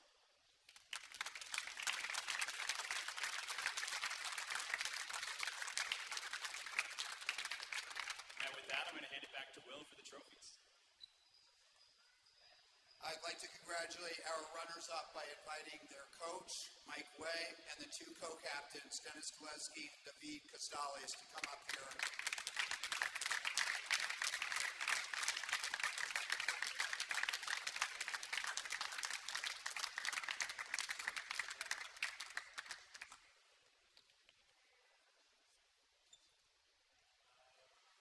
Yeah, no, this was, when we have our, oh, sorry, I'm Dennis, I'm one of the co-captains, this is the good. But yeah, this was a match, one for generations. I know, historically, Harvard and Trinity, that's been the battle. But congratulations to Trinity, I'm delighted for you guys. Like, very hard working, great comebacks. I know you've had tough past few years, but very well deserved. But to go to my team, what an incredible season. My last 2 years have probably been incredibly challenging for the Harvard program. It's an incredibly successful program, evidently, but the last 2 years we came 5th and 6th at nationals. But what prevailed was our team culture, and I cannot be prouder of the people standing right there, and my co-captain, David.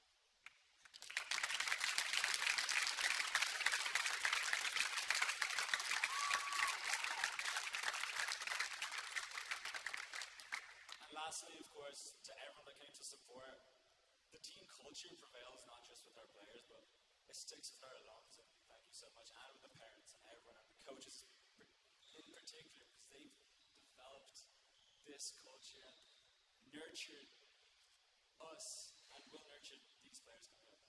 I can't wait to see where they go in the future.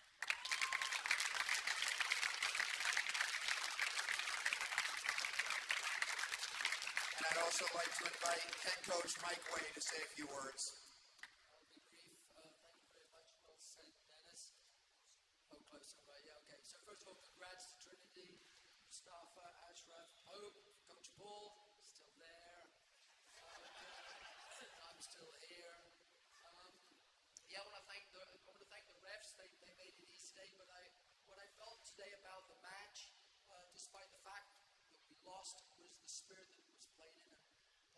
spoken about that. So hats off to the referees and hats off to you players for playing clean and fair and strong.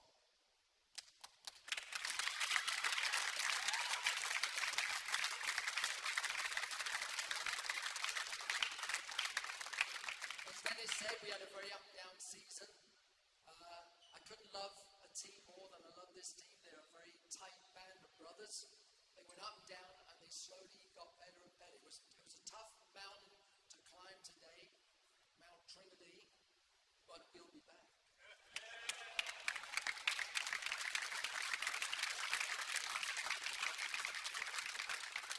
Congratulations to our runners-up, Harvard, and now to our 2026 Potter Cup National Champions, Trinity.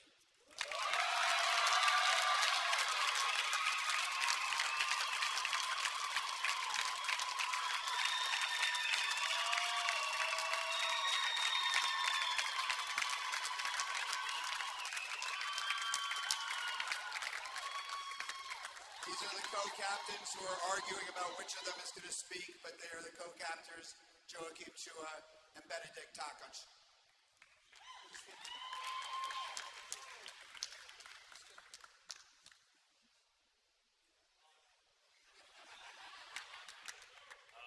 I don't really know what to say. I mean, we've been trying really hard the last 3 years. I think me and Benny has felt more pain in the last 3 years than ever in my entire life. So I want to dedicate this cup to the guys in the front row over there. I know we've been trying for quite a while now, and they've always had our backs. And to my team, thank you guys. It's been a pleasure to be your captain.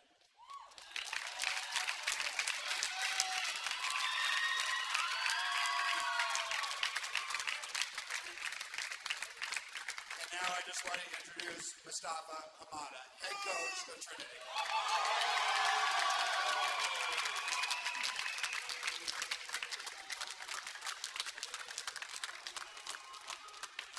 First, I would like to congratulate Harvard on an incredible season, and having played against Harvard and this coaching staff, I know how hard it is. So no matter the year, I know Trinity Harvard is the biggest rivalry in college sports, so congratulations, guys.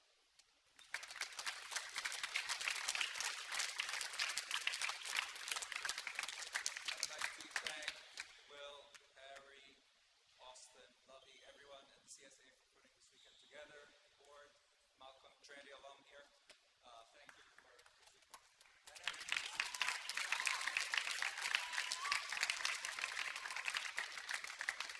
Before I get to the team, I'd like to appreciate the Trinity College president who's sitting in the stands, Dan Lugo, and his wife, Tina.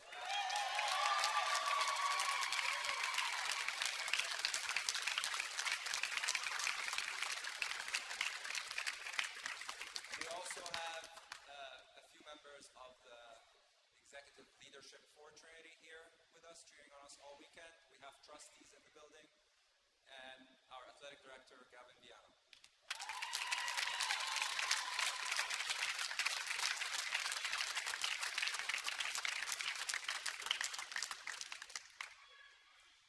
Guys, this has been a few years. We were incredibly close, and everything you guys worked for this year came together. It was hard, but you guys stand here today undefeated, which is very hard to do these days.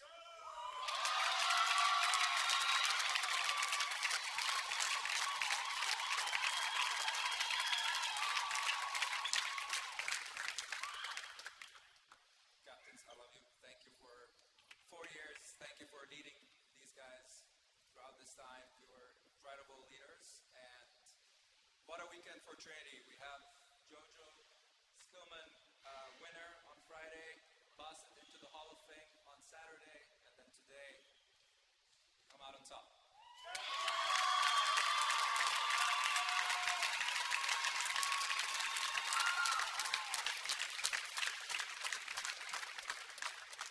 I'd like to thank all our coaching staff and our support staff. We have Kev, JJ, Matt, Derek, Coach Ashraf, who's been an incredible help this year, which deserves a round of applause for his birthday as well.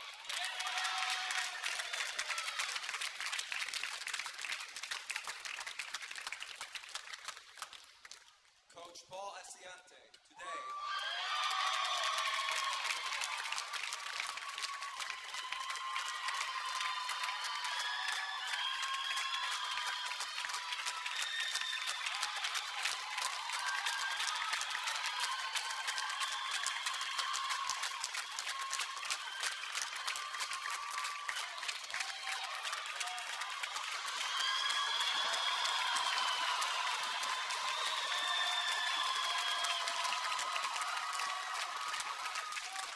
Wait till you hear what I'm about to say. This is number 20. 20 national championship. 20. Last but not least, we dedicated the season earlier in the year to Didi Consoli, who was one of our trustees. She's battling breast cancer.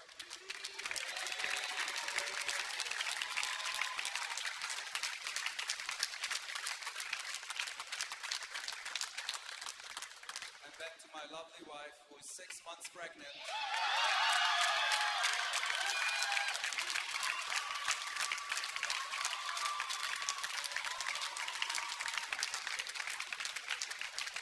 This is for our baby girl. And now I'd like the captain just to come forward so I can present officially the 2026 Potter Cup National Squash Champions, Trinity College.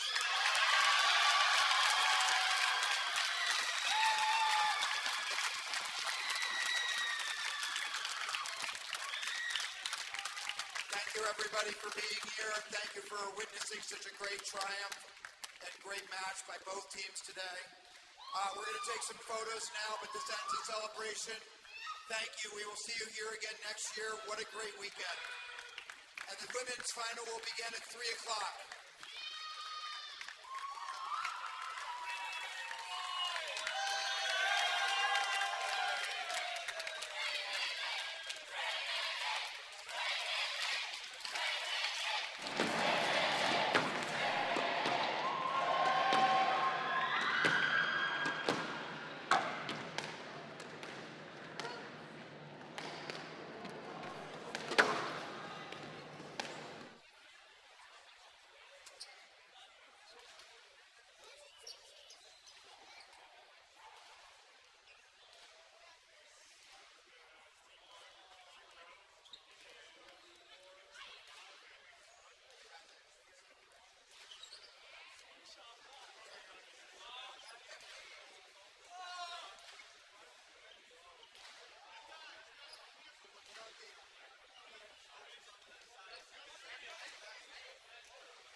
between the three of them, believe it or not, they won 10 national singles titles, and Betty would go on to become the first women's head coach of Princeton.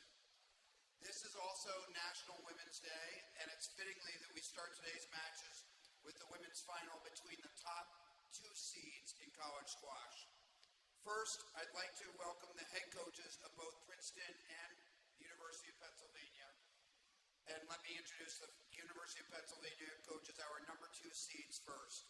We have assistant coach Gustav Detter, head men's coach Gilly Lane, and the director of squash and head women's coach Jack Weiner.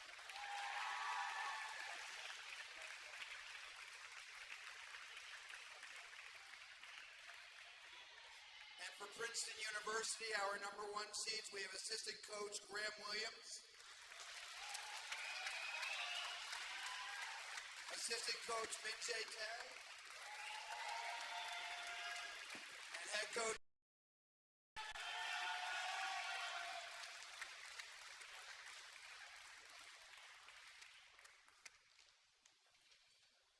today's player matchups. First, I'd like to introduce the non-playing teammates who are critical members of the teams. I'm going to introduce all of them at once for each team. So for Penn, we have Ann Leakey, who is number 6 but got hurt this week, so she's not playing. Natasha Pensler, Nitsa Colon, Charlotte O, Sasha Baus, Paolo Linku, and Madeline O. Please come onto the court. There we are.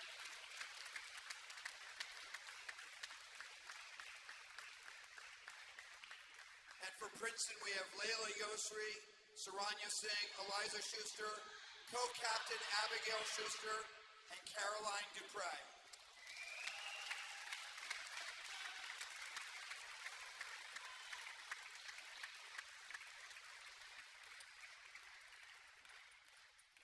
And now, at number 9, for Penn, from Calgary, Alberta, senior co-captain Janet Tweak.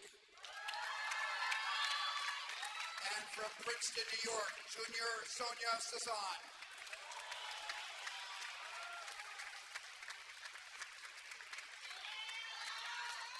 At number 8, for Penn, from Johannesburg, South Africa, sophomore Savannah Ingledew. And for Princeton, from Vancouver, Canada, sophomore Hermione Cow.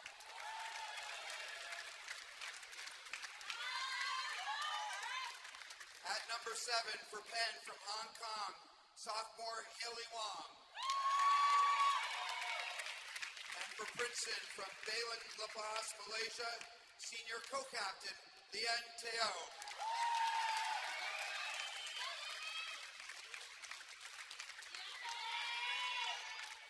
At number 6, for Penn, from Redwood City, California, junior Ashna Tumalori.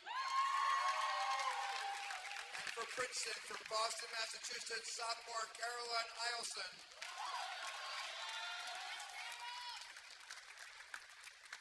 At number 5, for Penn, from Wynmore, Pennsylvania, sophomore Alexandra Stoddard. And for Princeton, from Philadelphia, Pennsylvania, freshman Samantha Jaffe.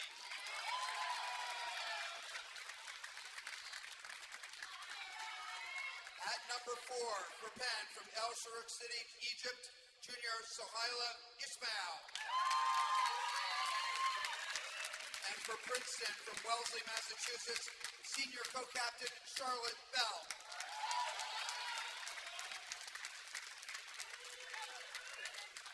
At number 3, for Penn, from Cairo, Egypt, senior Malik Taha.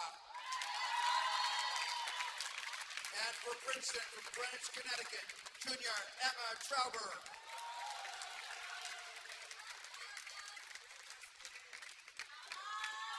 At number 2, for Penn, from Zagreb, Croatia, junior co-captain Franka Vidovic. And for Princeton, from Philadelphia, Pennsylvania, freshman Alexandra Jaffe.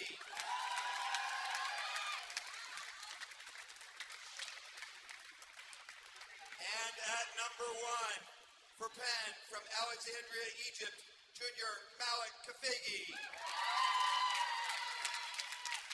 And her opponent, playing number 1 for Princeton, also from Alexandria, Egypt, Junior Zayn.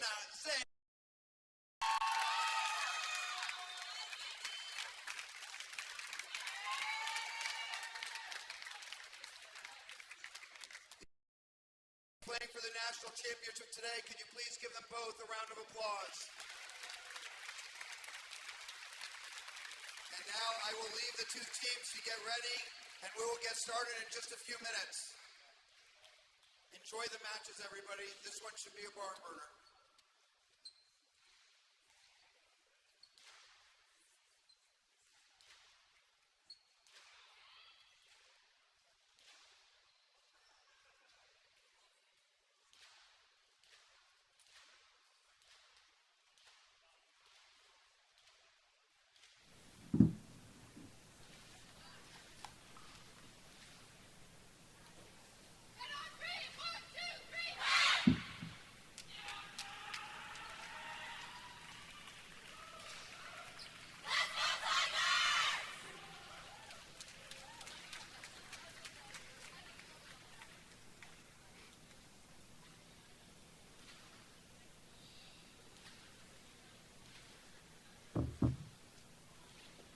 This afternoon in Philadelphia, Pennsylvania, at the Mecca of squash here in the United States, the Arlen Specter U.S. Squash Center. 2 schools, 2 teams will battle for the right to call themselves national champions. Gail Ramsey is the longest tenured head coach in all of college squash, taking over for Princeton University in the early 90s. She has won 5 team national championships in her tenure, and she's hoping that today will be her 6th.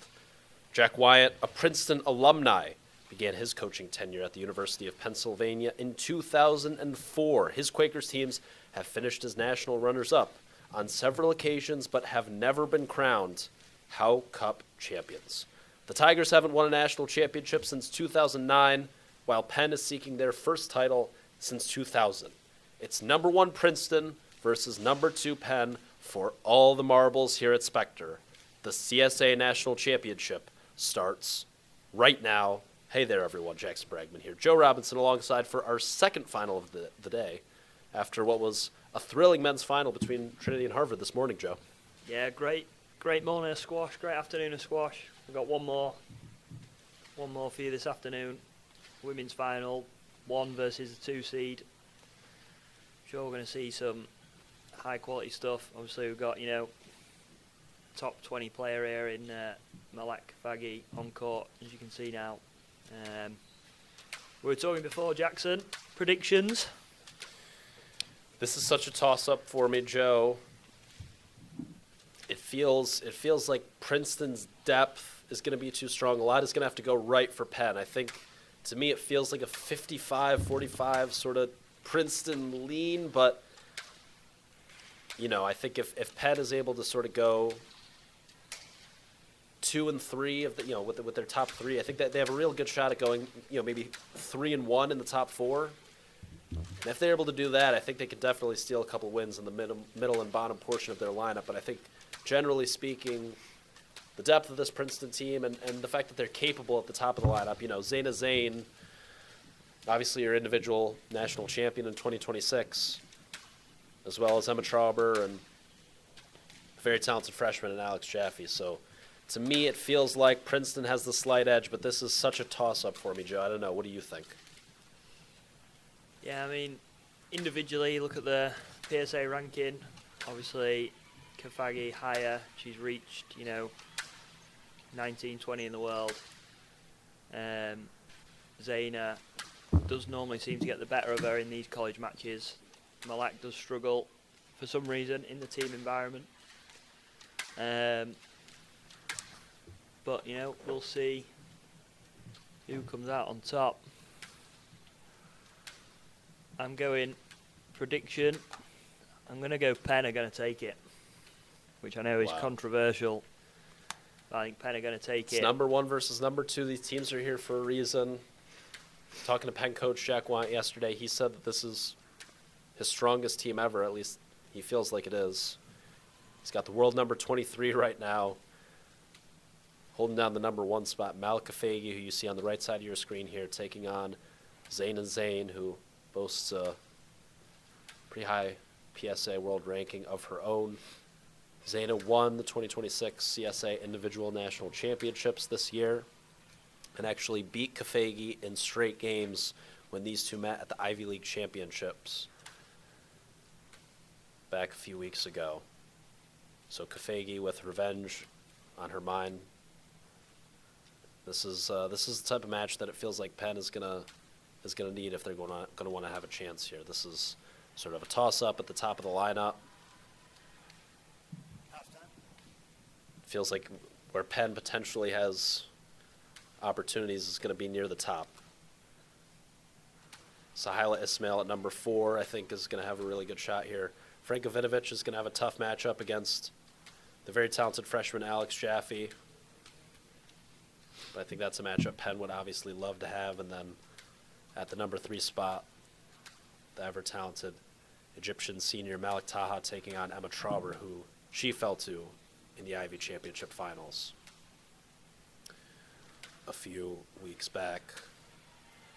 But we did see some impressive performances from Penn at the bottom of the lineup yesterday. Thought Jonna Dweek had a good showing despite the loss to Valerie Huang. And Savannah Ingledew, very gutsy in her five-game win at the number 8 spot over Stanford.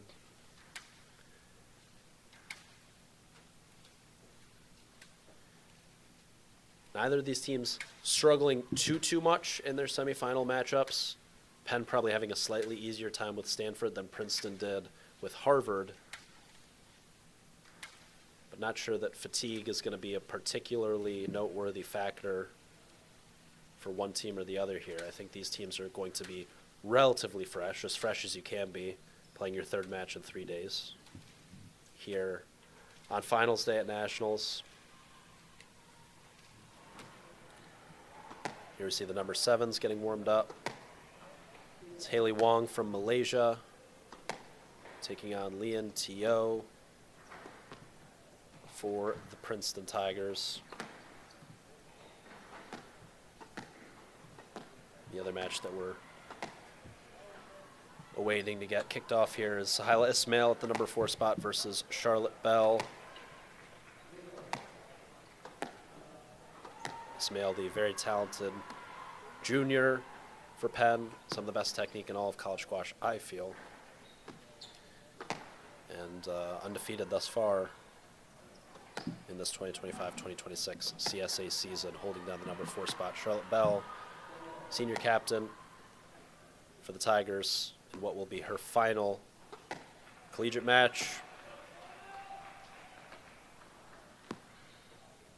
It's the calm before the storm, Joe. Yeah, all calm now. Can hear the screaming already from downstairs. But this is going to be a ripper, I'm sure. Looking forward to seeing who's coming out on top. I'm still going with my Penn prediction. I know that's controversial for you over there, but not like controversial at all. I mean, it's due. It is due. It's a very reasonable prediction. This is a very, very good Penn team.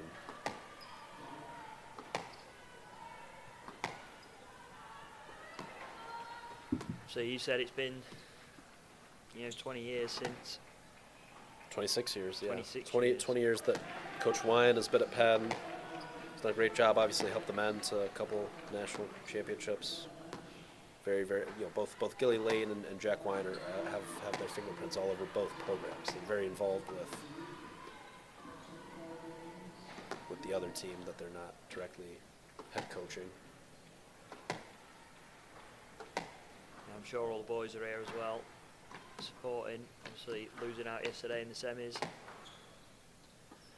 We don't want to get too ahead of ourselves, but these two teams going to be very strong next year. Not too many seniors that are moving on. Charlotte, obviously, playing her final collegiate match today, but Bell is the only member of Princeton's top 6 graduating after this season, and Jonna Dweek, the senior captain for Penn, playing 9 today, the only member of Penn's top 9 who will not be returning in 2026-2027 CSA season. And here we see our first women's final is underway. The number ones, Kafagi, Zane, on the East Glass Court here at Spectre, and it's Penn drawing first blood in the battle of the number ones. So yeah, not to get ahead of myself there, Joe, but these two teams both going to be quite strong heading into next year as well. Both pretty good classes coming in. So this could be the beginning of a major rivalry for years to come in college squash. But all eyes on the Spectre Center here this afternoon. I think we could be here for a while this afternoon with this one. Chance. I think we're going to be here maybe even longer than the men's match this morning. And we were guaranteed a new champion between the men. Our defending national championship winning Penn Quakers on the men's side, falling to Harvard in the semis yesterday. So Trinity claiming their first men's national title since 2018, and we're also guaranteed a new women's champ. Harvard knocking off the defending national championship winning Trinity women's team in Friday's quarterfinals. Good width there from Kafagi, off to a quick start.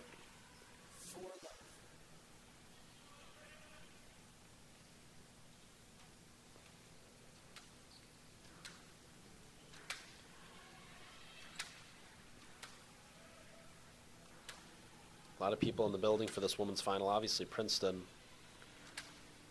not too far, Princeton, New Jersey, from Philly, PA, and University of Pennsylvania Squash Center is about a 7-minute walk from where we're sat at the Spectre Center. So, obviously, the whole Penn men's team out in full force. And yeah, obviously the Princeton boys will still be there as well from their match this morning. Yeah, so it'll be a packed stand. Obviously, we've got the fan cam. Certainly looking forward to the fan cam. Our tech man Tucker will be pulling that out at some point, I'm sure. He wasn't happy with the Trinity celebrations earlier, messing up his cameras, but I think he's recovered now. There's another error from Zane. There it is. There it is. There's the fan cam. You can see packed to the rafters here at the Spectre Centre. It's a dream start for her.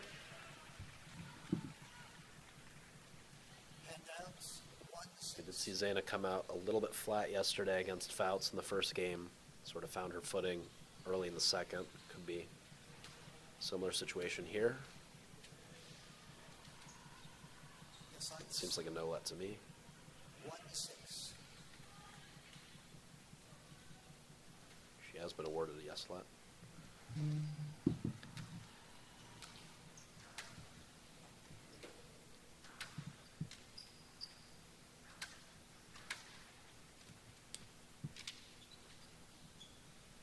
Good for Zayna to get her first couple of points on the board. She obviously didn't want to be going down to a bagel in that first game. 2-6. You can see there one of the Princeton coaches, Graham Williams, fellow Englishman, on the front row in his orange jacket. We're looking for a win today. Is it just this year that that Graham Williams has joined that Princeton coaching staff there? I think Joe? so, yeah. I know he's involved with quite a lot of pro players sort of around the Philly area. Obviously, Olivia Weaver most notably. But I think this is his first year in this sort of environment, so it'll be interesting to see how he's finding it, how he gets on.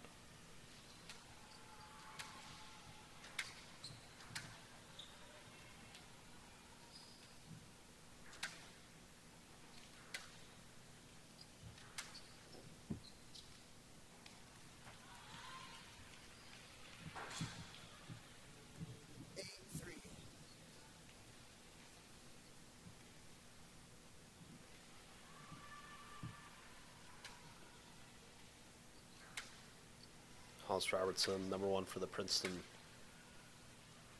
men's team set beside Williams, who's actually done a lot of work over the years with Olivia Weaver, Princeton alumni. our current world number 3 on the CSA World Tour. There's a stroke to Kafagi, who's running away with this first game here.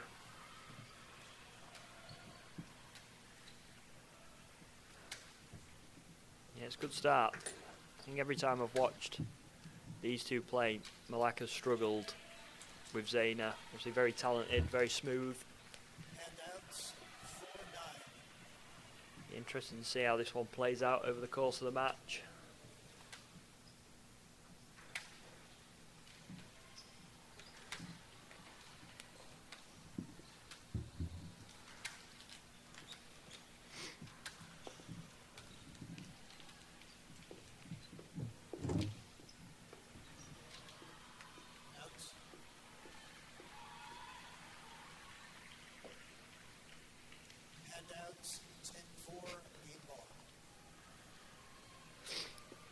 Six game balls here for Kafagi to take a 1-love lead over Zain, who she once again lost to in straight games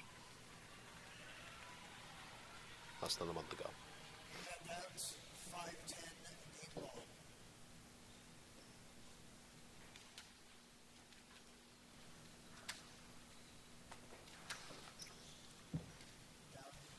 There's the error.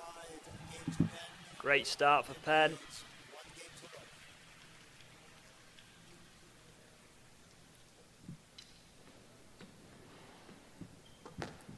We look over to the two side courts, two very close games going on already.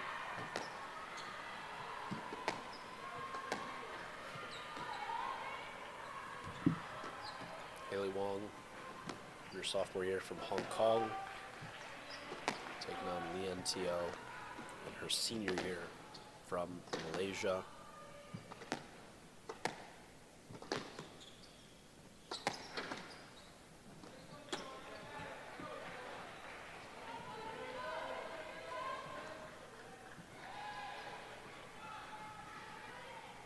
Bell, the American, gonna hang in against the Egyptian Ismail.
And a stroke for Teo allows her to take that first game. Long led 8-7 there. The Malaysian battling back to get on the board for the Tigers. And Ismail now with a 3-point lead. Yeah, and like you said earlier, she's playing a little bit further down the order than maybe what she's used to, which is a credit to how strong this Penn team is now. Pushing Sahale down to number 4 is almost unfair, really, isn't it? It's a really beautiful backhand swing. Very clean striker of the ball, excellent technically.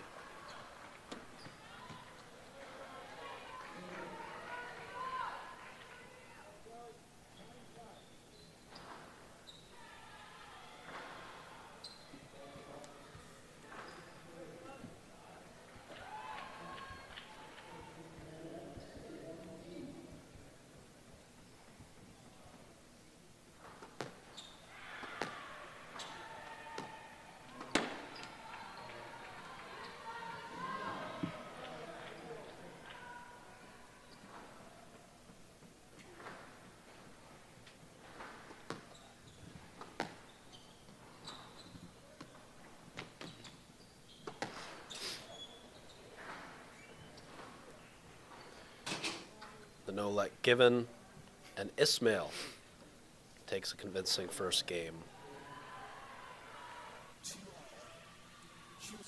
over the American senior. Back over to the glass court. Faggy deadlocked with Zane at 2-all in the early going of this second.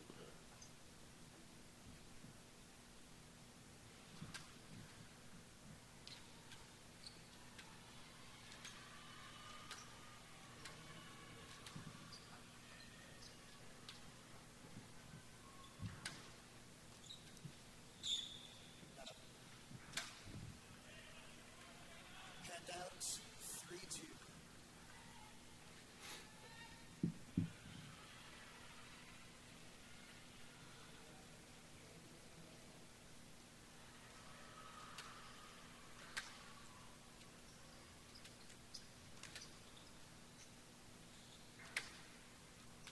Zaina's starting to get a bit more of a foothold. Oh, she's going for it there as Kafagi. She's got Malak moving a little bit more side to side, obviously. Put her under a lot of pressure that rally, and Kafagi sort of giving in. Malak, going for that kill, which slightly was bigger, not as she's taller. Maybe doesn't move as fast as Zaina, so Zaina trying to exploit that a little bit with a few more boasts, a few more angles. Malak obviously very good across the middle, so she has got to be careful with that cross court. Handouts, 3-4. Zaina, very graceful mover. Technically very sound in her movement. And similarly, very dangerous on the volley, especially on that backhand side. Pretty automatic with that drop shot from the midcourt or off the volley. Great width on the cross. Handouts, 5-3.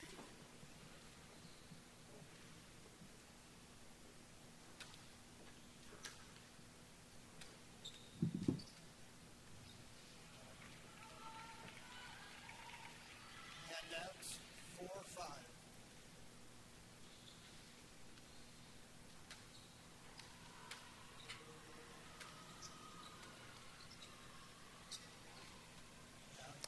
An error there from Zane.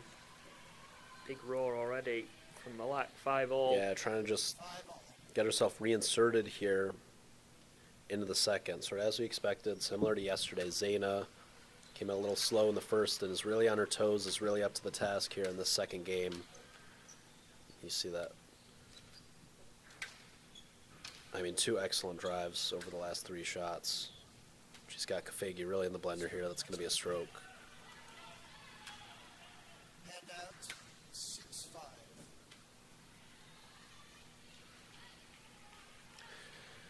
It's really very smart tactical squash from the Princeton Tiger.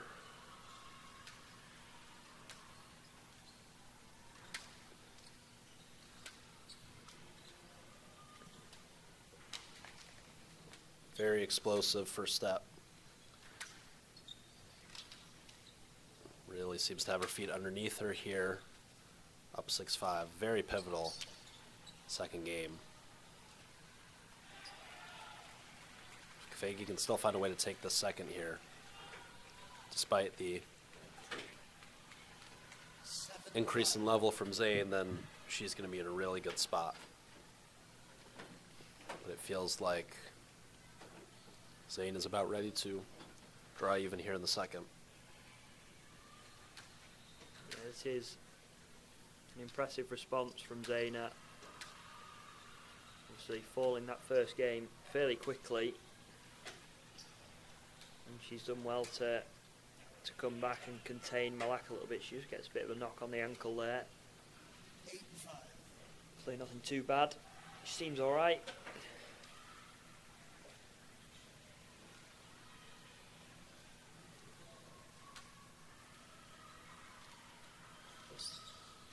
Full length split. Just split. And then she's on the floor. She's going for the dive. She probably needs to try a little bit harder there to get that one back.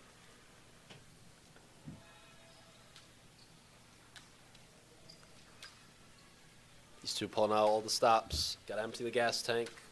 It's the final match of the season for these two. For a lot of their teammates, the final match of their careers.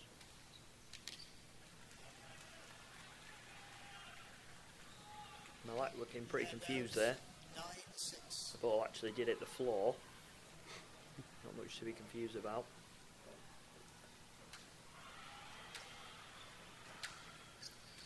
Zaina within a couple of points here. She just flicks one out of court. Little tap on the head with a racket. She knows that was a poor, unforced error. Big time rally here, Joe. 9-7. One of the most important of the match. One of the most, for sure. That looked like it hit the Some tin. major power there. Oh. So I thought the ball was down. Malak.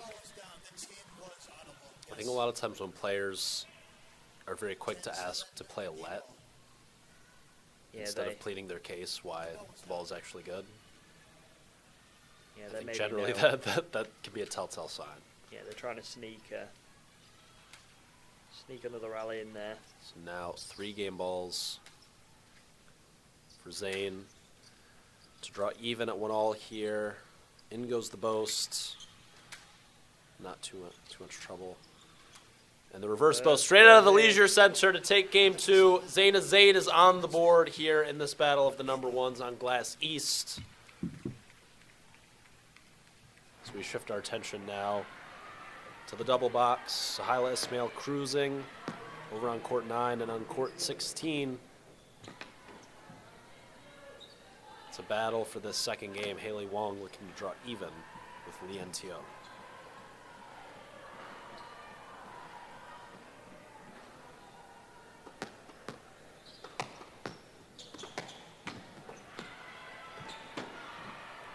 Wong sent the wrong way with that boast. Malaysian.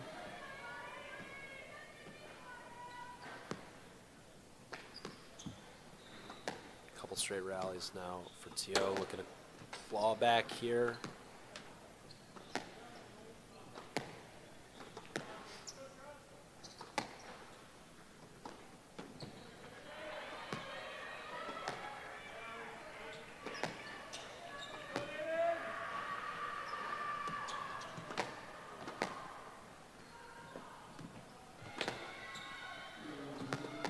Big rally here on the left side of your screen. Oh, and that's an excellent put away from Bell on the back end of a testing rally. Gonna be tough to reinsert herself here in the second, but hopefully she can build some momentum heading into the third. Try to get her feet underneath her, because it's been all Ismail thus far. Once again, great piece of attack to the front left. And was ready for that cross. Read the Egyptian like a book for her second straight rally, 4-9 now. I think the thing I've noticed with sort of the difference between the men and the women's matches is that the women's matches can change seemingly a lot quicker. Yes. A lot of momentum swings. Obviously the quality is just as high, but it's shorter. Like, for example, I know it's now 10-4, but Charlotte could have quite easily gone on a run there and got back within a couple of points fairly quickly. Where in the men's it doesn't seem to happen as rapidly, which does make, in my opinion, the women's game at the moment a little bit more entertaining. Yeah, from a spectator's point of view. I heard this stat a few months ago, and I don't remember the context or who I heard it from, but the average rally length in college squash for the men is around 11 shots, whereas for the women it's a little over 6. So the rally is obviously much shorter, which can lend themselves to those momentum swings, as you say. Beautiful forehand drop shot from Wong there. Inch perfect, about half a centimeter above the tin there. Leaves it tight, leaves it very close to the front wall. Sort of turned her back before T.O. even had a chance to go get it before the ball bounced twice. She just knew it was going to be a winner. Now finding yourself with a small 9-8 lead here. Ginormous rally for Penn to claw back to 1-all in this battle of the sevens.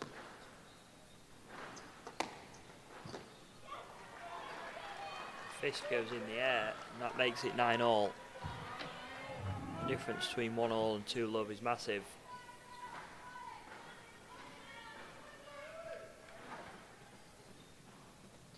And at 9-all, could go either way. Oh, That's again, the beautiful long drop. shot Gutsy from off the Haley. serve return.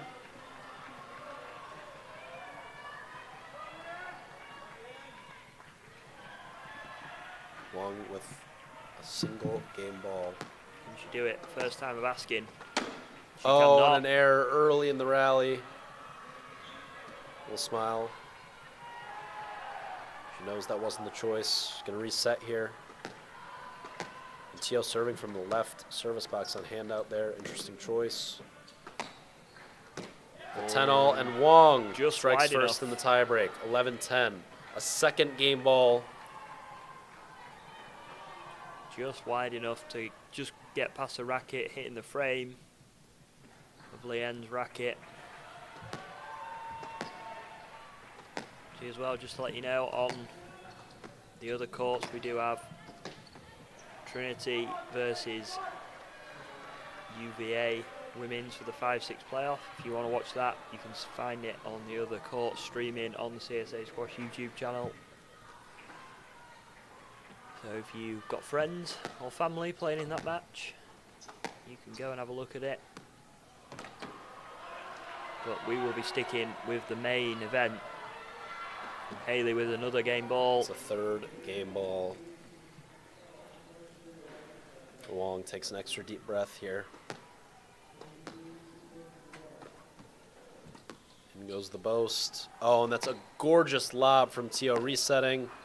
Throwing the ball up into the lights, out of the reach of Wong, who just clips the top of the tin. It's Oh, you unfortunate. could have told me that that went up, Joe, and I would have believed you in a heartbeat. Yeah, it was close. It looked up. If we didn't have sound in our ears, we wouldn't have known.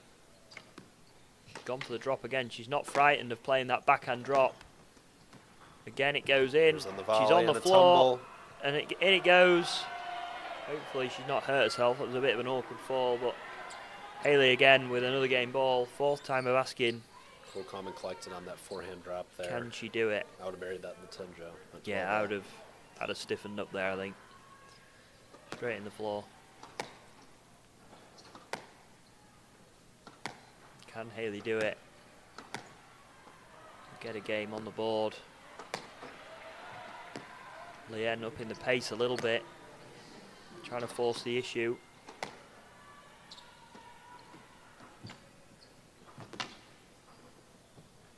That boast right back to Wong there. Oh, it's still in. It's snuck up.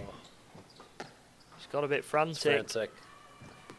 Right on Good mouth. lift. And there's the boast. It's Finally! a beautiful shot. Brilliant variation. Can see Zain Patel there. Nearly putting his hand through the glass. On her fourth attempt, it's Haley Wong knotting things up between the number sevens at one game apiece. As we turn our attention back to the glass court, Kafagi out to a lead. And the third looking to rebound.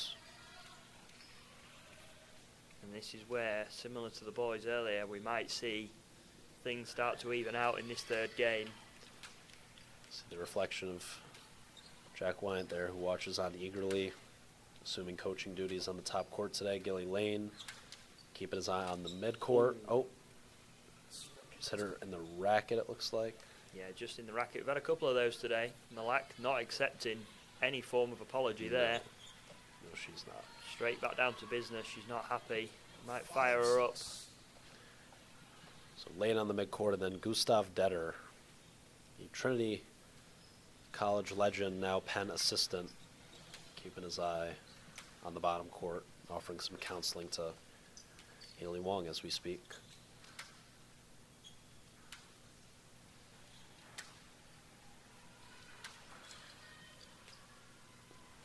Ooh, and she just puts it in the tin. I'm not sure it was the right time to go for it. I mean, this is going to be tight, Joe. This is going to be tight all afternoon and into the evening. potentially, daylight savings. I don't know if we'll reach the evening, but this is going to be a lengthy affair.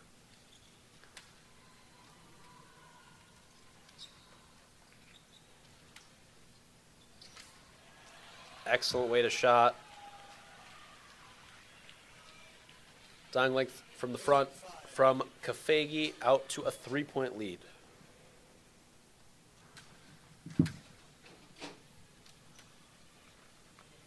Oh, it's a big movement. Malak still in the rally.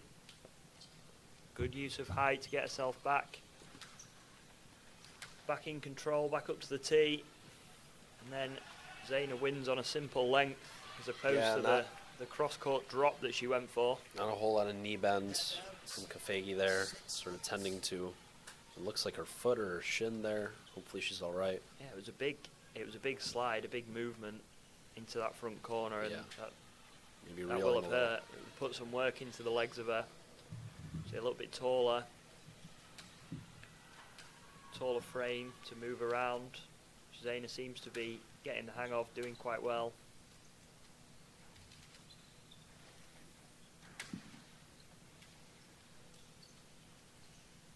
Yes, that's 6 hits. You see Jack Wyatt in the reflection, trying to will on Kafegi.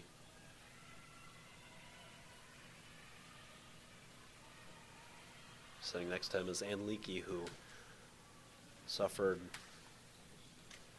a knee injury in Penn's quarterfinal match against Cornell that did not look pretty. Number 6, usually for the Quakers, out of commission for the semis in today's finals. It's a poor error. It's a weak error there on the backhand side, which is normally so reliable for Zaina. Yeah. But just putting that one straight into the floor. Now she's hit one down the middle and she's all over the place in the back end of this third. That's a brilliant shot. It's absolutely walloped on the backhand cross. 6 game balls for Kafegi. Last minute whip of the wrist there from Malak, sending it across low and hard. Oh, and then a nice hold in reply. Stuck in the mud there was Kafegi Zane. She reeled her in. Reeled her in and wrapped it around the reach on the cross. 1 game ball saved.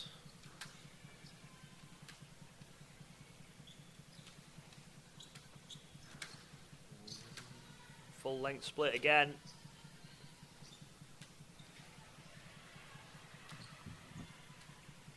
That's a beautiful shot. Oh, and there's she had the her error. the wrong way. She sent her the wrong way, but she Joe. put it in the bottom of the tin, unfortunately for Zaina. Malak really impressing me with the amount that she's getting back with interest as well. Doing a great job at just containing Zaina along the sidewall. Long out to a good start here in the third. Meanwhile, Sahila Ismail with game ball. Match ball, rather, over on court 9. If we could hop over there for a second, maybe.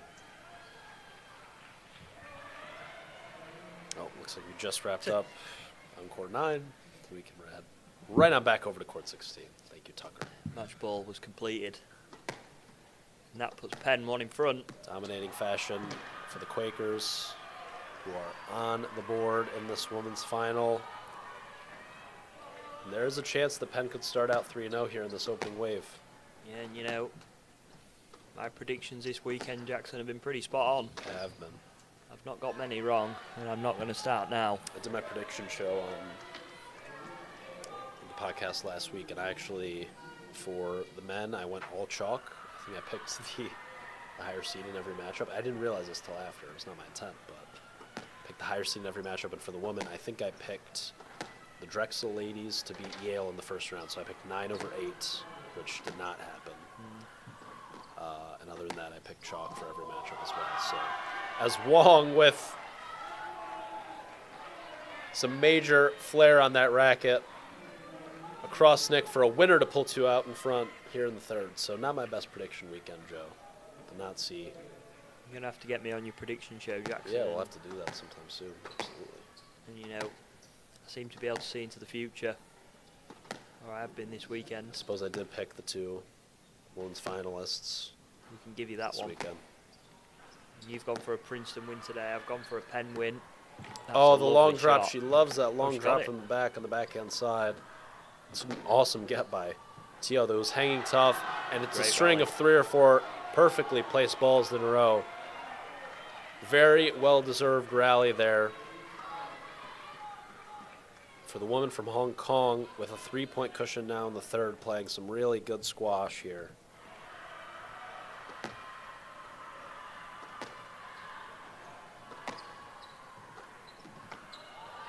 Lovely boast around the angles from Lien.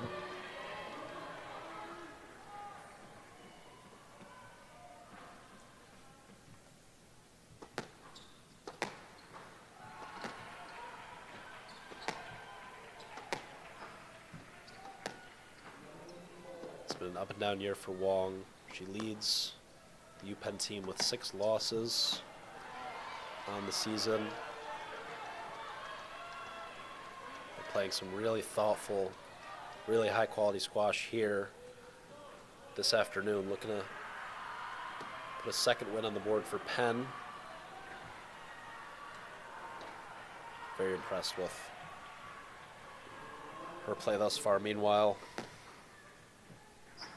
4th game underway between the 2 number 1s. Maybe we can go double box to the glass court as well. It's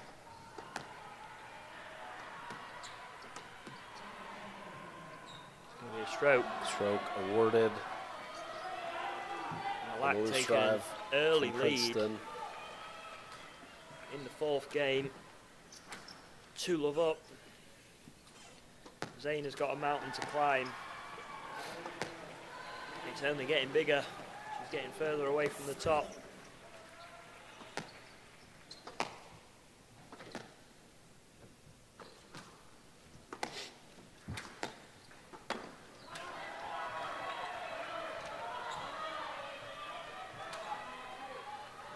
Zaina, that's a brilliant hold from the front. Again, reeling Malak in. Just holding her movement slightly and then sending her all the way back to that back left corner.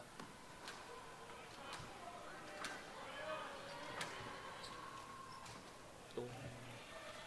I would say Malak has really showed up here today, Jackson, for the final as Yes, she expected. has. February 22nd, she lost to Zaina 13-11, 11-5, 11-3 in only 31 minutes. And she's Today's been a different story. Making me eat my words. She's proved me wrong that she struggles in team events, but she's put those accusations to bed today. But it's not over. We know how good Zaina is, and we know that she can pull some magic from anywhere. Yep. It's the first national final for anyone on this Penn roster, including Malik, of course. So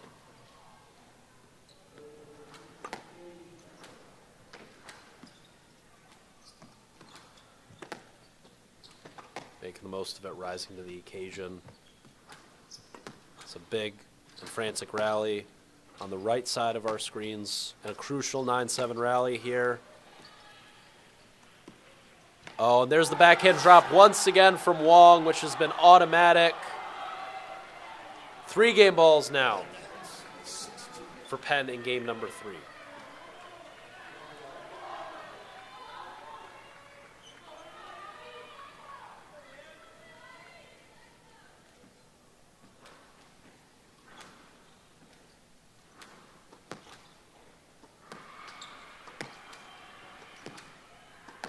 Zane's gone for the neck attempt there.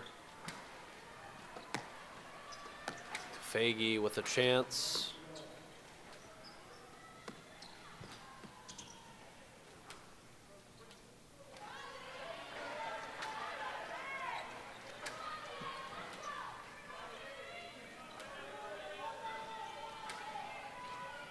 Very interesting that T.O.'s been electing to serve from the left side on the Must be a handout. pre-made decision. Yeah. Obviously feels We know how good that backhand drop is for Wong. Yeah, she obviously feels that the forehand is a slightly weaker side for her that she can target. I mean, that backhand is hit with some pace as well, isn't it? When she's not sending it in short. Yeah, it's very strong technically. With soft that touch, backhand. she's giving it a good smack. There's the boast. Another one, and it's in the tin. I mean, she's And got Wong smiles. so, She knows that she had her there. she's got so many options on that backhand. She can hit it really hard. She can soften it up and float it. She can put a drop in, a boast. Yeah, it's very deceptive. Yeah, Sent me the wrong way both times there. You know, it's rackets, preparations coming from the same place. She can play any shot she likes. It's a great setup, which will just, you know, hold her opponent's movement a little bit, even if she's just playing a simple drive up and down the wall. Just makes you stop for an extra second on the tee.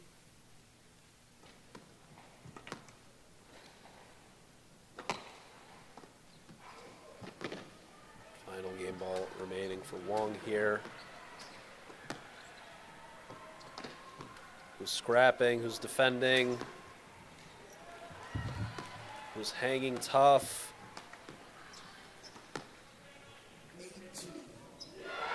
Oh.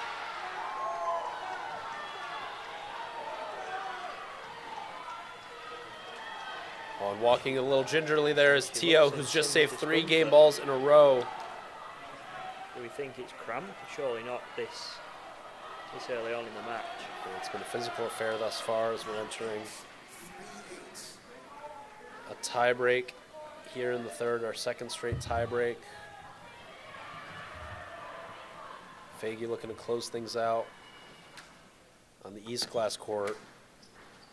This match all but surely will determine the winner of this first wave of matches. What a movement from Zane there.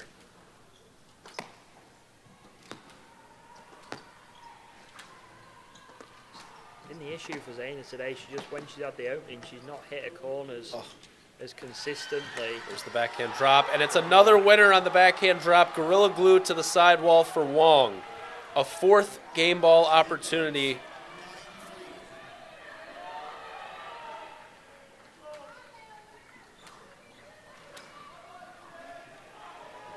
I don't know how possible this is for the tech man, but maybe on the glass we could get a crowd cam as well as the double screen, or is that not?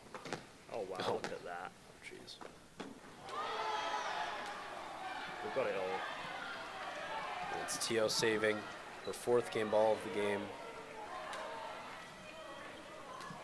Now, can we get the crowd cam on the other side there? Would that be possible? Oh my goodness gracious. He's got it all. He's got all the tricks in the book. Keep track of the scoreboard here. 11-all one side. We've got a match ball for Penn on the other with the fan cam in the top left corner. Sundays don't come much better than this.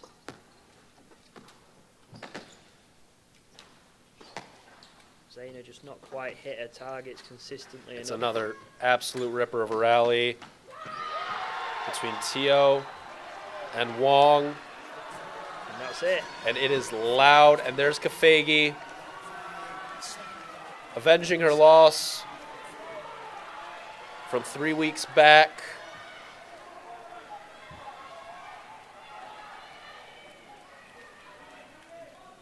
Two weeks back, rather.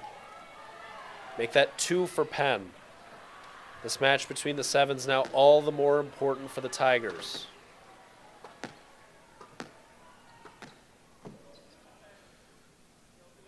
Yes, that is the right call there.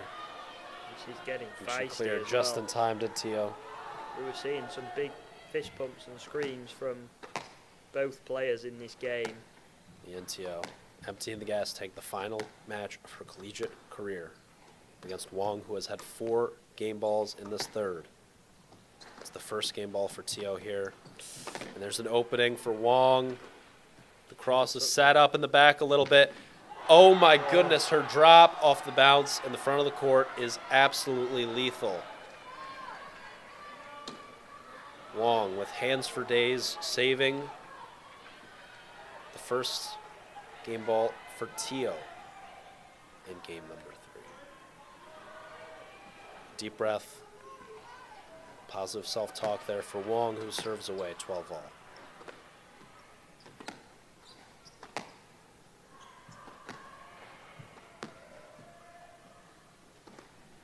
Chance.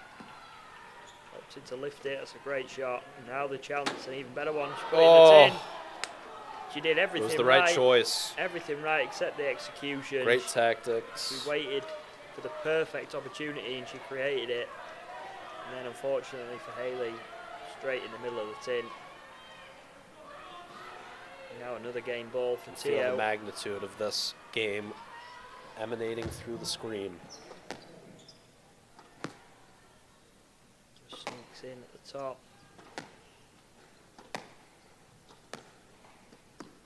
Oh my goodness, again. And Tio reeling there. She really wanted to get off court after that one. Yeah, both girls exhales. Physically struggling. You can see the slightly elongated wipe of the hand, wipe of the glasses, a few extra bounces of the ball. Yeah, She's Tio really obviously taking a toll. trying to keep Wong on the move, but when presented with the opportunities. There's an error, as I was about to say. This is ridiculous. So good off the volley, taking the ball in short. So good off the boast, countering short. Stroke. Oh. Back and forth we go. Joe Robinson, 14-all.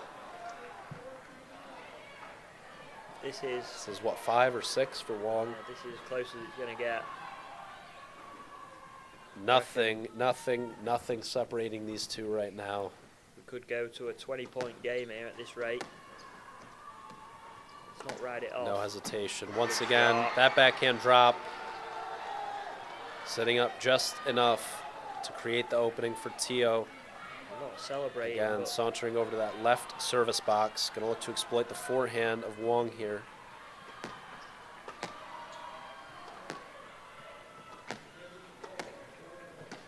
Is this going to be it?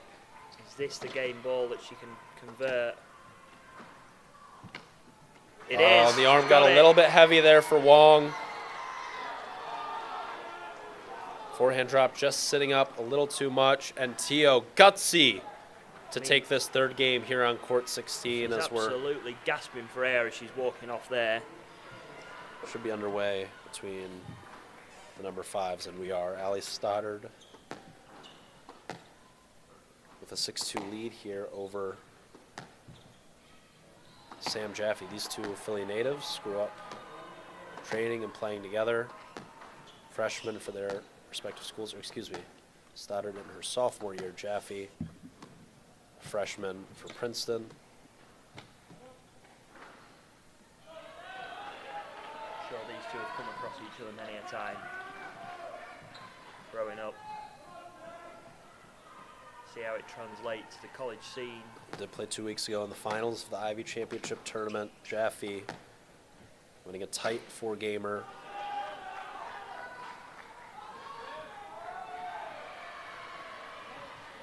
Starting off looking like Ali's going to take the first game here with a 4-point lead. That's a nice shot, little roll of the shoulders. The whole body showing cross court, but the ball going straight. Nice little variation there just to send Sam the wrong way. Good shot there. 2 great examples of perfect length hitting.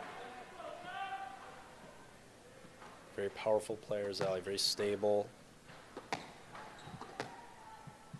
Very balanced on the tee. Great racket prep, always ready for a volleying opportunity when it presents itself.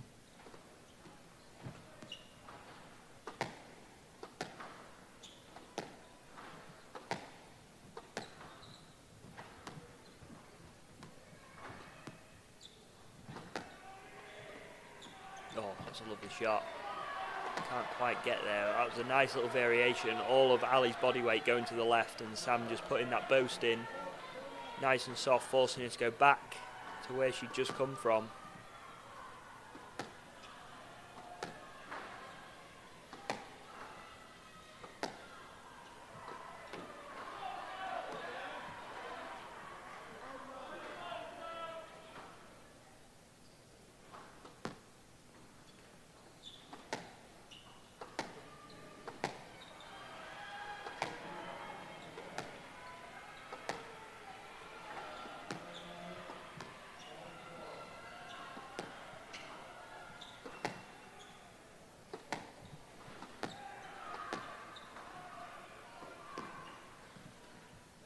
Nice change of pace from both girls here, just jockeying for position down the Oh, backhand in the side. air on the long drop. Yeah, I'm not sure that was the right shot to be playing there. She was somewhat in control of that rally.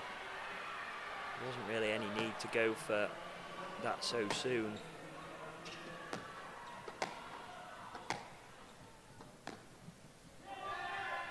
And Sam mounting a little bit of a comeback here. She's now within 2.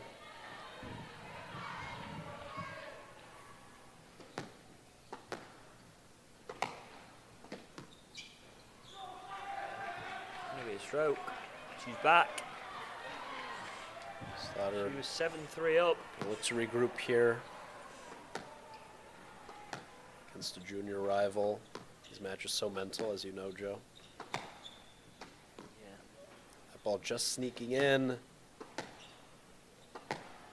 Getting a bit, sort of bumping into each other quite a bit now. Obviously not intentional. Both very fair players, but a bit of traffic, and that's 9-all, and this has come from nowhere.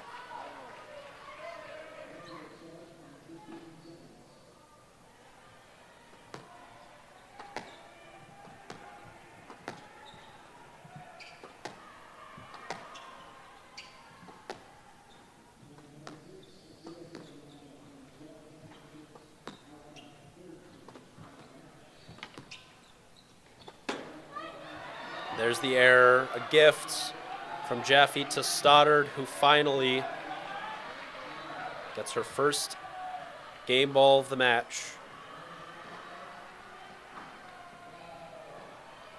Battle of the number 5s, Philly natives.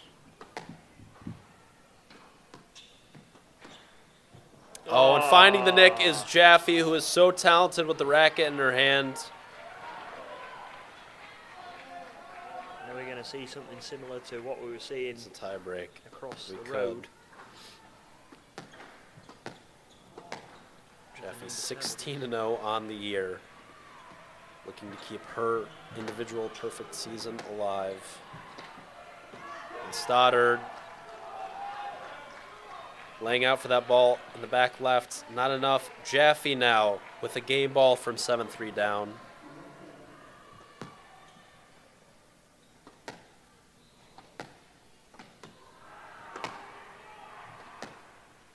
From the brink of defeat in this first game, Sam Jaffe has sort of come from nowhere, and she took the first game.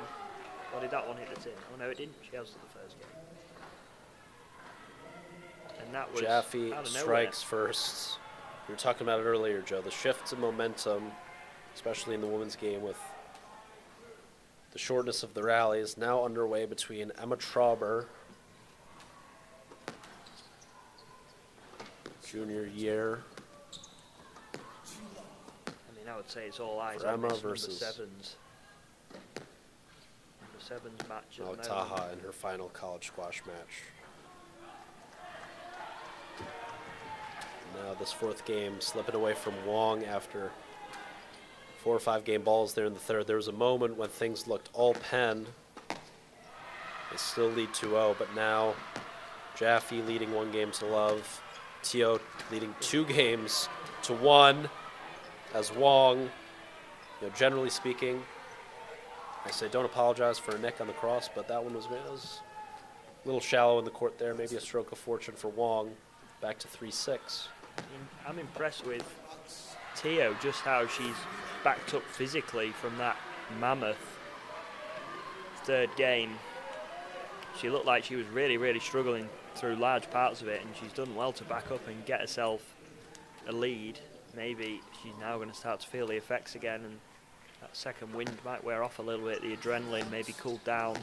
Yeah, I think this is a real big rally. If one can get 3 in a row here, draw within 1, as opposed to going down 7-4, it's going to be a huge momentum shift, to your point, Joe. Adrenaline, a huge factor at this juncture, given the physicality of this match and the weekend. And there's the error for Wong, a rare miss on that backhand drop shot from the midcourt. Princeton looking to Now, get the only first point. 3 points away.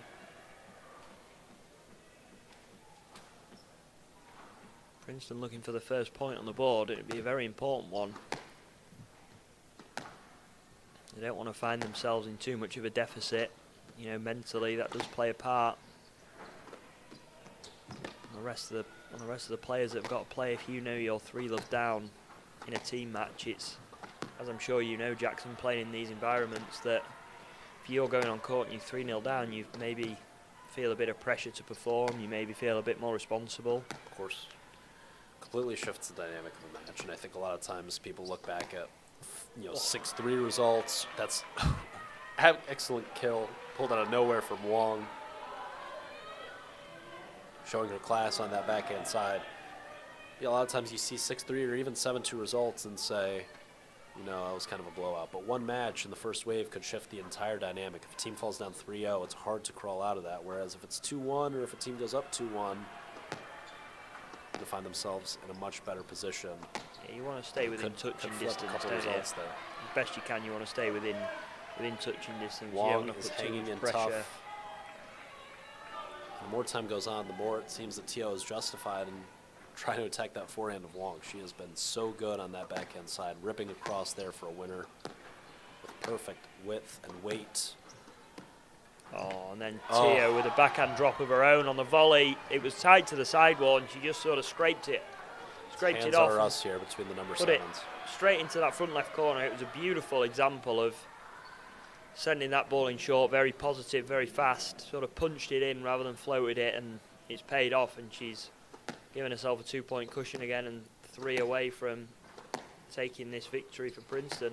Soldered out to a 2-love lead in the second. Trauber 5-3 out in front in the first on the glass court. Wong with a chance. I mean, Wong's attacks have just been like relentless. Everything that she's had a sniff at, it's gone in short, and it's gone in with real purpose. Oh, like there's that the long drop. She's making Tio do a lot Oh, of and there's the error on the boast. A big one, too. A big one at 8-6. 7-8. Wong hanging around very much in striking distance here. Maybe all this work in the previous games and that rally there is starting to pay off. Tio is looking out on her feet, gasping for oxygen, giving herself any chance she can to recover. And we see it many times in many different levels that although even if you're behind in a match or in a game, putting work into your opponent is so worthwhile. You know, that last game, even though Haley lost it, may have actually done her some good in the long term. You know, back to 8-all, that was a tired error. Flum on the serve return. Oh, and Wong. Then she's put it in the tin herself, and that's... And again, explosive first step, great knee bend. I can't help Had but the right feel, idea, it's just the execution. Can't help but feel that, you know, at this point, Haley just needs to keep the ball in play, needs to keep it rolling and force Tio into a mistake, because she's clearly feeling this physically. And Haley looking pretty sprightly still. Just keep that ball. Tight, keep a that chance. Ball going. Oh, it's going to be a stroke. I think game management here from Haley has been pretty poor when she's got to 7-8 and 8-all. She's sort of crumbled a little bit. Yeah, and the first game had an 8-7 lead. Lost that one 11-8 as well. And a match ball. And what could be the final rally in the career of Leanne Tio, if she's able to close it out here. The senior for Princeton in the national championship final to draw one back. But not if Wong has anything to say about it. Oh, play Eslet. Yeah, and I can't help but feel that Tio's, if she does manage to pull through this Jackson, I can't help but feel she's going to think she's got away with one a little bit. Haley's had her chances in all of the games to put this to bed. Just not Wong quite really taking just them. going for the neck on that backhand volley. There's the boast for a winner. There's one. She gets one back. You can see Tio really, really struggling physically. And Joe Wong watched long-term boyfriend Joe Kim Chua win the national championship a few hours ago for the men. Looking to do the same for the Penn ladies with one more game ball to save here in the fourth. Heart's beating out of my chest, Joe. Oh, the 3 almost. Oh, and that's excellent dying length from the Princeton senior who puts the Tigers on the board. Overcome with emotion is Tio.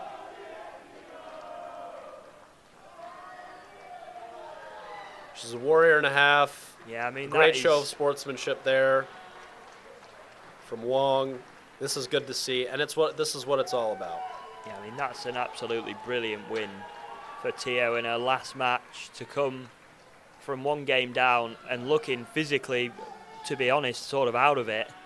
She's been embraced by her teammates there, and rightly so. She's really pulled through for them and, you know, kept them alive in this final. But felt like a must-win there. Yeah, that was definitely Princeton a must-win. to stay alive. And maybe her experience just pulled her through in the end there. You know, she's obviously been there and done it many different occasions. As we see, There's Taha pulling ahead 9-6 now. Remember, Princeton beat Penn 2 weeks ago to the day in the finals of the Ivy League Championship. It was Trauber who got the better of Taha in straight games in that matchup. If Taha can flip the script and put Penn out to a 3-1 lead, the Quakers are going to be in good position. Also victorious 2 weeks ago Sunday was Sam Jaffe over Allie Stoddard in 4 games. We'll see if Stoddard can avenge that loss here, trailing by only 1 in the second on court 9 here at Spectre. It was honest from Jaffe. Yeah, both Jaffe's very, very honest, always have been every time I've watched them play. Even in the heat of battle, they're always very, very honest.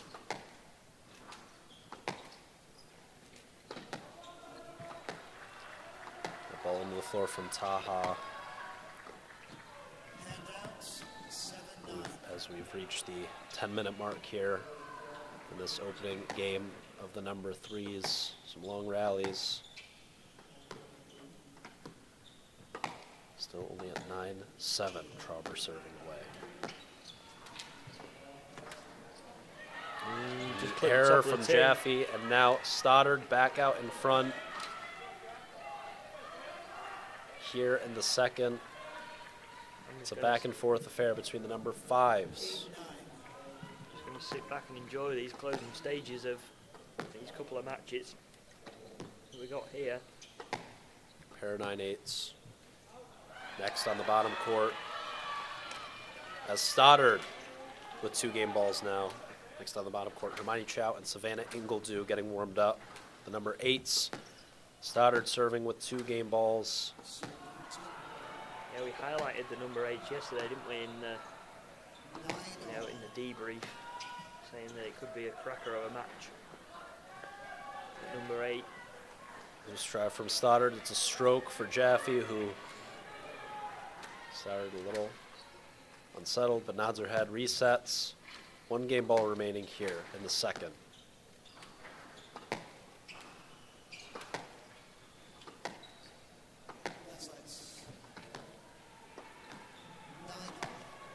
Oh, that's a great volley from Stoddard, who has a chance. She backed off that ball. I think she's got to go and take it early.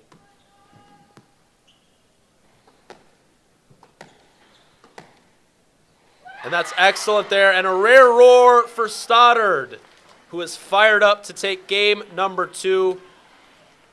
A game ball conceded in game number 1, but she closes it out in the second.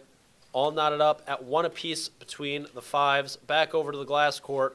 9-all in a crucial first game between the number 3s.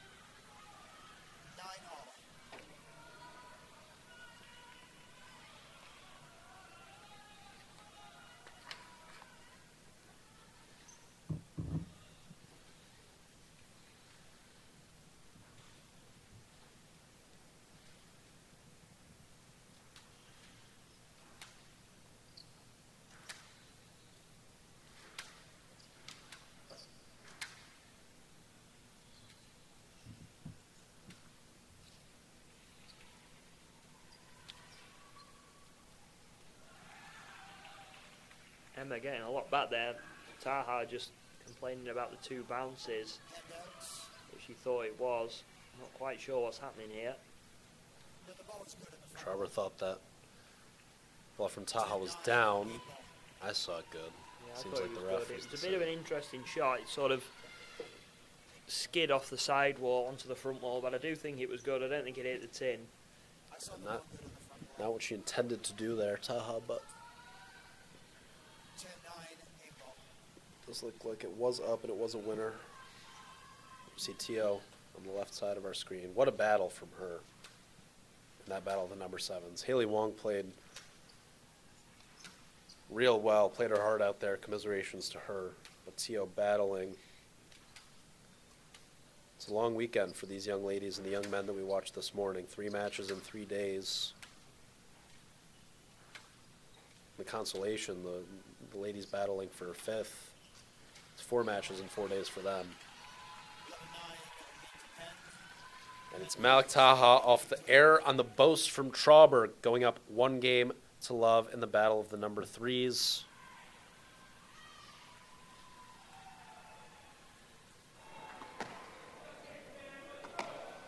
And this was my moment pick for of the us to bunch. catch our breath here, Joe. I know, there's a lot going on. Wow. This was my pick of the bunch.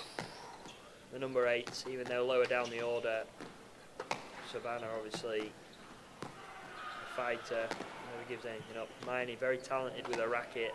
It's going to be interesting to see the contrasting styles and how it plays out. Obviously Savannah with that slightly unorthodox backhand technique. We'll see if that can be exploited by Hermione, but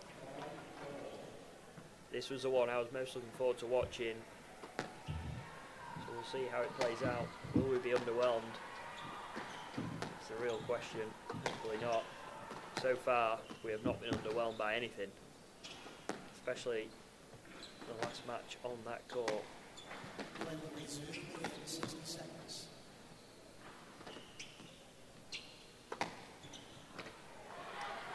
Great cross there from Jaffe. Yeah, this one's going to go down to the wire, I think. They were always sort of within 1 point, aren't they? Since the end of that first game. Not giving each other an inch.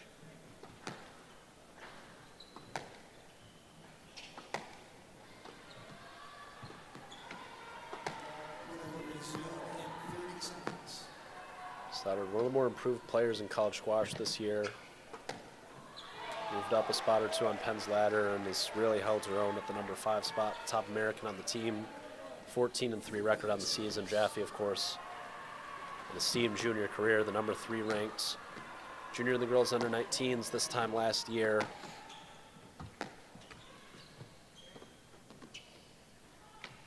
Jaffe, or Stoddard rather, not one to shy away from. 5 gamers. Had a massive win over Ona Blasco of Harvard in a 4-all situation to clinch a win for Penn over the Harvard ladies in the Ivy League semis.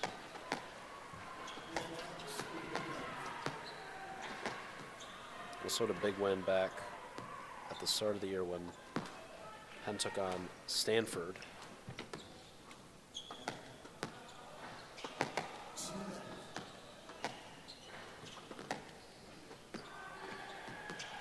Ali was also the winner. Shankaran in 5 games.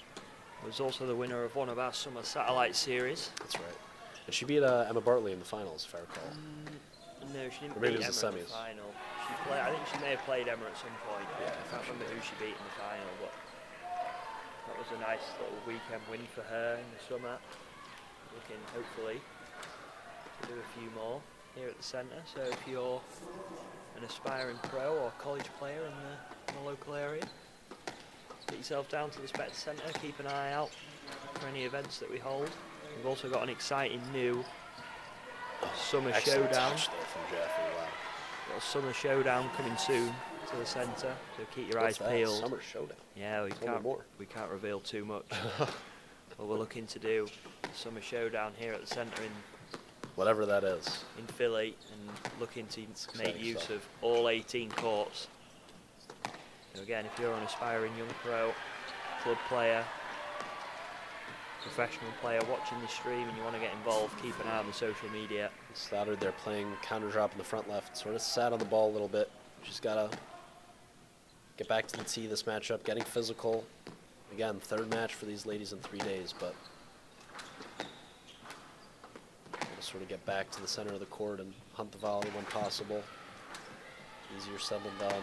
Oh, and that's inch perfect on the lob from Stoddard, who is not going away quietly in this third game, trailing 6-2 now. And out 5-2. I think we're in for a battle here between the number 8s as well. I mean, this is going to come right down to the wire, Joe. I think all of them are. I think from a lot of toss-ups, just looking at the matches to come. Jaffe versus Vidovich, I think I would lean towards Sam's twin sister Alex in that battle for number 2s, but I could easily see Franca coming through in that one. Look at the number 6s. I would probably Caroline Nielsen in her freshman year for Princeton, who's had a nice season, a high-pressure spot against Astra Tumuluri. Again, I would lean Caroline, but that seems to be a toss-up. Sonia Sasson versus Penn Captain Jonna Dweek. That's another toss-up as well. Penn clinging on to that 2-1 lead for now over on the glass court. Emma Trauber up 6-3 here in the second after falling 11-9 in the first. Great sequence there from Stoddard. Maybe too little too late to win the second game, but as you just said, Joe, trying to put some work into the legs of Jaffe. Stoddard, I would imagine, is a slightly more physical and fit player. Jaffe, obviously incredibly fit, but was always known in her junior career as super skilled with the racket and very tactically sharp, as well as talented with her attacking. So if Stoddard's able to push this to a 5th game, I think it could favor the Penn number 5. We'll see.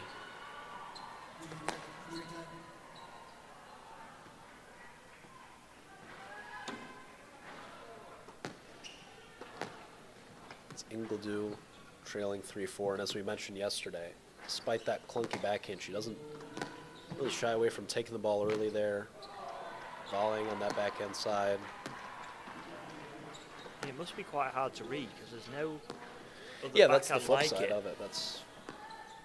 You know, I feel like it may take true. players a little bit of time to sort of figure out and get used to, how that works on that backhand side. I mean, for me, I know I said yesterday, but if I was Hermione, I'd be looking to target that backhand side, get it running hard and low onto that side and try and exploit the slightly longer Gorgeous swing. forehand there from Ingledew. A yes-let decision given, though, even though that ball looked like a winner, but maybe just a little interference there.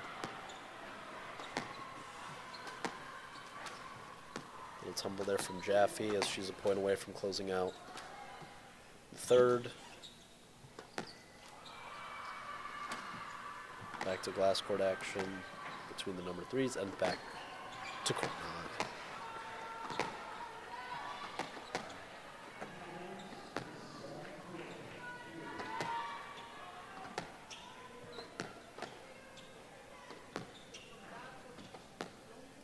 Balls here for Jaffe. There's the put away from Allie. Gets one back. Allie saves one. She's got 3 more to play with, but she doesn't want that. She wants to get it over and done with and get into this 4th game as quick as she can.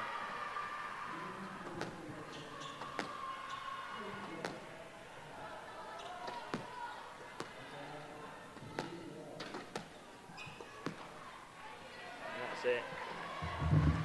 Ball sailing out of court. 2-1 to Jaffe. Jaffe a game away from tying up the duel match at 2 games apiece. Now we're back on the glass. Back on the glass. This matchup between the number 8s just getting started. It's heating up already though, isn't it? They're point for point.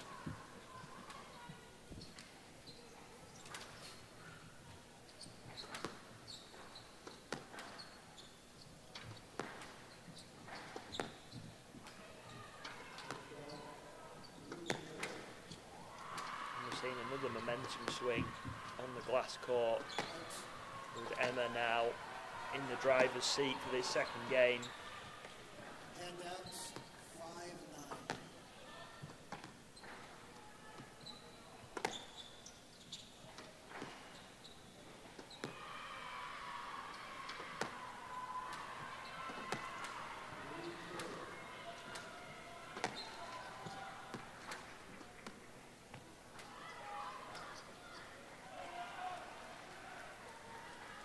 We had a hit to the face there. We may have done. Missed it. Eyes are just glued on the left side of my screen there, and Trauber makes contact in her backswing with Taha. Stroke given to take game number 2. That game was all Trauber, completely controlling the tee there. She spent a whole lot more time around the middle of the court, which I think opened things up for the American. Knotted up at 1 apiece on glass. I'd say a big one here between the number 8s, but they're all big ones, just given that we don't have any formalities. You know, last matchup in the morning, we saw Costales take on Irfan. As great of a career as David Costales has had, certainly one of the 8 to 10 best players in the country, we kind of had a gut feeling that Irfan was going to take that one in 3, so it sort of made a lot of the other matches all the more important for Harvard. We don't have any of those here this afternoon in our women's final. A lot of toss-ups up and down the lineup. I don't give any individual greater than a 60% chance of winning, so it all hangs in the balance here. Yeah, they're all going to be very close, as they have been. On the day, it could go either way, and it's going to be one of those matches all the way through. I think that one team, regardless of the score, is going to leave disappointed because they know what they're capable of, and I do think today is just going to be, like you said, there's nobody with an outright favourite. It is going to be who shows up better on the day. It's 8-all, Joe. Here we go. Ingledew, very emotive, lots of fist pumps, lots of very loud facial expressions. Means so much to her in her sophomore year from South Africa.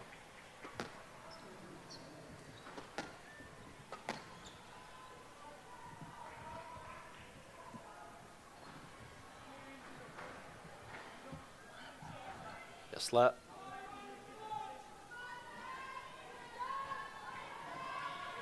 Chow in her sophomore year from Vancouver, BC, Canada.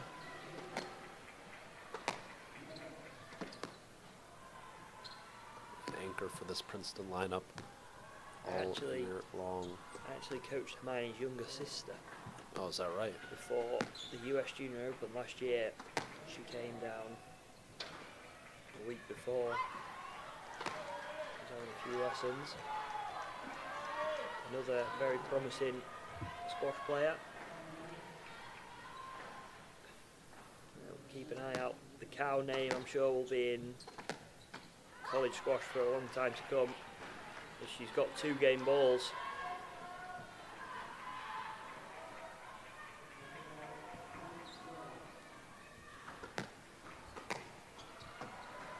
Oh, and Cusman through. Yes, let. Savannah not thrilled. Do it. One more time. 2 game balls. For Princeton number 8.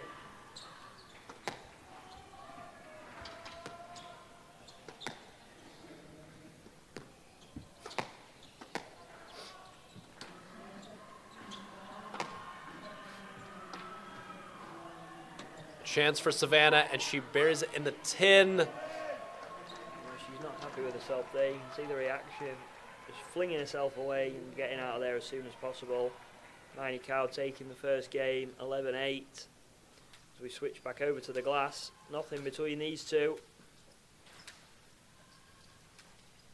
Malik Taha, another very, pleasing on the eye player to watch. Smooth mover, smooth swing. Reminds me a little bit of Zaina, the way she plays. Very talented, very up and down players, capable of, as we were talking about a little bit earlier, Joe, big runs and the opposite, allowing her opponents to rattle off several points in a row. Roger Albert Badour in the building, Penn captain from last year, returning. He was staying at to our Philly house last for, night. Roger was at your house Yeah, last he was night. staying at our Lovely. house last night, yeah. He's here And that's for the you, weekend. Yash, And Spencer. and Spencer's still there? Very nice. Spencer away. No on more his- Dougie. You took No, Dougie's spot. I took Dougie's That's spot. right. Spencer away on his holidays at the moment. He's in Puerto Rico? Where is Yeah, he is, lovely. Spencer Lovejoy, CEO of that SL. Jack Wyant fired up for Malik Taha, out to an early 4-1 lead in the third.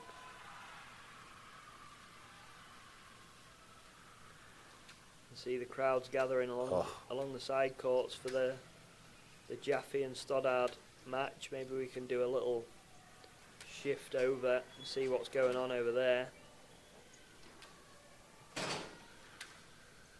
You know, Joe, I've just got like a tightness in my chest that really didn't happen in the morning until the very last wave of the men's final. Yeah, it's so hard to choose which matches to watch because Attention, they're all so close. they're all so close and so big, and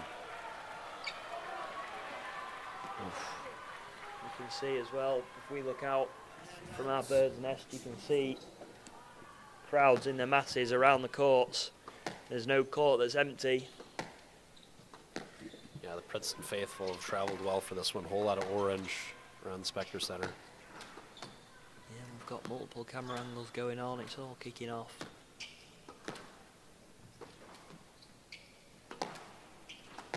Again, this one on the side court. Jaffe and Stoddard locked in again. Within 1 point, like it has been for the whole duration, really. Ali taking a slight lead. Oh, the boast!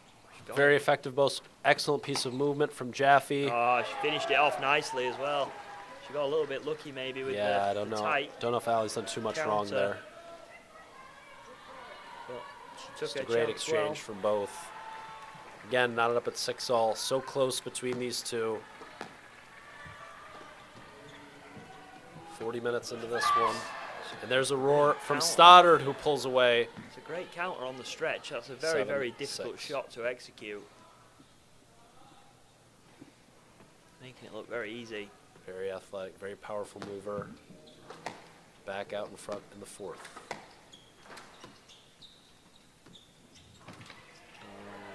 She got a bit of contact on the way through. Back and forth we go. 7-all. And it's getting closer and closer on the glass as well. And Sam Jaffe has just aced. Ali Stoddard Doesn't get better than that. playing tennis. My lobster ball. I'll have one of those maybe every 3 matches. Unfortunately, I serve out about twice a match on average as well, so it's probably not worth it. Not worth the return.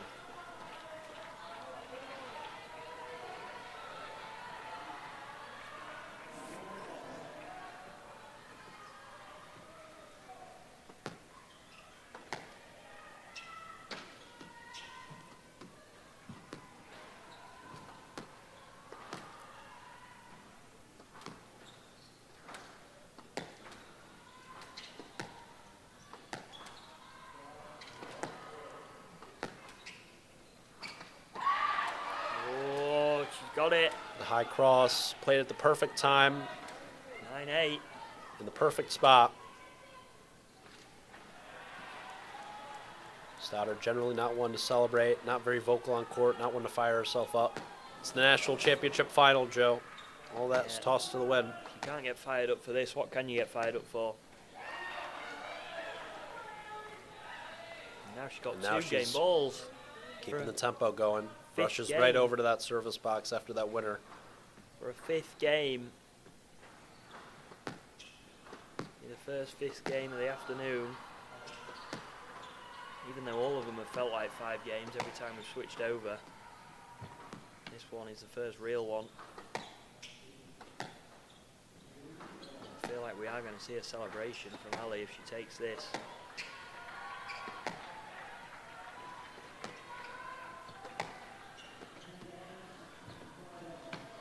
so it. good. There's the fist. On the boast, once again, played at the perfect time.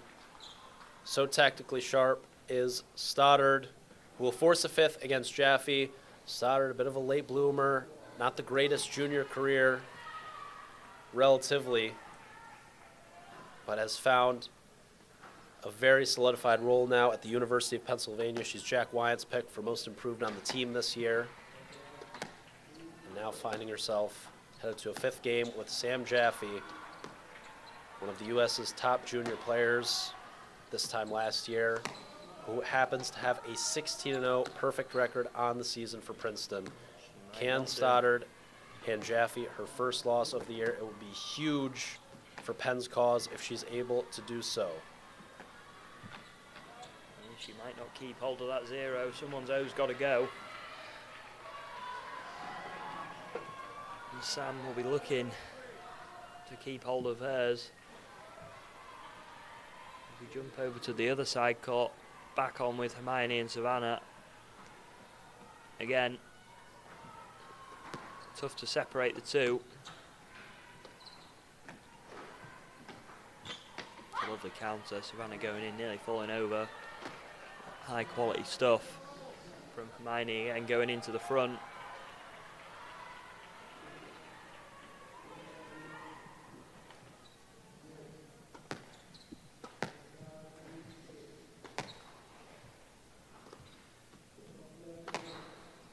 Again, targeting that backhand side. And it's paying off. Savannah struggling. Get any sort of conviction on that ball. She's going to get a stroke though. Sort of looking ahead at who's still to play for Penn and Princeton. Again, a lot of toss-ups. Feels like Penn, despite leading 2-1 right now, feels like they might need to win 2 out of 3 matches right here. That last wave, Sam's twin sister Alex, who's been awesome all year for Princeton, taking on Franka Vidovic on the glass court, which I think does play into Alex's favor. Playing on the relatively dead glass court here at Spectre. Joanna Dweek versus Sonia Sasson, who's been so good as the anchor for Princeton's lineup at 9 this year. Dweek, normally the number 10 for Penn, stepping in for the injured and leaky. Anything can happen at any of these matches, but Penn would love to go 2 of 3 in this wave. Stoddard headed to a fifth.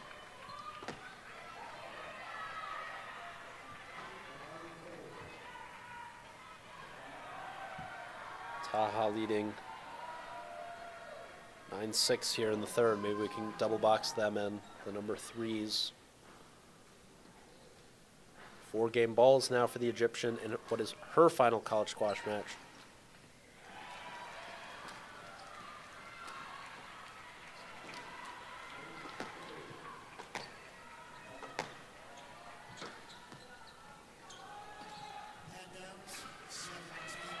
Savannah starting to pull away now in this second on the right side of the screen.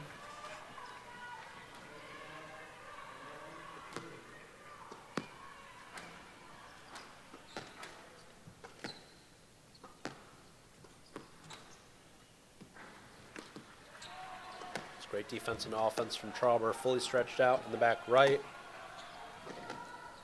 Sends the boast around. Taha's counter, sending up just enough for Trauber to punish it with an effective cross winner, saving the second of 4-game balls.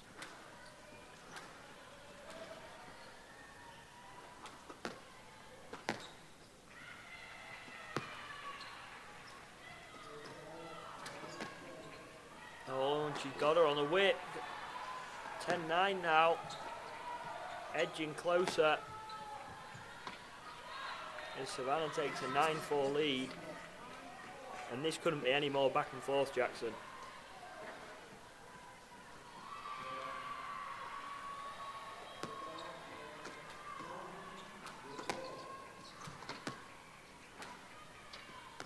lot of times the PSA will hook up the heart rate monitors for different players on Squash TV. I think I need a heart rate monitor up here in the commentary booth, Joe. Yeah, you need to start getting that. Use the Apple Watches. Set them on the screen. Tucker, Well, can you do that? Tucker now it's a lot. Maybe next year that could be Nod of the our head. project. Maybe we'll try it out next week at the US Junior Nationals. Hook me up to a heart rate monitor. Will you be doing some comms for that? I think I will be, yeah. Lovely. Got to find myself a partner.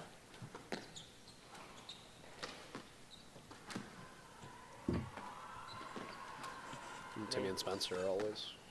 Yeah, well, maybe we'll Always get around. Tucker out the technical corner and onto the mic. And a big old rally there on the left. And a yes let given. Joe, what do we think there? Well, I was watching the game ball. Let's see the replay on the your other side. laptop I can there. look at Oh, that felt like a big fat stroke to me. Let's see it one more time. Oh no, Joe Robinson. How is she supposed to play that ball? I think there was space. I don't mind Maybe that at the call. last possible moment. I don't mind that call. Some clearance from Trauber. I mean, if I was playing, I would definitely want a stroke. There's no doubt about it. But, you know, objectively looking at it,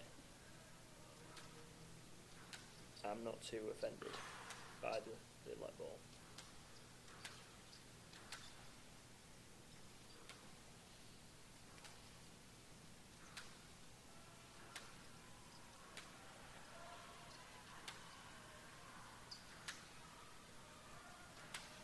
Oh, what a ripper. And once again, talk about rolling the shoulders over, Joe. Yeah, that's been a theme of this weekend. Rolling the shoulders, going cross court, ball going straight. Lovely bit of deception. Get a freeze frame there right before she struck the ball. You would have bet the house that she was going cross. A ripper down the forehand side, inch perfect, glued to the sidewall.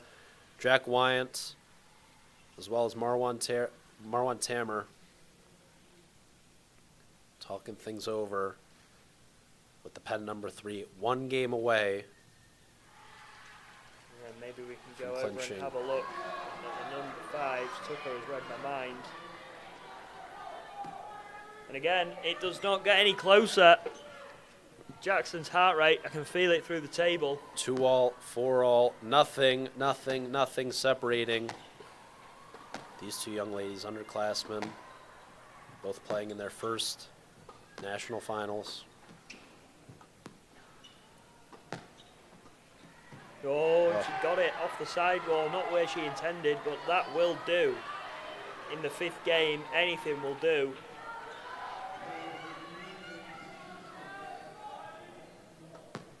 And, you know, I can feel a tie break coming on here.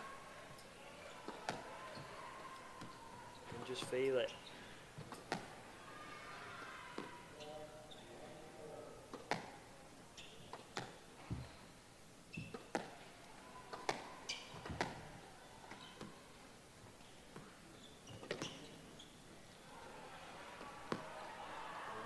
Oh, that looked just out. Just clip the outline, and that's again 5-all, 2-all. Once again, a big rally, and Jaffe concedes. To be honest.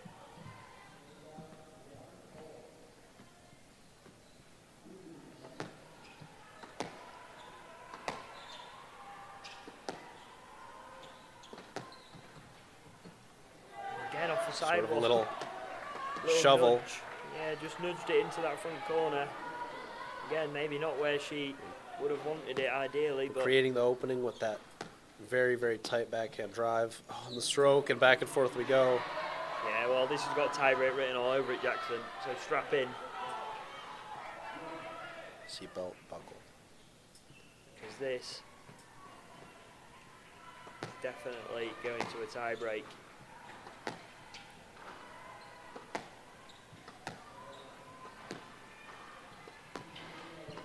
Sure about these cross courts out of the back from Ali, just putting her in a little bit of trouble. Sam so good across the middle.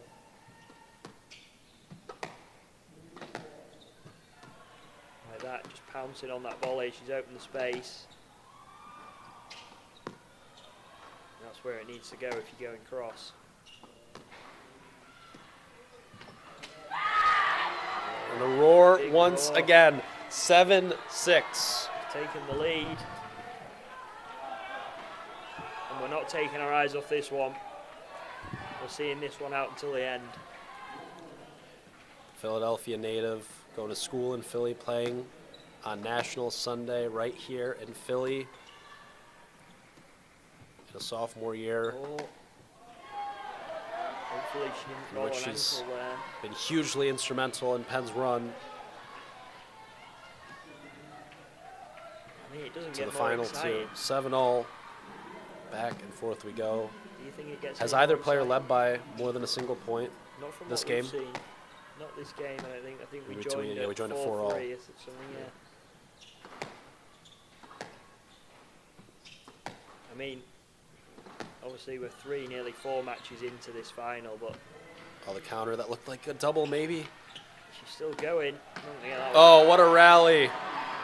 This is shaping up, Jackson, to be an all-time classic. Classic final. Some of the matches, some of the tie breaks already. These two reeling, you can tell. Each half a step slower than they were about half an hour ago, but still battling on. All the work, all the training, all the practice, all the pressure feeding, all the ghosting. Inch perfect on the put away. Yeah, that's nerves of steel right there. It's a high pressure situation. That's a situation, high Joe, pressure shot. where you almost have too much time on your hands. It's easy to get the heavy arm and bury a ball in the tin. Not for Jaffe. Yeah, she slotted that one. She's a perfectly. freshman, but been in so many high stakes matchups, playing the World Juniors this past summer, U.S. Junior National Championships. Oh, And there is the volley boast for a winner. Now out to 9-8. wow. If the trend continues, Tie break, Jackson. we'll be knotted up at 9-all. Oh, It's getting there. We're getting close.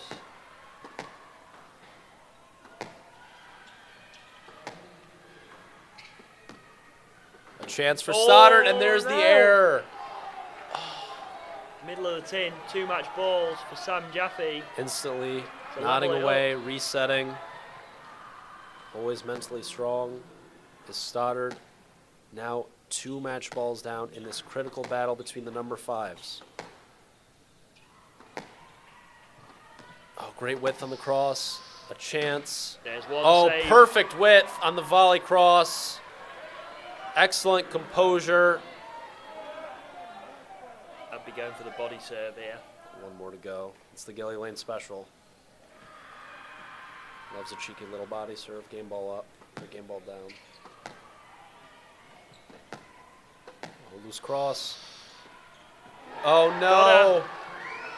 And it is Sam Jaffe who completes a perfect 17-0 season for the Princeton Tigers. And it's Allie Stoddard who's fought valiantly, but coming up just short in what's a thrilling battle on the midcourt here at Spectre. What a match, Joe Robinson, and we're all knotted up at deuces here. Yeah, I would just say, I'm not quite sure how, but she's won 11-9 in the 5th, and she's not had any reaction. No smile, no fist bump, no nothing. She's too tired. Yeah, she was, nerves of steel there, not showing any emotion. There's to a lot of mutual respect. Yeah, it was a great match, great finish. We nearly got the tie break we were longing for. But 11-9 in the 5th will definitely do for the excitement levels.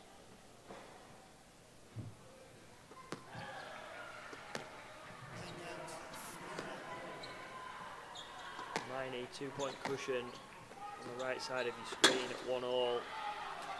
Savannah getting a little bit frustrated with herself.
No let given. The No, referee yes must let. feel that the line. Oh, yes let. Yeah. Oof, I was gonna say that would be Jumping harsh. the gun.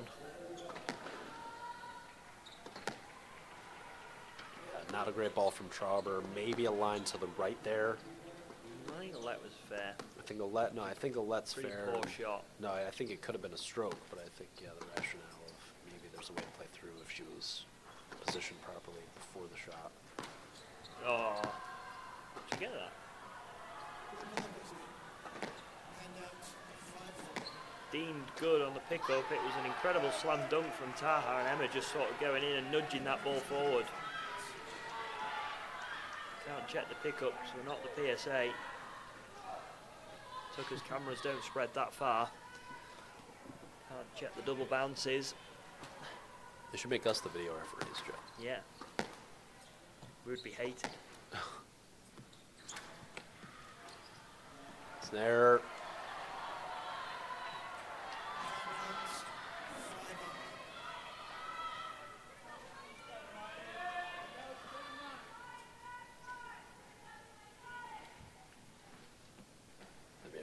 It really doesn't get any closer than this, Joe. This is we're pretty historic stuff that we're in the midst of right now.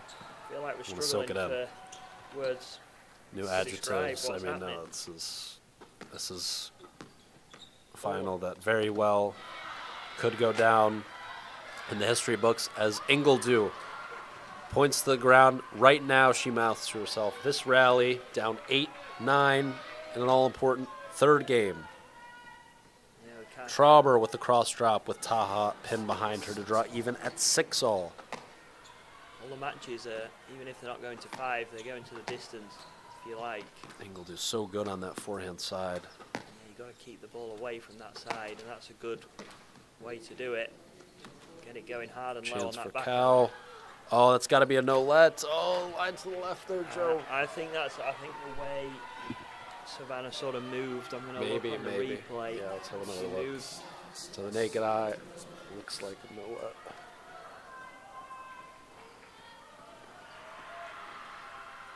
Yeah, she sort of just checked her a little bit with a hit there. Savannah, who is, I spent a lot of time with this summer, who is an absolutely lovely girl off court, but sometimes is a little bit questionable with the movement on court.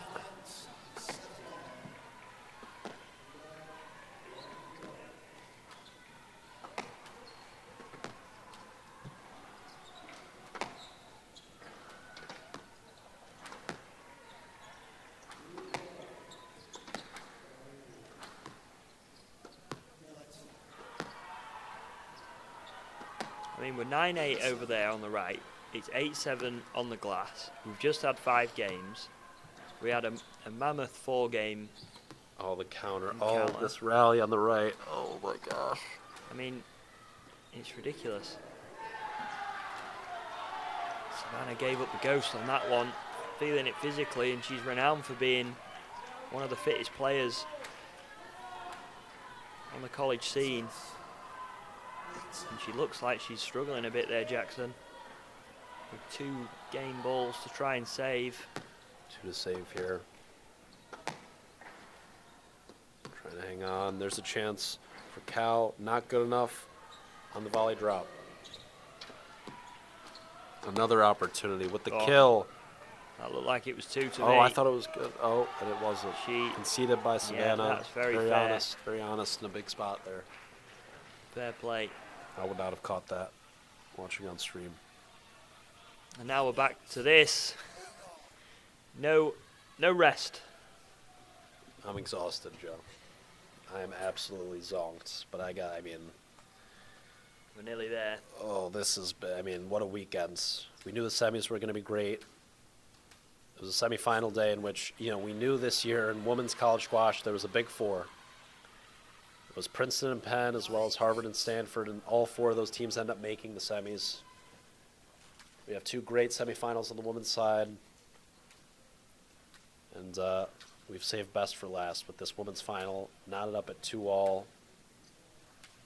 So many tight matchups. I mean, it's living up to expectation, isn't it? This is what a final should be.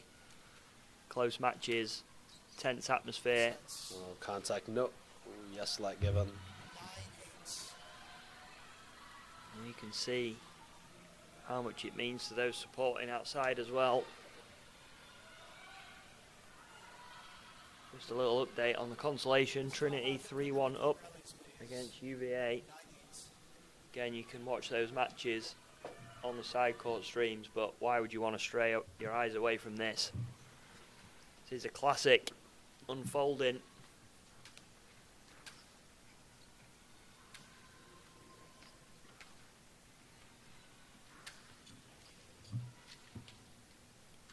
Very fitting. Oh, the error! 9-0.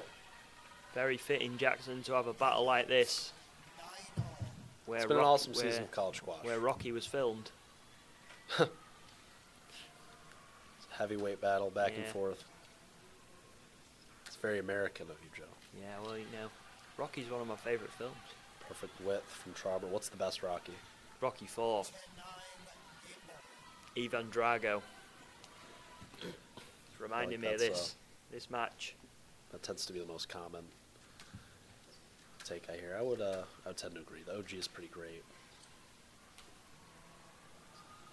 And Emma now with a game ball to send us into another 5th game in this final. She's just about Really nice straight that post. up. And that's going to be a stroke. Ouch. She's on the deck. She hasn't cleared. She's just fishing the ball out from between her legs there. She's on the floor. Now there's And she's frustrated, but got a conduct warning as well for complaining to the referee. Seems a little bit harsh. maybe a little bit harsh given that she just did take a tumble and just fell on her bum there. But it's, you know, I don't think Taha's done anything wrong there. Another tie break in a 4th game, similar to the number 7s earlier on. Trauber is not going to be pleased if she ends up coming up short here in the 4th game.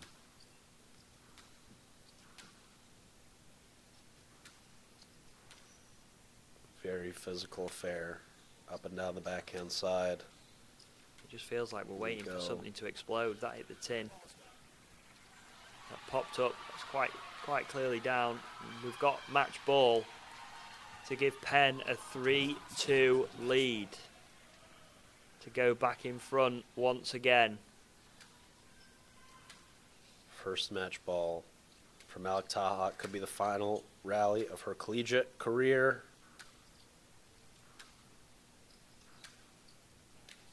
A chance. She's played through. And a stroke. Oh.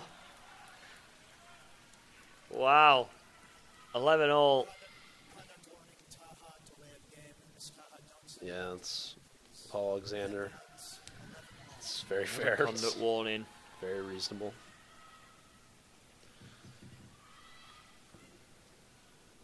Again, looking out the back to the Spectre Centre, we can see a big crowd gathering over at the glass court, and rightly so. Big swarm of bright orange.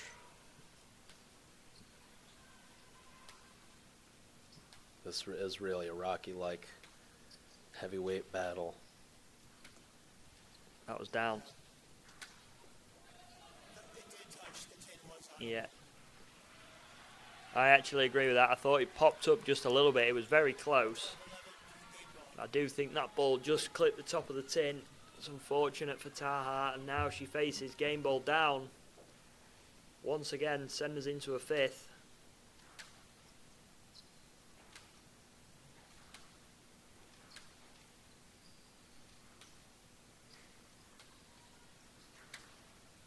Here's the kill.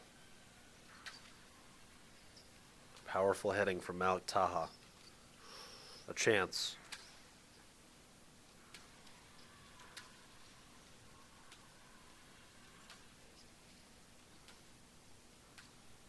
Good change of pace. The There goes boast. the boast. She got it There again. it is. Played to perfection. Trauber may say something, she says.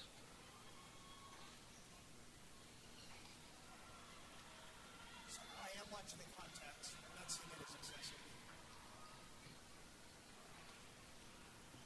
I'm quite sure what Emma is complaining about here, about some contact on her arm, but I'm not seeing anything too What did she say? I took my headphones off for a moment there, I Jim. think she's complaining about contact on her arm, but I'm not quite sure where from.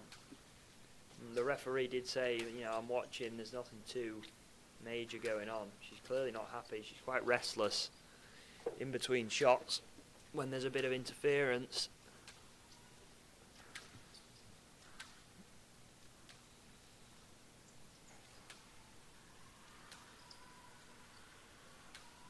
Me and Jackson didn't say anything. Just waiting for something to explode.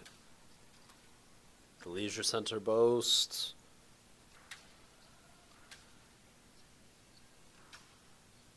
Hear a pin drop in the center right now.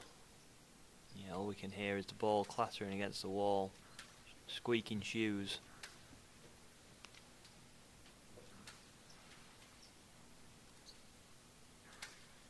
Oh.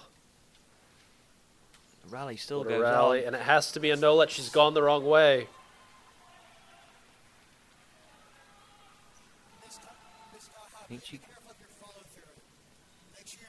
I don't understand how you can give a let there. I think she gave a let. Oh, The Penn boys can't believe it either. Jack Wyatt, not very emotive, but he is. I mean, I have to agree that I'm not sure how that's a let. She went all the way around the front, and then the ball dropped dead in the back.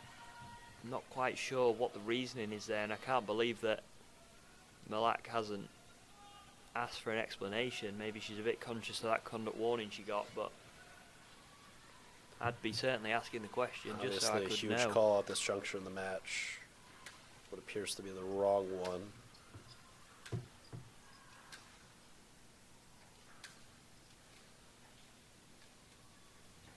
Not up. 13-12. Another game ball. Match ball. Career ball for Taha. Looking to close out her career with a huge win in these national finals.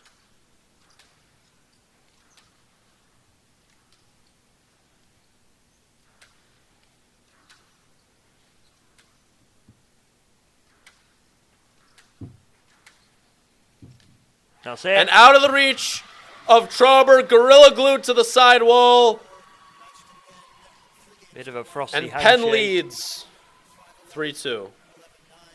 Trauber could not get off that court fast enough. And it's Taha in her final collegiate match. Well done, says Jack Wyatt.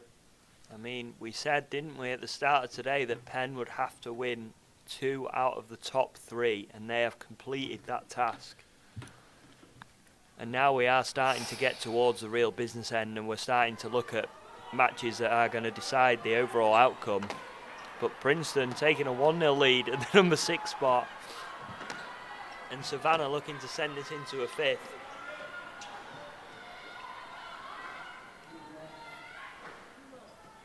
I was feeling pretty tired 10-15 minutes ago, but I'm feeling revved up again Second now win. after Here that, we go.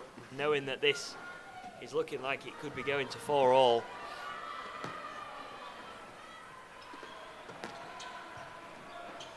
So here we have the number 6s and the number 8s.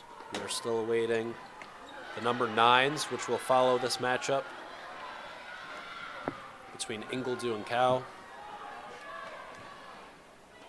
And the number 2s, which are set to get underway any moment now on the East Glass Court here in Spectre.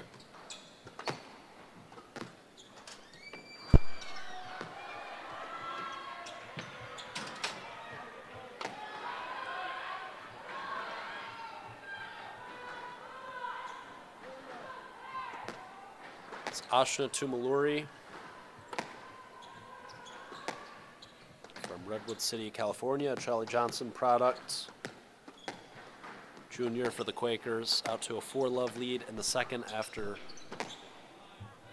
falling 13-11 to the freshman Caroline Ilson from Boston, Massachusetts.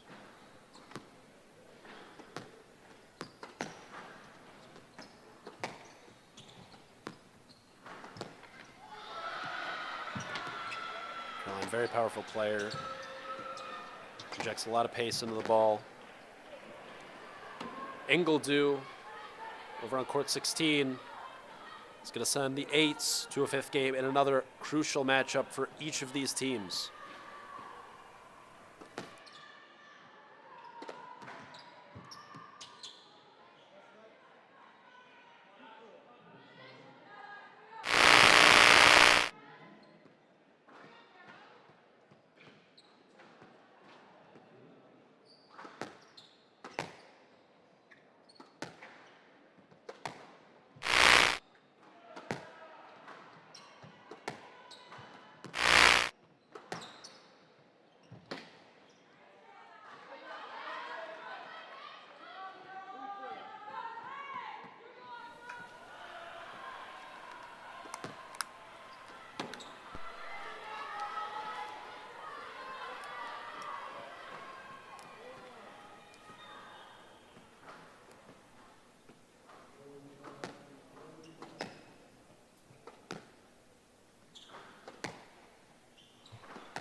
Mallory, who led 4-love here in the second, drops 5 straight before drawing back even at 5-all.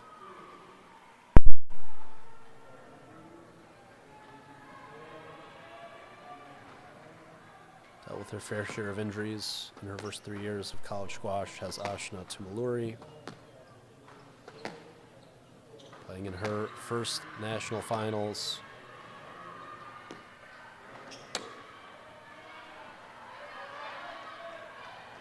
Concedes an error here as we enter the midsection of this second game.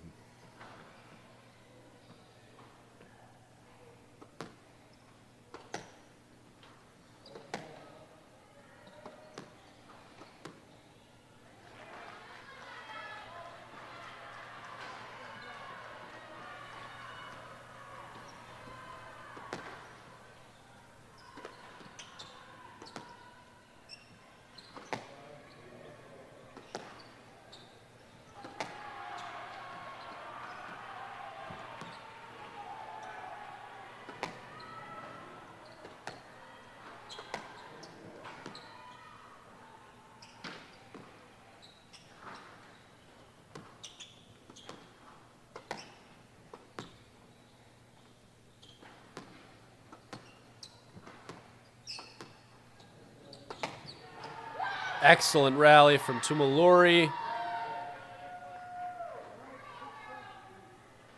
Had the opening.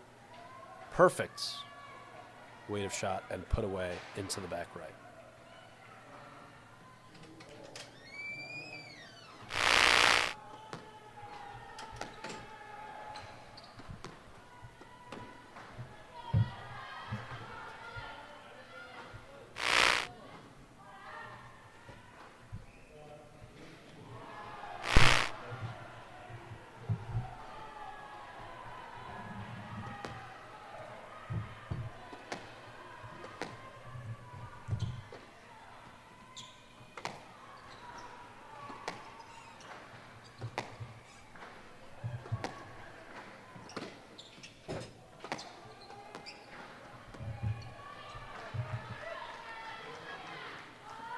Back and forth we go.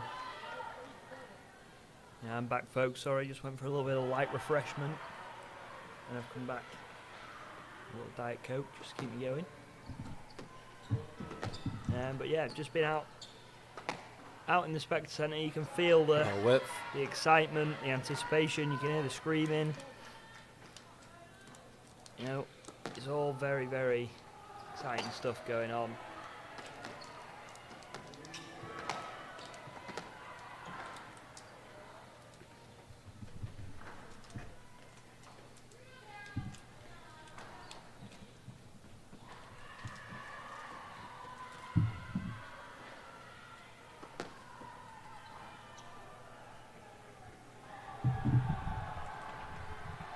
Make 9-7 here. Princeton looking to go 2-love up in the battle of the number 6s. So maybe we can double box in the number 9s as Cal out to a big lead in the 5th game of the number 8s.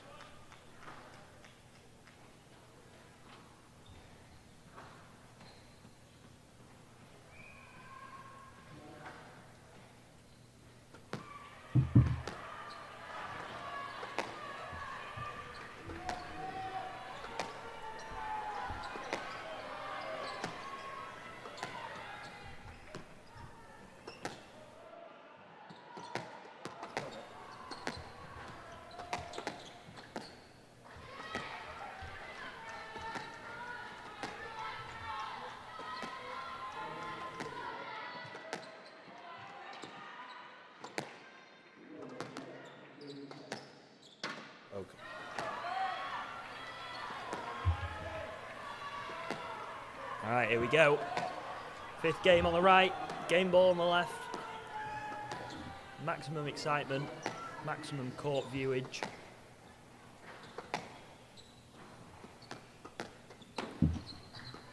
Number 2's about And there to is start. the error from Tumuluri, who will come off down to Love, and it looks to me that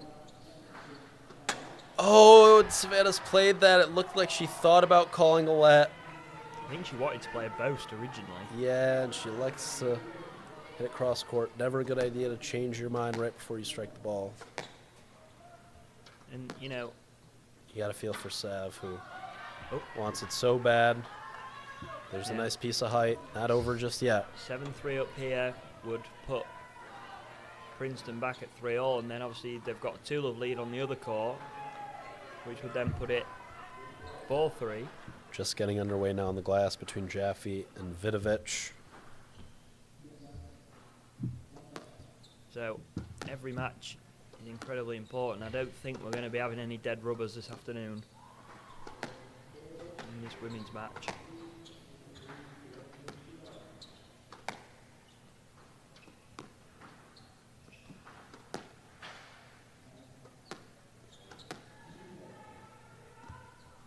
Oh, and it was the right choice.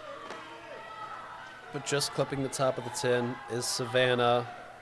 8-3 for Cal. I reckon this could be the first time we see a mega glass bash this afternoon from the Princeton It's a good team. prediction. It's tight on the backhand side. Ooh, Perfect. got her.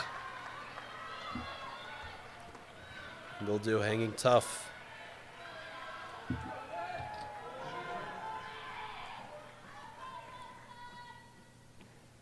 Inspector Centre still packed with people watching all of this unfold.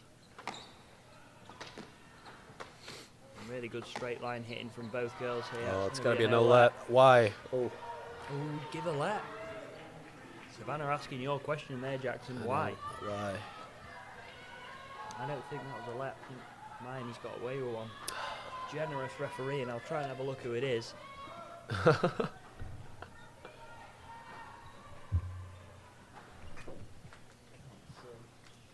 Looks like Tamarel Nagari. No, that's the other call. Oh, it's the other side. Yeah. My mistake. He's reffing Isles. Yeah, Paul Alexander on the glass court. Not sure who's. I'm not sure who's got the job of this one. I don't envy them, whoever it is. No.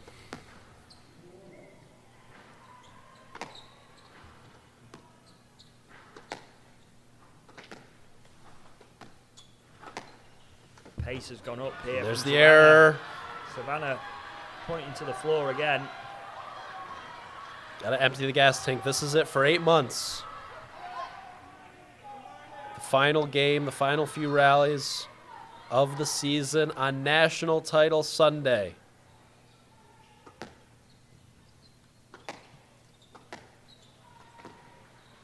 Getting a bit scrappy. Oh, the No, error. she's not going to get any joy asking there. I don't think she hit her. I think she's trying to look a bit there. 2 points away to put Princeton back on level terms for Hermione Cow. Reset from Ingledew. She's now saying she can't see. It's pretty important when playing squash. But is it a ruse to try and get a few extra seconds of rest?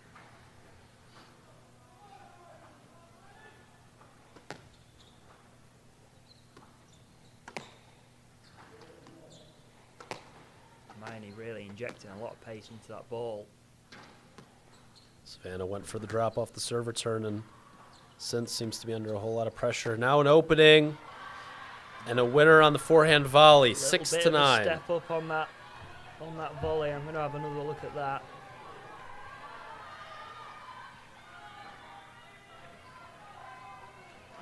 See if there was a little cheeky step up on there. I'm not saying she would have got it, but yeah, she did step forward a little bit. I'm sure the referee's got an eye on it. Sent her the wrong way. To bring her within 2, and I've seen her do this before. To come from behind in a 5th game, it's becoming a bit of a Ingledew trademark.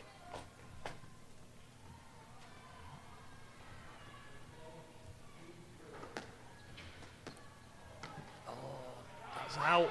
She's looked one off the serve.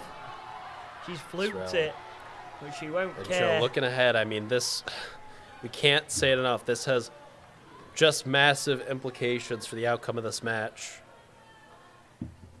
Yeah, this is probably the biggest rallies that these girls are going to play in their career so far.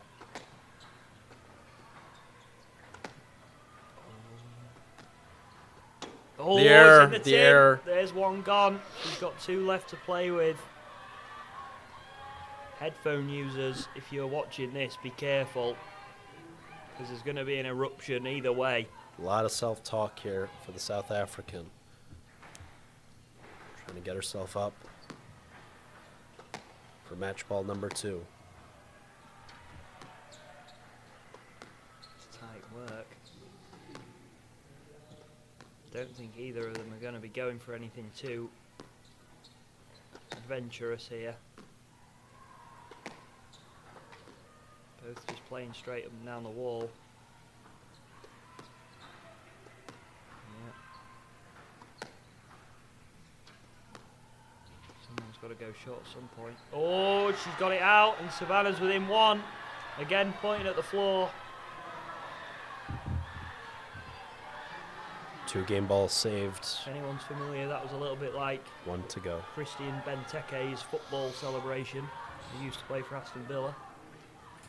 His celebration. Point at the floor.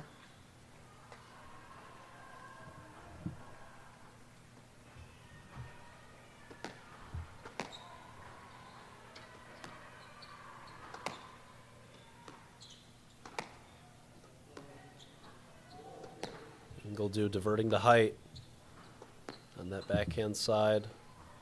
High and tight. There's the drop. Alley game for the South African.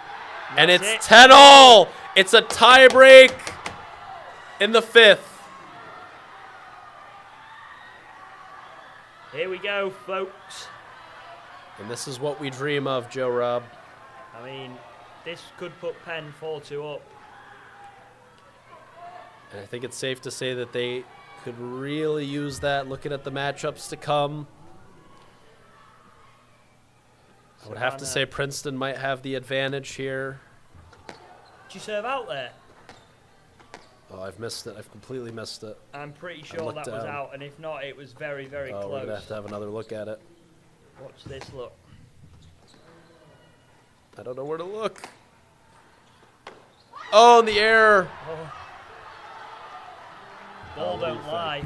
Ball don't lie, Ball perhaps. Don't lie. Oh, no. 3 game balls saved already. What's one more, Joe? What's one more? 11-10 for the Canadian in her sophomore year, looking to close out the hard-nosed South African and draw even at 3-all. Oh, nearly a roller on that cross. It's tight. Tight as a tiger.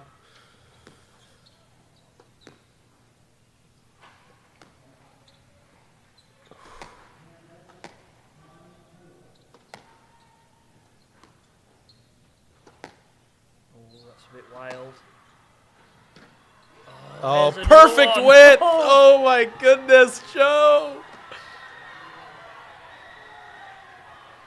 Still pointing at the floor. Meanwhile, on the glass court, Franka Vidovic out to a 9-4 lead in the first over Alex Jaffe. Ashta Tumaluri 10-6 match ball down on court 9. So if Ilsen can close out Tumaluri, that makes it 3-all this match to make it 4-3 one way or the other. 11-all in the fifth. Cal led 10-7. Doesn't get bigger than this. That's a great shot. So good. Got it though. It's so well constructed from Cow. She's got Ingledew on the move. Oh no. Here's a chance though.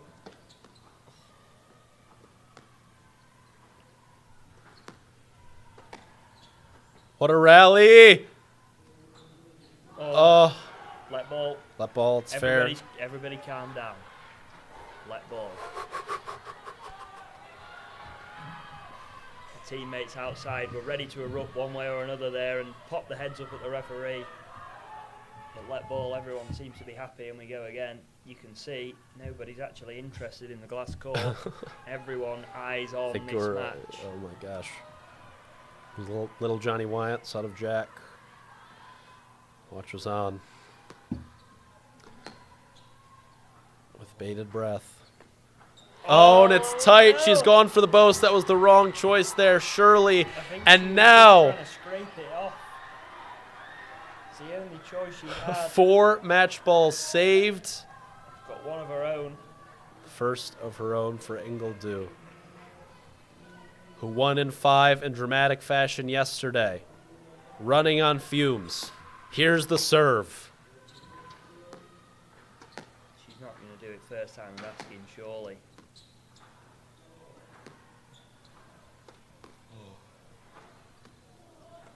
She's gone for it. Hermione hanging on. It's wild.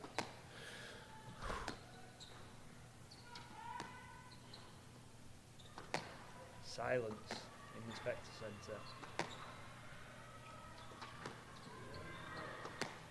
There you see 3-all. Ilsen winning for Princeton. This to go up 4-3 for the Quakers. Oh, she just pushed it in. Oh, the arm is gone. So heavy for both players. Oh, let ball. Oh, the Penn girls started celebrating a bit early there. Oof. Is it right or left side here? Yeah, left side. Alison done a good job closing out in 3. But still massive importance. And after leading 9-6 on glass, Jaffe has brought game 1 to a tiebreak between the number 2s. 10-all between Vidovic and Jaffe on the glass court in game number 1. As much as I would love to watch that, we can't not watch this. And there it is! And Ingledew has done it. And you see it on her face once again. A lot of emotion. Kyle gracious in defeat. Thanking the referee. Take a bow, Sav. What a match. And the Quakers are 1 match away from their first national championship in 26 years. Will it be Franka Vidovic? And who's on the other court? To close it down for Penn. The number 9s are set to do battle. The anchors, senior captain Jana Dwiek versus Princeton Junior Sonia Sasson. It's Okay, Jaffe victorious in game number 1. We've got a little bit of respite. Oh my goodness. A couple of minutes to regroup. Think about everything that's just happened.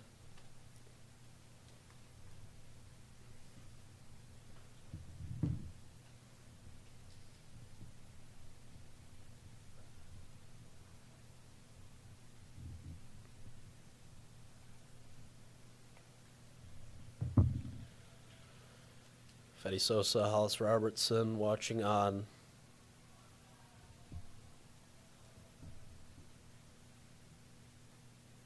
top of the men Princeton lineup, cheering on the freshman Jaffe. Played her sister on this very court in the U.S. Senior Nationals about 9 months ago.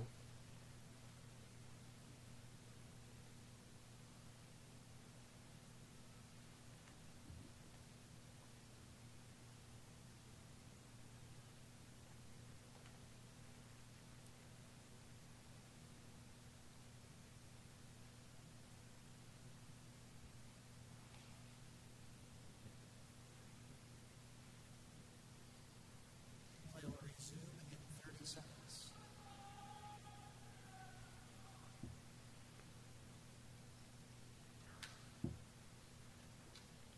Avi Agarwal just wrapping up his college squash career earlier this morning. 15 seconds.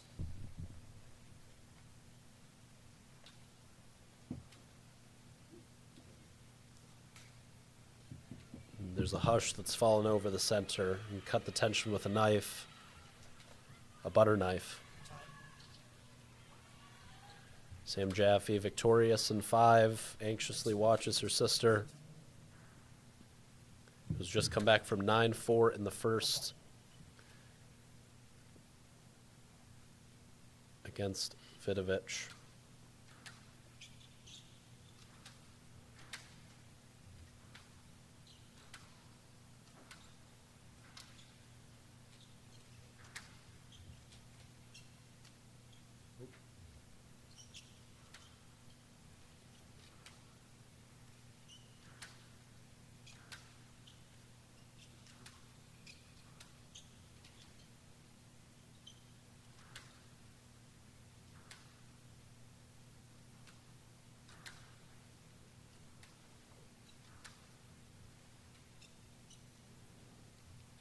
It's a beautiful shot. Drop of the racket head. Right at the very last second. Franca, no chance going to get that.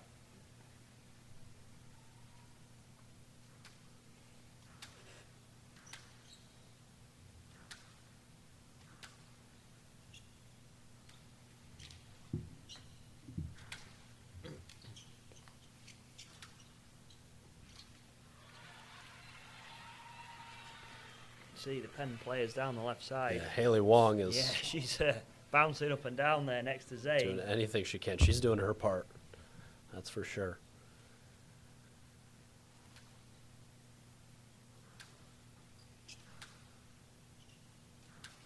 Franca's such a strong athlete.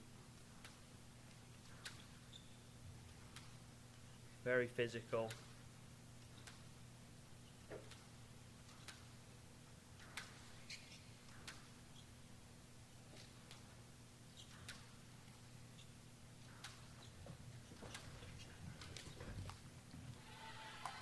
Alex finding that what we call the sixth corner really well.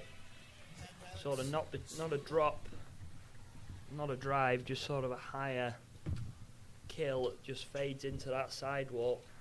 And for somebody who's a little bit taller, stretching down at that angle is a lot more difficult than maybe going to get a traditional drive or a drop. These two did not meet in the Ivy League finals a couple weeks ago, as Princeton had already clinched the match before the number 2s went on. But when they played in the regular season last month, it was Jaffe coming out on top with a convincing 3-love victory, 11-3, 11-4, 11-8. Gonna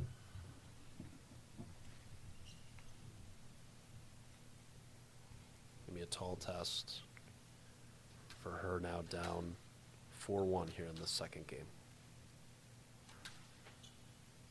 And we're at the 2.5 hour mark for the matches this afternoon. Number 9s haven't even begun yet. Yeah, and we're probably going to be looking at another hour of play.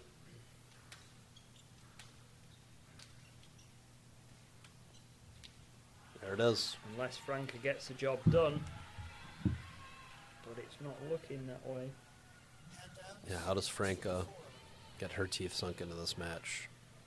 against Jaffe, who's had an awesome freshman year for Princeton, playing number 2, an individual semifinalist, some big wins in her first year of college squash. We know how good Franca is. Oh, beautiful kill again, sending her into that sort of mid-court region, hard and low. Franca struggling to react to it and get underneath the ball. What's the game plan for Franca here, Joe? I think she's got to try and limit the angles like that, keep it a little bit straighter, try and pin Alex behind her as best she can, and then use that sort of pace and physicality that she's got to attack. At the minute, there's a little bit too much going cross-court, a little bit too much loose. It's giving Alex a few more angles to attack than maybe Franca would like.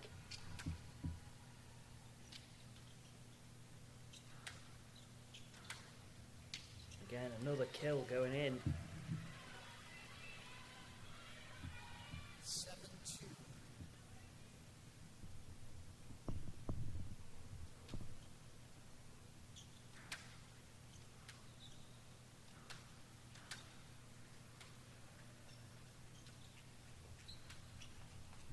Oh, it's the first sort of unforced error we've seen. Handouts, 3-7.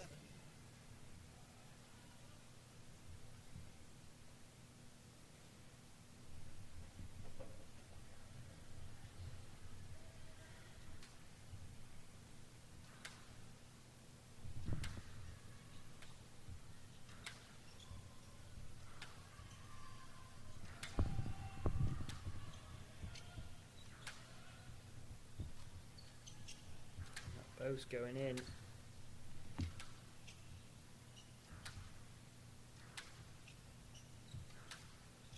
Alex has really adapted her game plan to play against Franca. Normally she uses a little bit more height and,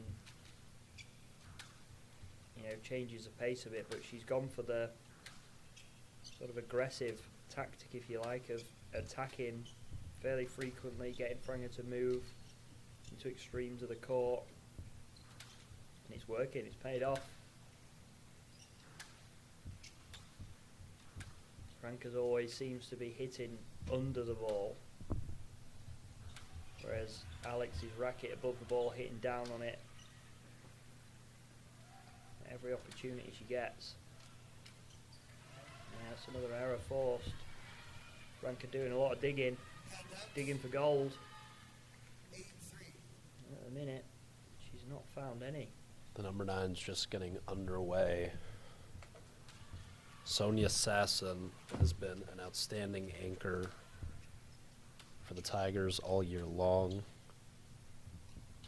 15-1 on the season, with Sasson holding down the number 9 spot. Dweek, when she's gotten the nod for the Quakers, 4-1 on the year, but has primarily been the number 10 on their lineup.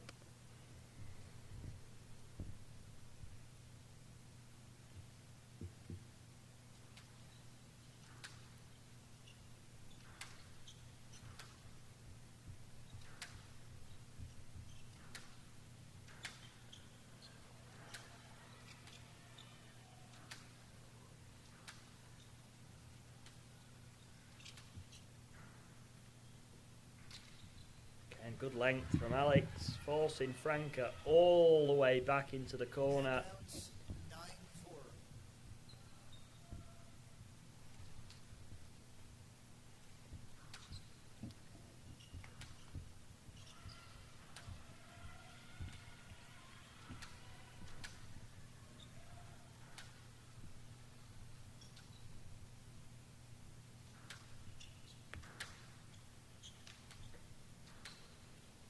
If you look as well, Jackson, you were talking about sort of game plans. Not necessarily even that, but Alex's length is just that sort of half a foot deeper each time. Yeah.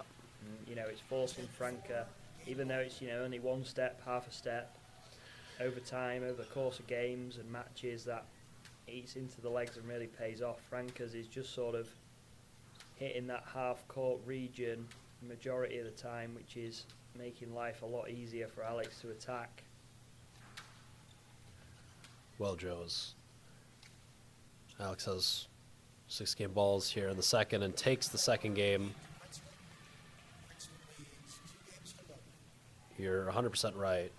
I think squash fundamentally at any level is a game in which you always want to overhit your length rather than underhit your length. So even if you know that you're Alex and you're pinning Frank in the back corners, maybe your ball is going to fly off the sidewall. It's going to go bounce back wall and it's going to sit way up. You'd rather have that than the length be too short and Frank can be able to cut that off her back foot before it gets to the back wall. Because to your point, over the course of a match, it's just an extra step or two every time that she has to make, not really giving her any attacking opportunities. And it's Jonna Dweek now to a 6-2 lead over Sasson, and what would be a bit of an upset here if Penn senior captain could pull this off. Jonna's brother, Abdel Rahman Dweek, was captain for the Penn men's team, graduated last year. It's looking like this is going to be the decider, Jackson. Unless Does there's look a big like it. turnaround from Franco. We'll definitely keep an eye on Franco, and we'll head back over there in a few minutes. But, you know, this is shaping up to be the finishing match to decide the national champions. And we wanted a 5-4 today. Yes, we did. And we're definitely on the way there. Every match, 1 through 9 matters in college squash. It used to be a system in which college squash was where the order was always on every court 3-2-1, 6-4, 5-4, and then 9-8-7. Whereas now we randomize the order. It's a new order every weekend, and at nationals, it's a new order every day of the weekend. And it just so happens that there's a very good chance it's going to come down to the number 9s.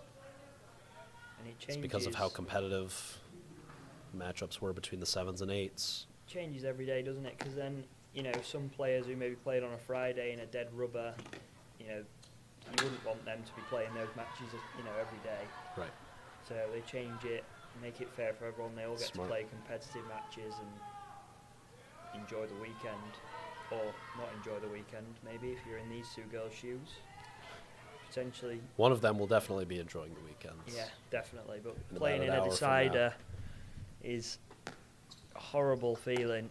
But if you win it, best feeling. It's like winning a football game or a penalty shootout. And it depends who you are. I think the most effective players live for these moments and love these moments, Yeah. and the ones that don't are gonna struggle far more. Yeah, some people thrive under pressure, some people don't. I had Lujan on my podcast a month or two ago, and he was saying, you know, I feel like I play well in the big moments and under pressure because I just don't think those moments bother me as much as other people. It's not that he rises to the occasion or plays so much better in the big moments. He just doesn't really drop off. He doesn't play worse. He doesn't let the moment get to him, whereas Good way of looking at it, actually. a lot of players are consumed by the moment. Yeah, they think too much into the occasion stakes and the rather than weight what of they're it. doing, yeah. John Dweek doesn't seem to be doing so. 8-4 up here in the first. Yeah, maybe Luhan's hit the nail on the head. Maybe there is no such thing as rising to the occasion. Maybe it's just Something not that crumbling under it. you know, Mike Way talks about not getting up for big rallies. You don't want to play 9-all as if it's a big rally. You just want to play the same every rally, whether it's love all, whether it's 9-all, whether it's 9-2. Every rally is the same. Dweek is really up for it here, isn't she? Talking about being up for some points. Every rally's a fist bump. Every rally's a cheer and a come on, geeing herself up. Maybe she's trying to get this over and done with, so she's not the decider. Try and get Penn to 5 even quicker. That'd have to be very quick work for her. There's the air on the boast. Sasson looks like she's moving very slow, very methodical. Not sure if that's a good thing or a bad thing, but I've never seen relatively expressionless. either of these two play really, so you know a little bit more than me. I'm not quite sure what to expect here. This is Jonna's second year of captaincy. Is this going to be her final match? This will be her final match, senior year.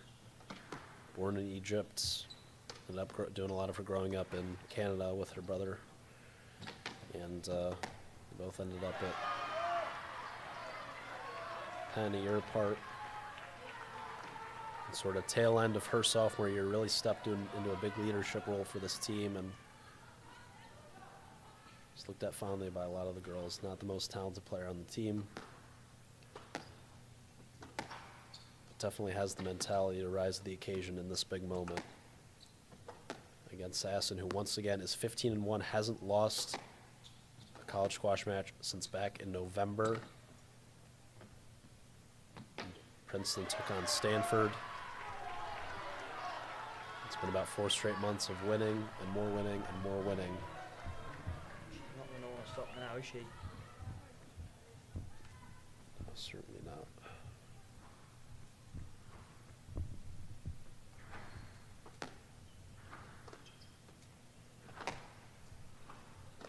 New York native.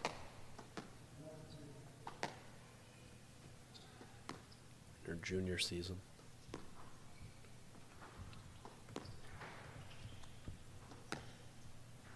Jaffe out to a 3-1 lead in the third.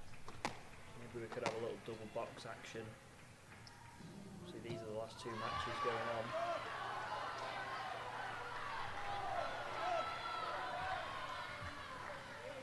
Keep an eye on both courts for the remainder of these matches. And then when one concludes, we can switch over to the final one, which is looking like it's going to be the number 9s, as long as Alex keeps this form up. And then what do we reckon, Jackson? 5 game, 4 all, 5 games. 10 all in the 5th. It'll be pretty spectacular. This will be the first time, Joe Robinson. I wouldn't mind missing my flight home to see see how this plays out. I mean, what time do you fly? I think I got an 8:30 flight, so maybe plenty of time. I think we'll be all right. But plenty of time. It's nearly 6 o'clock.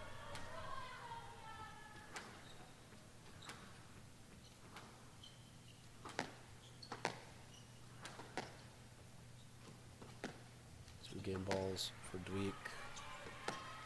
Franca fighting hard to get back into this one at the last hour. And there's an excellent line down the backhand side on the move. Big roll from Dweek. For Dweek, that is a very difficult angle to play that ball as tight as she did. And it's a huge first game for her. Really important that she closed that out there, Joe, because she built a pretty sizable lead there in the first, and Sasson's starting to crawl back a little bit. So I think would have been quite damaging if Dweek lost that, or even if it went to a tiebreak and she won it. Should instill a whole lot of confidence in her there that she was able to close that first game out 11-8.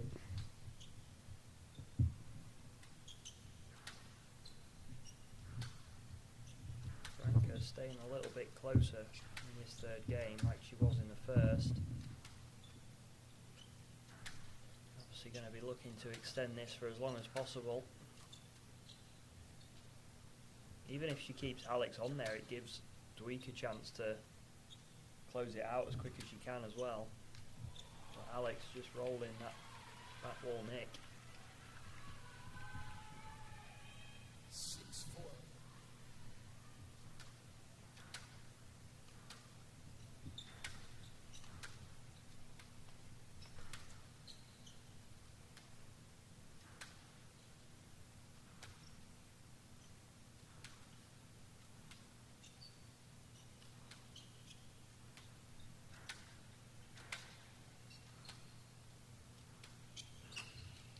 Tumble. She got it though. For Jaffe. She was on the floor.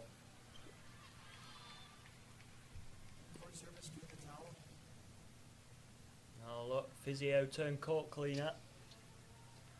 Here comes Richard with his physio bag on. Man of many talents. Doing some treatment to the floor this time. Received some treatment from Richard this time last weekend. What did you do? What was it with? Well, we talked about it yesterday, I think, a little bit. Got smacked up in the hands. Oh, yeah. Got bandaged up. With great efficiency. So shout out Richard. Wizard with the ice bags. Very special performer.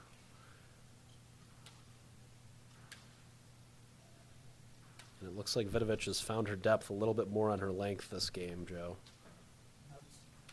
Commentator's curse there, finding the outer court. We're back in on the double screen.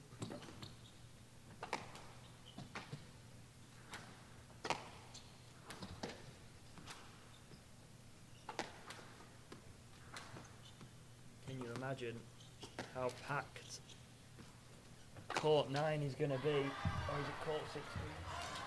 Sorry. How packed court 16 the leisure is sets are gonna both be. from Jaffe there. If Alex takes this game, court 6, court 16, if I can get my words out, And is Joe, going to be... you have a great advantage of being tall enough where you can sort of peer over everyone and have a good view of pretty much any of these squash matches. But I guarantee you there's a swarm of folks outside court 16 here, both upstairs on the balcony and down court level as well. Probably people on the side staircase trying to peer over, get a better view. There's people probably securing their deciding match seats already. Right. Yeah, It's also smart. You got to be tactical about where you sit and when. You got to sort of anticipate who's going to be the big match. And I'm at a disadvantage because I'm not quite tall enough to peer over everyone, but I'm also not small enough to weasel my way in between people and sort of find the crevices for a good viewing position. So it can be tough at times. Obviously, we are assuming that Alex is going to close this one out, which, by the way, is not necessarily a formality as of yet. Frank are only 1 point away. That's right. But Alex just so solid, doing a really good job, keeping Franca behind her, attacking at the right time, forcing her into really uncomfortable positions. Yeah, there we go.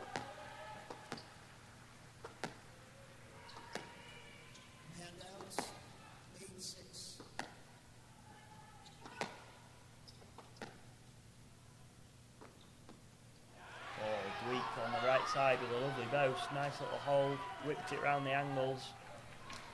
Sasson nowhere near it. An error from Jaffe. There's an error. 7-8. She's staying in touching distance, is Franca. Is it going to be enough to keep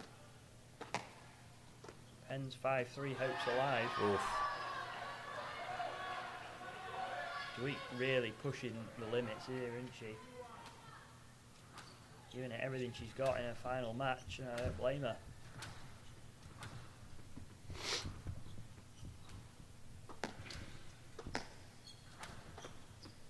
Franca's gone the wrong way, but she's got it back. It's a lovely shot. She's on the floor. Right, Jackson, we're nearly there. We're nearly there. 2 away. Dweek, the recipient of a no-let there, unfortunately. I would have to think that's the right call, and no dispute, no arguing from her. We are 2 points away as Richard cleans the floor once again from a 4-all women's national final. Joe, this has to be the best college squash match I've ever seen. It's I don't think probably that's recency bias. I don't think that's hyperbolic. I mean, this has been wire to wire, incredible drama and incredible quality. And that's all you can ask for. The storylines, both these programs, in title droughts. Obviously, no one on either of these two teams have won a national championship. Remember, as we said at the top of the broadcast, Princeton's last women's national title, 2009. Penn's last came in 2000. Gail Ramsey, the longest tenured head coach in college squash. He's been at Princeton well over 30 years, has won 5 national titles, none in the last 17 years. Meanwhile, Jack Wyant has never won a national championship as head coach. He's a Princeton alumni. Looking to get the better of his former school here for Penn in year 21 of his coaching tenure here in Philly. It's just a shame that one of these teams has got to lose, unfortunately. They've both played unbelievable squash all the way throughout the weekend, and it all comes down to 2 matches.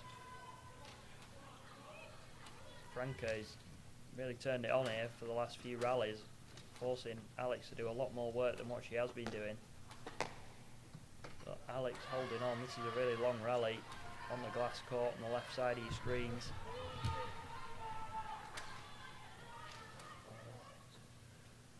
Oh, she's there. Oh, she slipped. She's up. She's Not up. gonna get that Oh. one. Richard's going to be back on with his mop.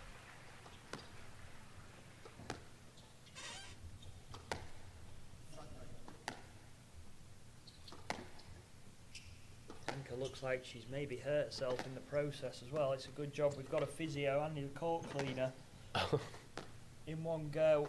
She may have rolled her ankle there. She did slip. Richard attending to the floor first, of course.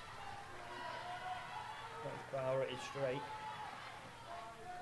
We've got 2 match balls for Jaffe now.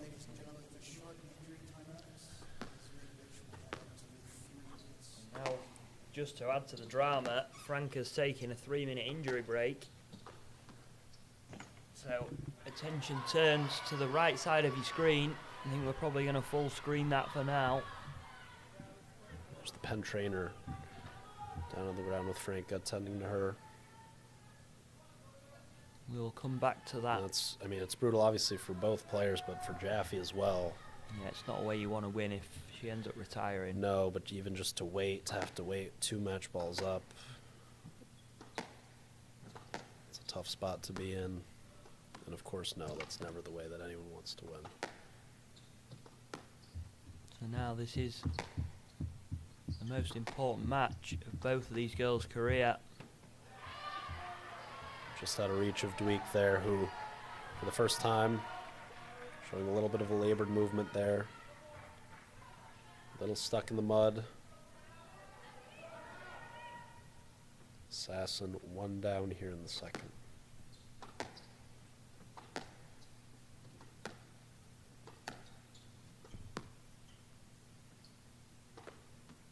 And now you really can hear a pin drop in the Spectre Centre. All the other matches are done from the consolation. It's just this match going on at the minute. Obviously, Frank are in the injury break.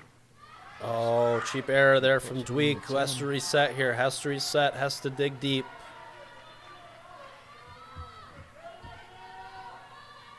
But you could hear a pin drop.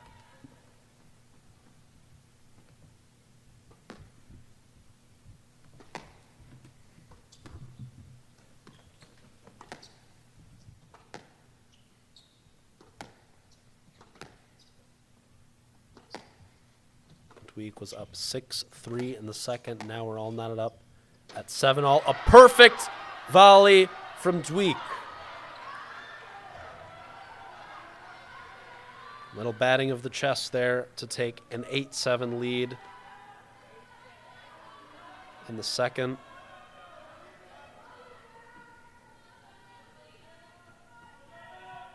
Took Sasson into the forecourt. Excellent racket prep. She was ready to hammer that cross home for the winner.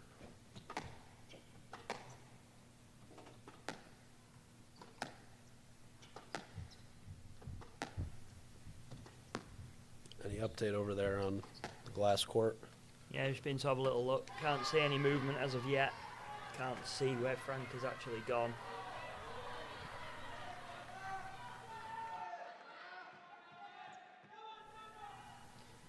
Technical Tucker in the corner, can see it. So he's going to keep us updated. And she seems to be back on court, which is always good to see. How much at 100% she is, we're not sure just yet.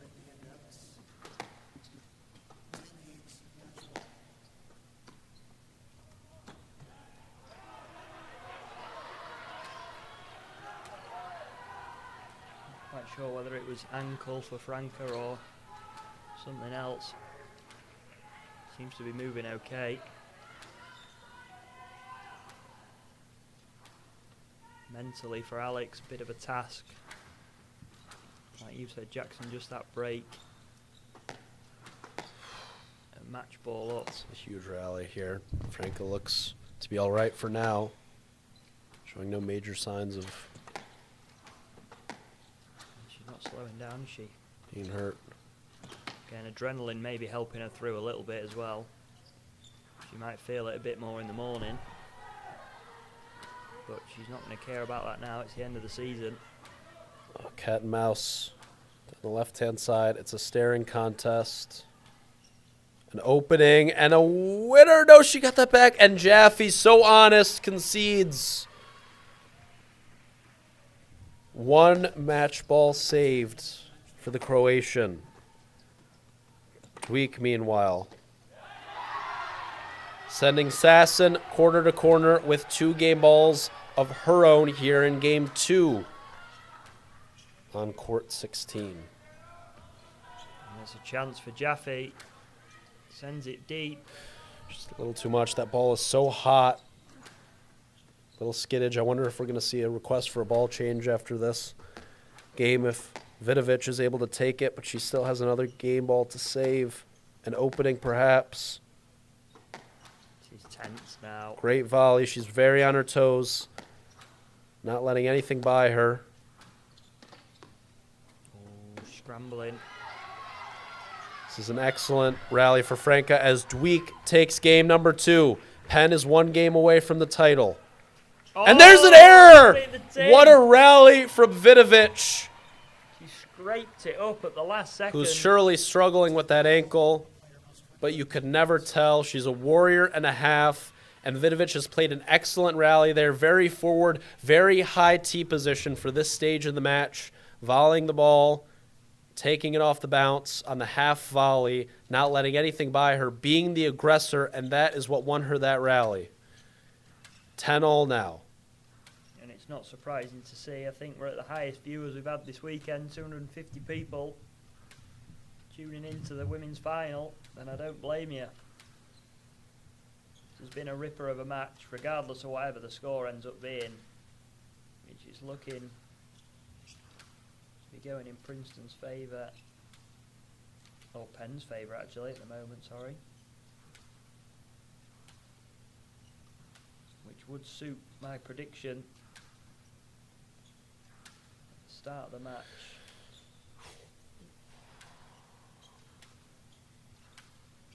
Can Alex win another tie-break against Franca, or are we going to see some retaliation?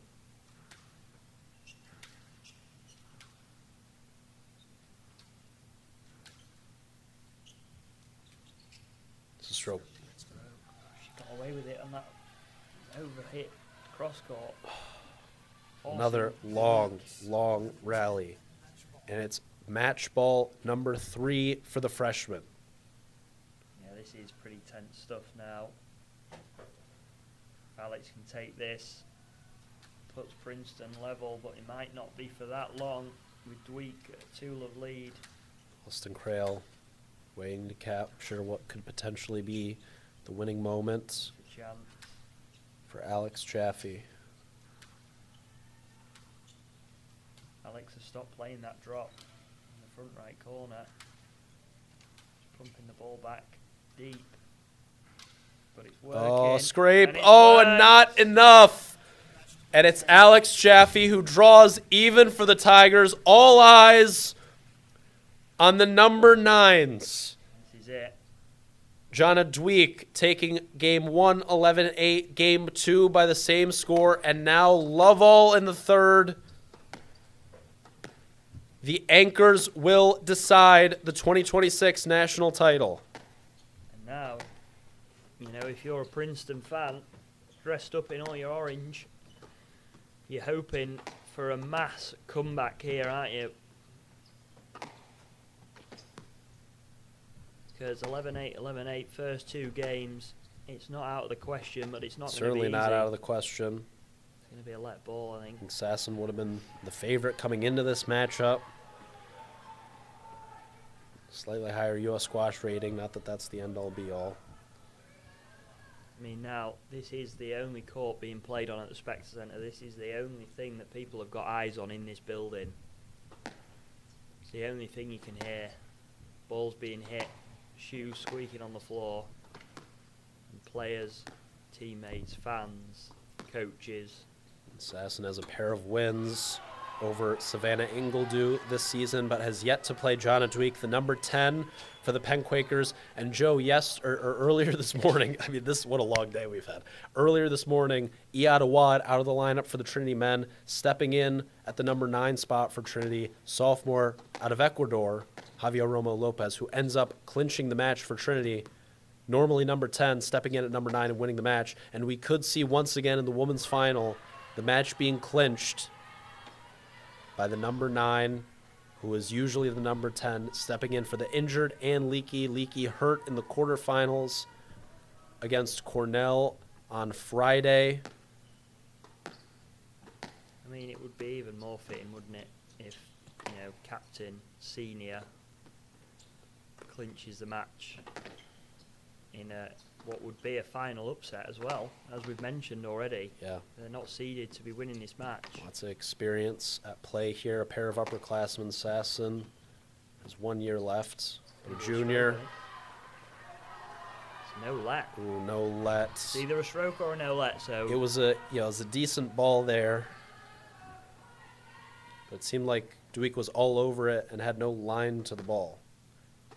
So although it's a good shot, I feel like she probably gets that if Sasson's not there. So that's a tough one, Joe. Sasson's ball just sailing out.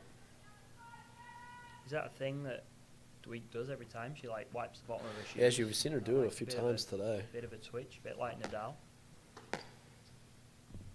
That's a wild cross court from Sasson, not playing her best squash, I'm sure she won't mind me saying, but Dweek is absolutely fired up for it and she's playing incredibly well. Moving really, really explosively into those front 2 corners. Read the post really well all match. Well, I think we know what decision was given there. I think that might have been a no-let based off Dweek's reaction, giving it the big one. Based on the reaction of her teammates.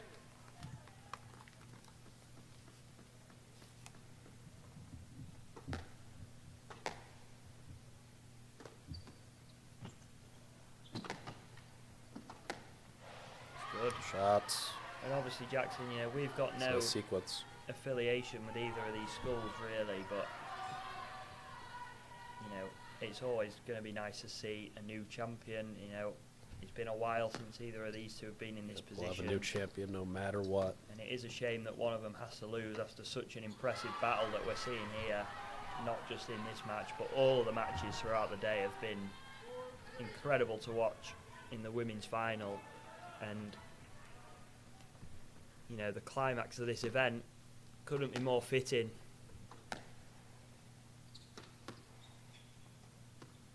But 4-all. It's an excellent put away from Sasson in the front left. She's improved the last sort of 3 to 4 minutes. She's stepped up a bit more, being a bit more aggressive and just hitting her mark really well. Dweek responds. Off the serve return. Nerves of steel. I mean, I don't even think I want to speak anymore. I think there's too much going on.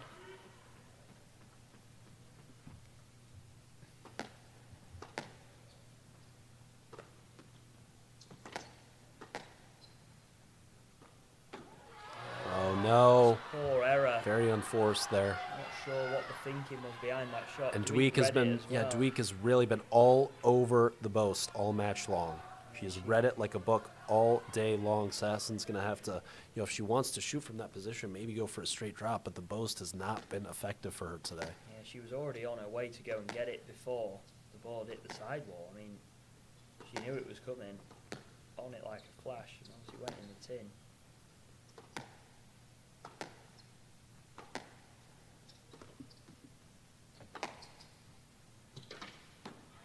There's the error. Literally everybody in the Spectre Centre is crowded around one place. And we all know why. Even the cleaners are coming out. See the end of this one.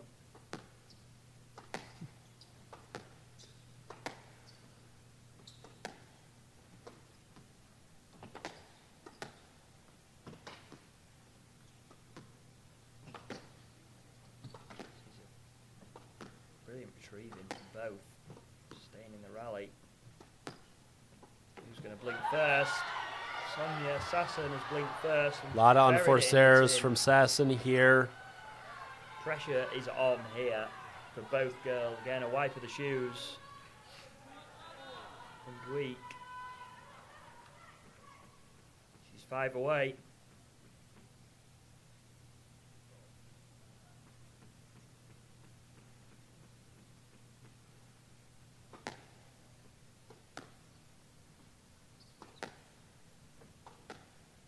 Maybe, as Luan said, the pressure doesn't affect Dweek, but it may be affecting Sasson a little bit more than we maybe first suspected.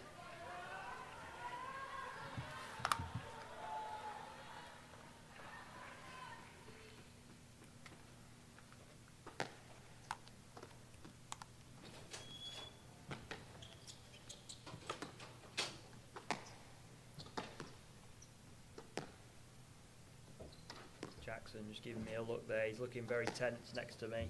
He's got his hands on his head. Oh my goodness, Joe. Big deep breaths. I feel like I might have to carry him through this next 10 minutes. He's struggling. Dread to think what the girls out there are feeling like. So he puts one in the tin. Can't tell if Jackson's stressed about the match or the fact he's got a flight to catch. No, it's not that. Certainly not that. I mean, this is Cinema Joe Robinson. I think this is the best college match I've ever seen I mean, in terms of pure drama, action, I think quality. No, part of me would love to see a 5-gamer. Yeah, wouldn't we all? But oh, there's the boast and a fist pump, 3 points away. I think she fluked that one. I don't think she'll care, but I don't think she meant that. All we at here is No, at excuse 8-7. me. Or no, wait. I think they're locked in at 7-all. Wait, was it? Wait, who was just up 7-6? Did I misread the score? Yeah. Oh, Sasson my was up mistake. My 7-6, mistake. My yeah. mistake. Great. Yeah, Sasson, heavy Lost arm. it. It's very. She's pushing with that drop. Go.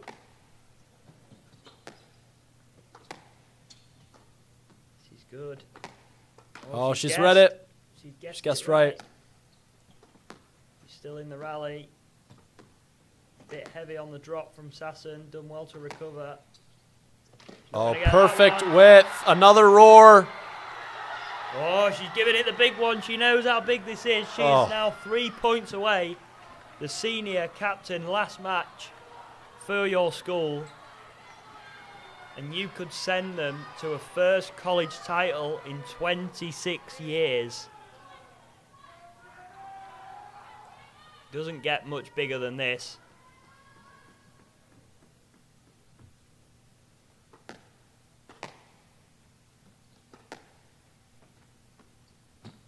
That's a brilliant shot under pressure. I'm surprised she went for it, but it's paid off. And we're back in at 8-all.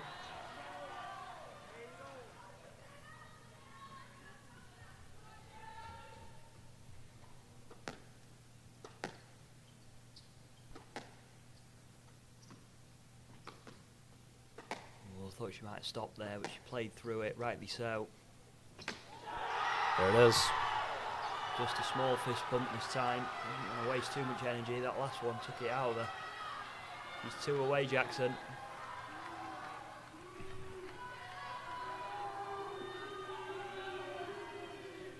Spectre Centre is absolutely packed to the rafters.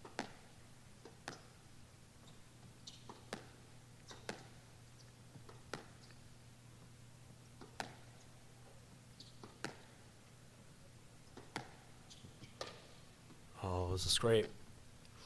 She's there. She just about got it. Just managing to flick it down the wall. Oh, and that was a tight drop. And flicking the lob around is Dweek. Hanging in. Oh, no. And that'll be a winner for Jana Dweek with 2 game match championship balls in what could be her final rally of her career. You can hear the chanting Oh of my Jana goodness. Dweek from the Penn contingent outside. This is it.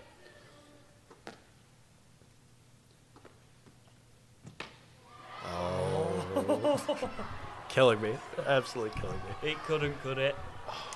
We couldn't see it, could we?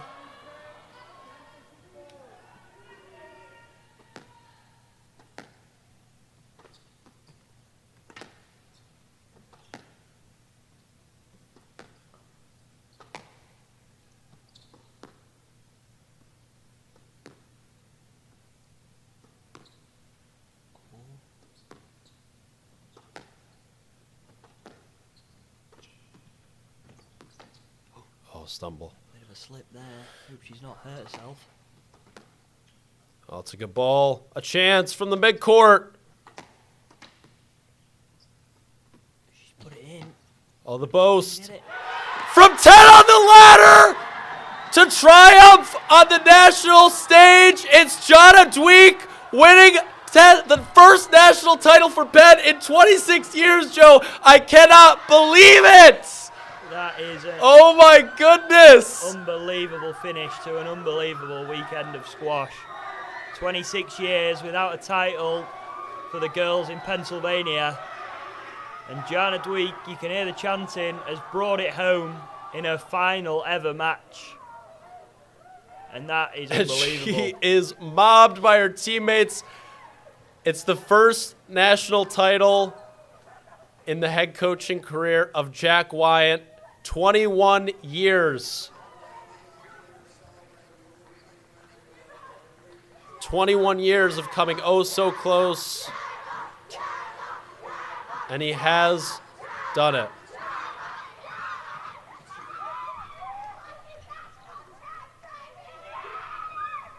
I mean, they're amazing scenes there just for the girls to be celebrating with each other.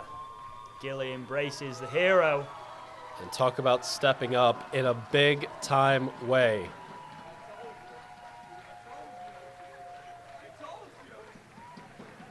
"48 hours ago, she wasn't supposed to be playing in the national finals. And here on Sunday, the hero at the Specter Center,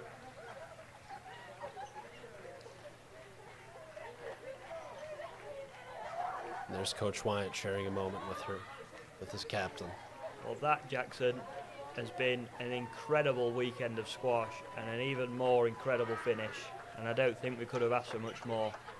Congratulations to the Penn girls, commiserations to Princeton. It's a shame one of them had to lose. That was an epic final. I'm sure Princeton will be back stronger next year. Jackson, I'll pass over to you. It's been a pleasure this weekend. Joe, what a finish. That has to be the best college squash match I've ever seen.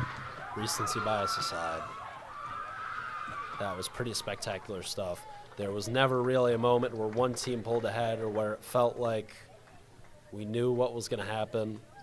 The Penn boys, heartbreak yesterday. A win over Harvard in the regular season, a win over Harvard in the Ivy League tournament, falling to Harvard in the national semis yesterday, but still out in full force to support their women's team, who were there for them the last 2 years, despite not playing on this stage, not playing at nationals on Sunday. And here is their moment at long last. The University of Pennsylvania have done it, and up goes Coach Jack. It's Captain Jack Wyatt, finally, after runner-up finishes, after 21 years, who brings it home after long last. Pretty special stuff for this program, and he's had to wait. He's been so instrumental in the success of this men's program, the tutelage of Gilly Lane, working so closely with the men's team, seeing them win a pair of national titles over the past couple of years. So selfless, and now finally it's his turn.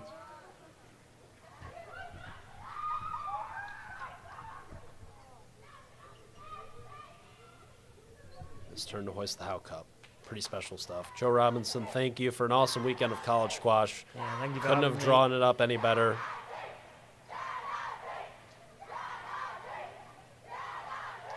For J-Rob, my name is Jackson Bragman. I can't even speak, Joe. That was pretty unbelievable. Can't even say my own name. Stay tuned for the trophy presentation ceremony. Will Carlin, our master of ceremonies, will guide you through that. Commiserations to Princeton on an incredible season, but congrats to the University of Pennsylvania, your 2026 CSA Women's National Champs.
May we ask the two teams, Penn and Princeton, to start to make your way to the court so we can award you your trophies.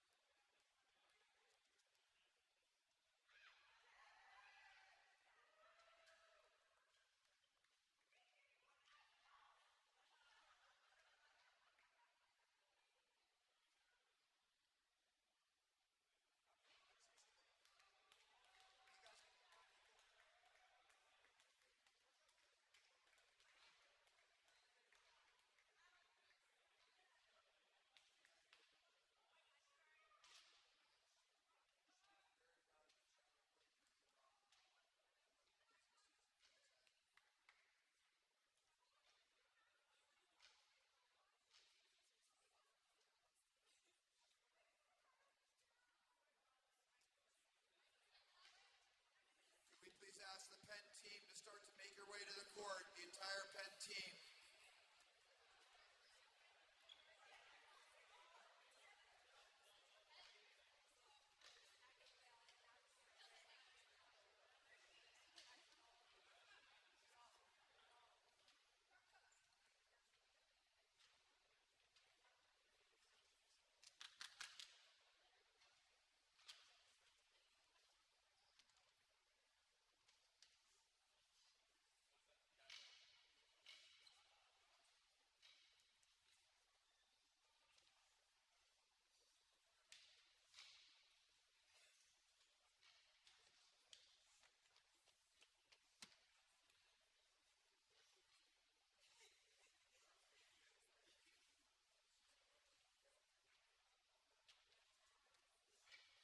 All right, everybody. Wow. What a final weekend. What a final match. Can we just have a hand for these two great teams?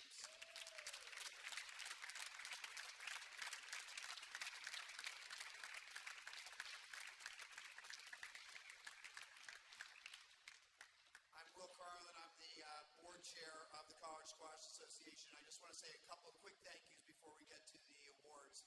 First, the Specter Center staff has done an amazing job this weekend. It's overseen by Kimberly Leitner and Sean Carver. Can we please give them a hand because this facility is amazing.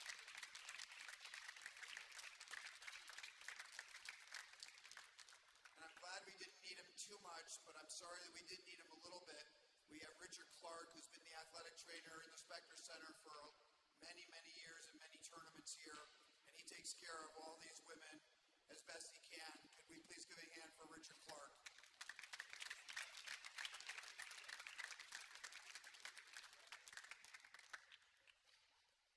This place is a very tricky place to referee from, and it's not only because of the quality of matches and the quality of players, but it's hard because if you can imagine being in a soccer game and having the referee sitting in the stands with all the fans, it probably wouldn't work that well.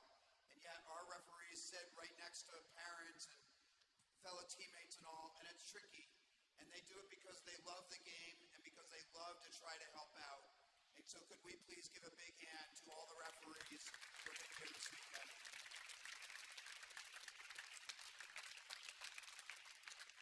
There's two more thank yous. One is to the board.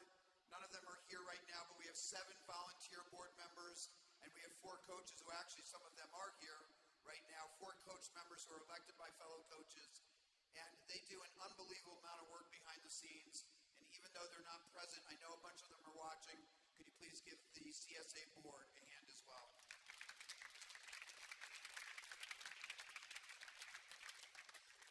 And finally, the CSA is run with only 3 full-time employees. One of them is kneeling down right now. That's Austin Crail. He's the social media and marketing manager. The second is Lovey Roundtree, who's our director of expansion. She, as you know, Brown came back to varsity status this year, and she's working on a couple other that are going to be right near the tipping point. And finally, there's one person who deserves an incredible amount of appreciation because for the last few months, he's barely slept. He's kept a whole bunch of balls juggled in the air at once, and that, of course, is our commissioner, Harry Smith. And now I am going to turn over the microphone to Harry Smith. Thanks, Will. And, I mean, that match was truly, truly incredible. I think one of the best college matches that I've ever witnessed in person. And it just goes to show how strong college squash is these days. I mean, every single woman on this court is an absolute warrior. Every single one of those matches went each game was to the end. So both teams, Princeton, Penn, you should be incredibly proud of yourselves for making it to the Howe Cup final and being healthy enough and strong enough to put on a show and fight that hard for everyone. So congratulations to both teams.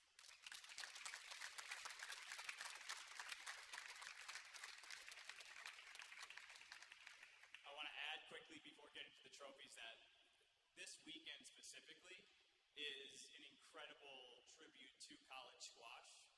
This weekend alone, so on Friday we had the Skillman and Richie Awards presented with one of the finalists here on court, Charlie Bell. Congratulations.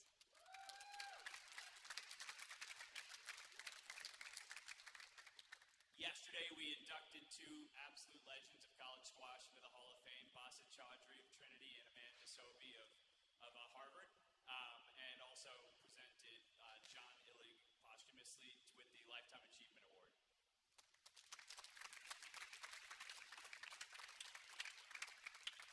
And then today, obviously, this incredible spectacle.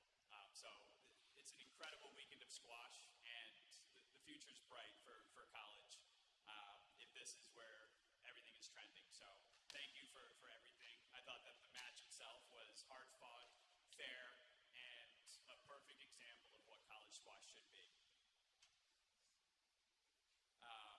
Lastly, I know that this is the last college match for a number of you on court here today. So can I ask all graduating seniors to raise your hand up high? As high as you can so we can acknowledge you, please.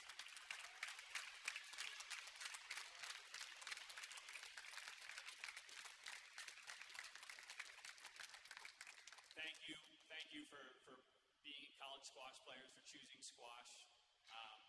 This is an incredible community, and you're forever going to be a part of it. And we hope you stay connected. We're going to stay connected with you, and we wish you the best of luck in your next chapter in lives.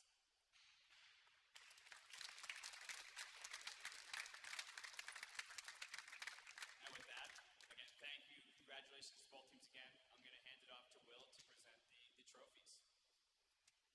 All right, we are up to that part of the celebration, and now I'd like to introduce the captains of the runner-up Princeton team. Could I have Abigail Schuster, Leon Teo, and Charlotte Bell come forward to please accept this trophy?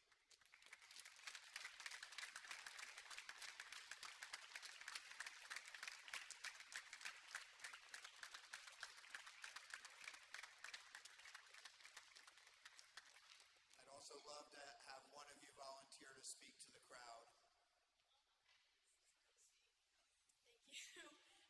First of all, I just want to say congratulations to all of you. You guys played your heart out, so well deserved.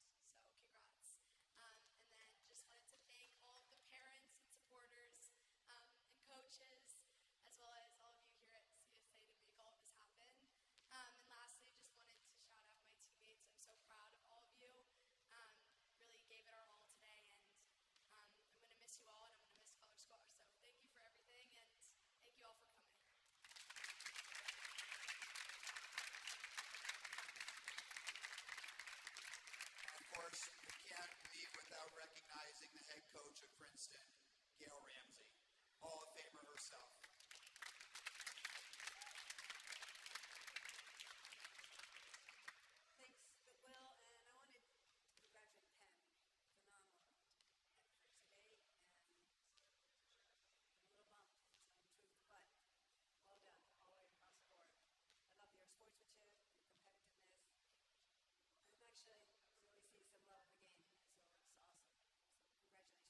season, and I hope they leave feeling great about themselves because I'm so proud to be their coach. I'm so proud to have had this opportunity to get this far, and I guess we're looking forward to next year already. But, thanks to my parents, all the parents and all the Princeton people, and kind of thanks to those former Princeton people who are now Penn people. Jack's parents. But thanks so much. It's been great.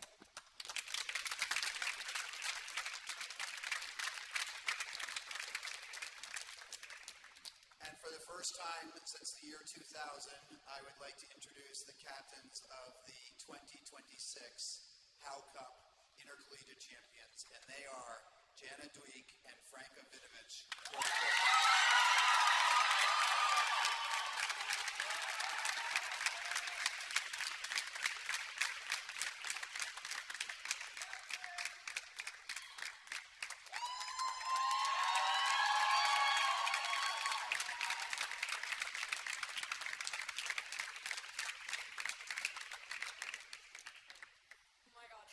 Nothing to say but so much to say at the same time. This team started D2 Nationals my freshman year for all the seniors here. We played in our back courts while we watched all the top teams compete on our beautiful blue glass courts, so it's fair to say we've come a long, long way. We've dreamed of this moment for so long.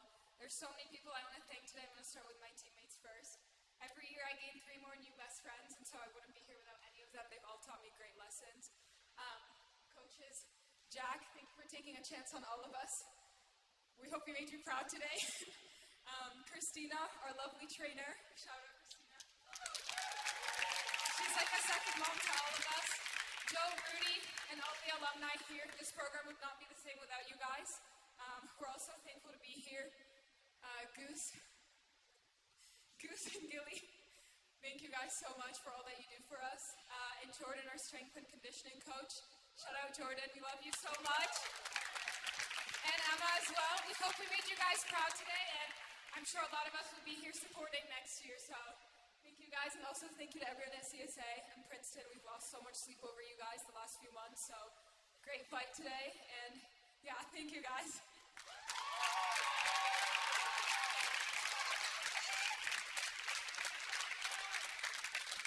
And now, of course, no team is complete without its head coach, and that, of course, is Jack Wyant.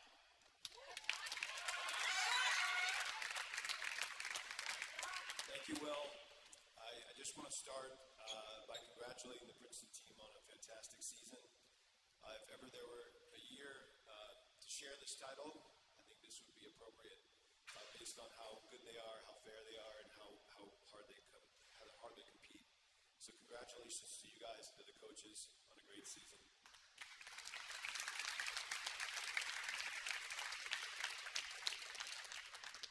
I really would rather hand this microphone off to Gilly because he's much better in these situations, but he probably wouldn't take it.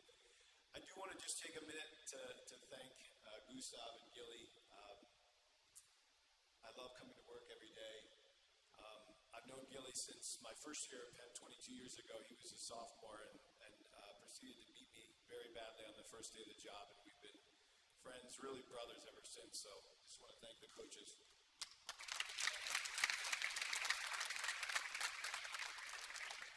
Next, Gail stole a little bit of my thunder, but I do want to thank, I've got some family members in the audience, my brother, my nephew Veer, my brother Tim, who played college squash, my mom Peg, and my father Jack, who brought me to Philadelphia for my first junior tournament in 1983, and they've been coming to squash matches ever since, so thank you.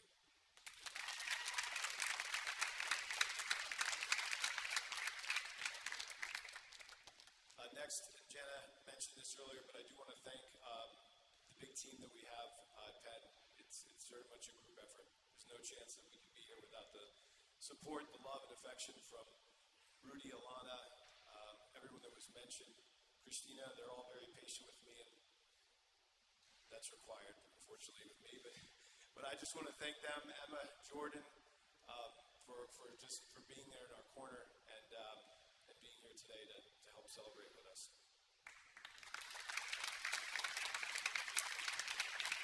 Next, I I've been where you guys are standing too many times, so I'm going to try to wrap this up. Next, I want to thank the men's team. They are, just for them to come out and support and help us carry us across the finish line. Thank you.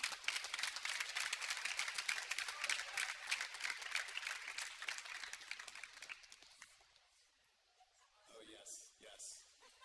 I do want to also thank the parents that have been incredibly supportive. We have a lot of young women on our team that are from overseas, so the American parents get recruited early to adopt several more daughters, and they do an amazing job. So the parents, the alums that are here supporting, I see Lauren Patrizio.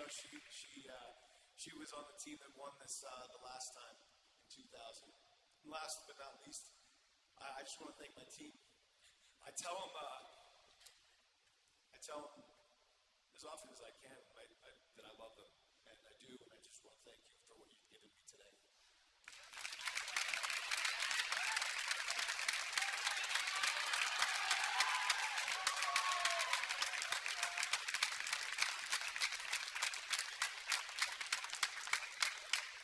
And now I'd like to take the opportunity to present the 2026 Howe Cup Intercollegiate Champions, the University of Pennsylvania.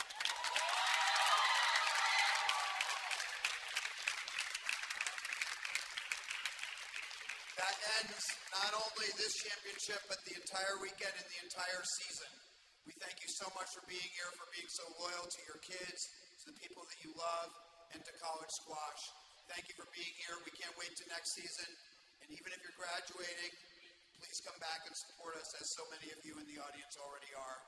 Congratulations to Penn and to Princeton. Both of you played an amazing match, and we will see you next year. That's the season. For the two teams, we're going to take some photos. I'd like to start with Princeton, if you don't mind, and have you all pose so that we can get a good picture of you.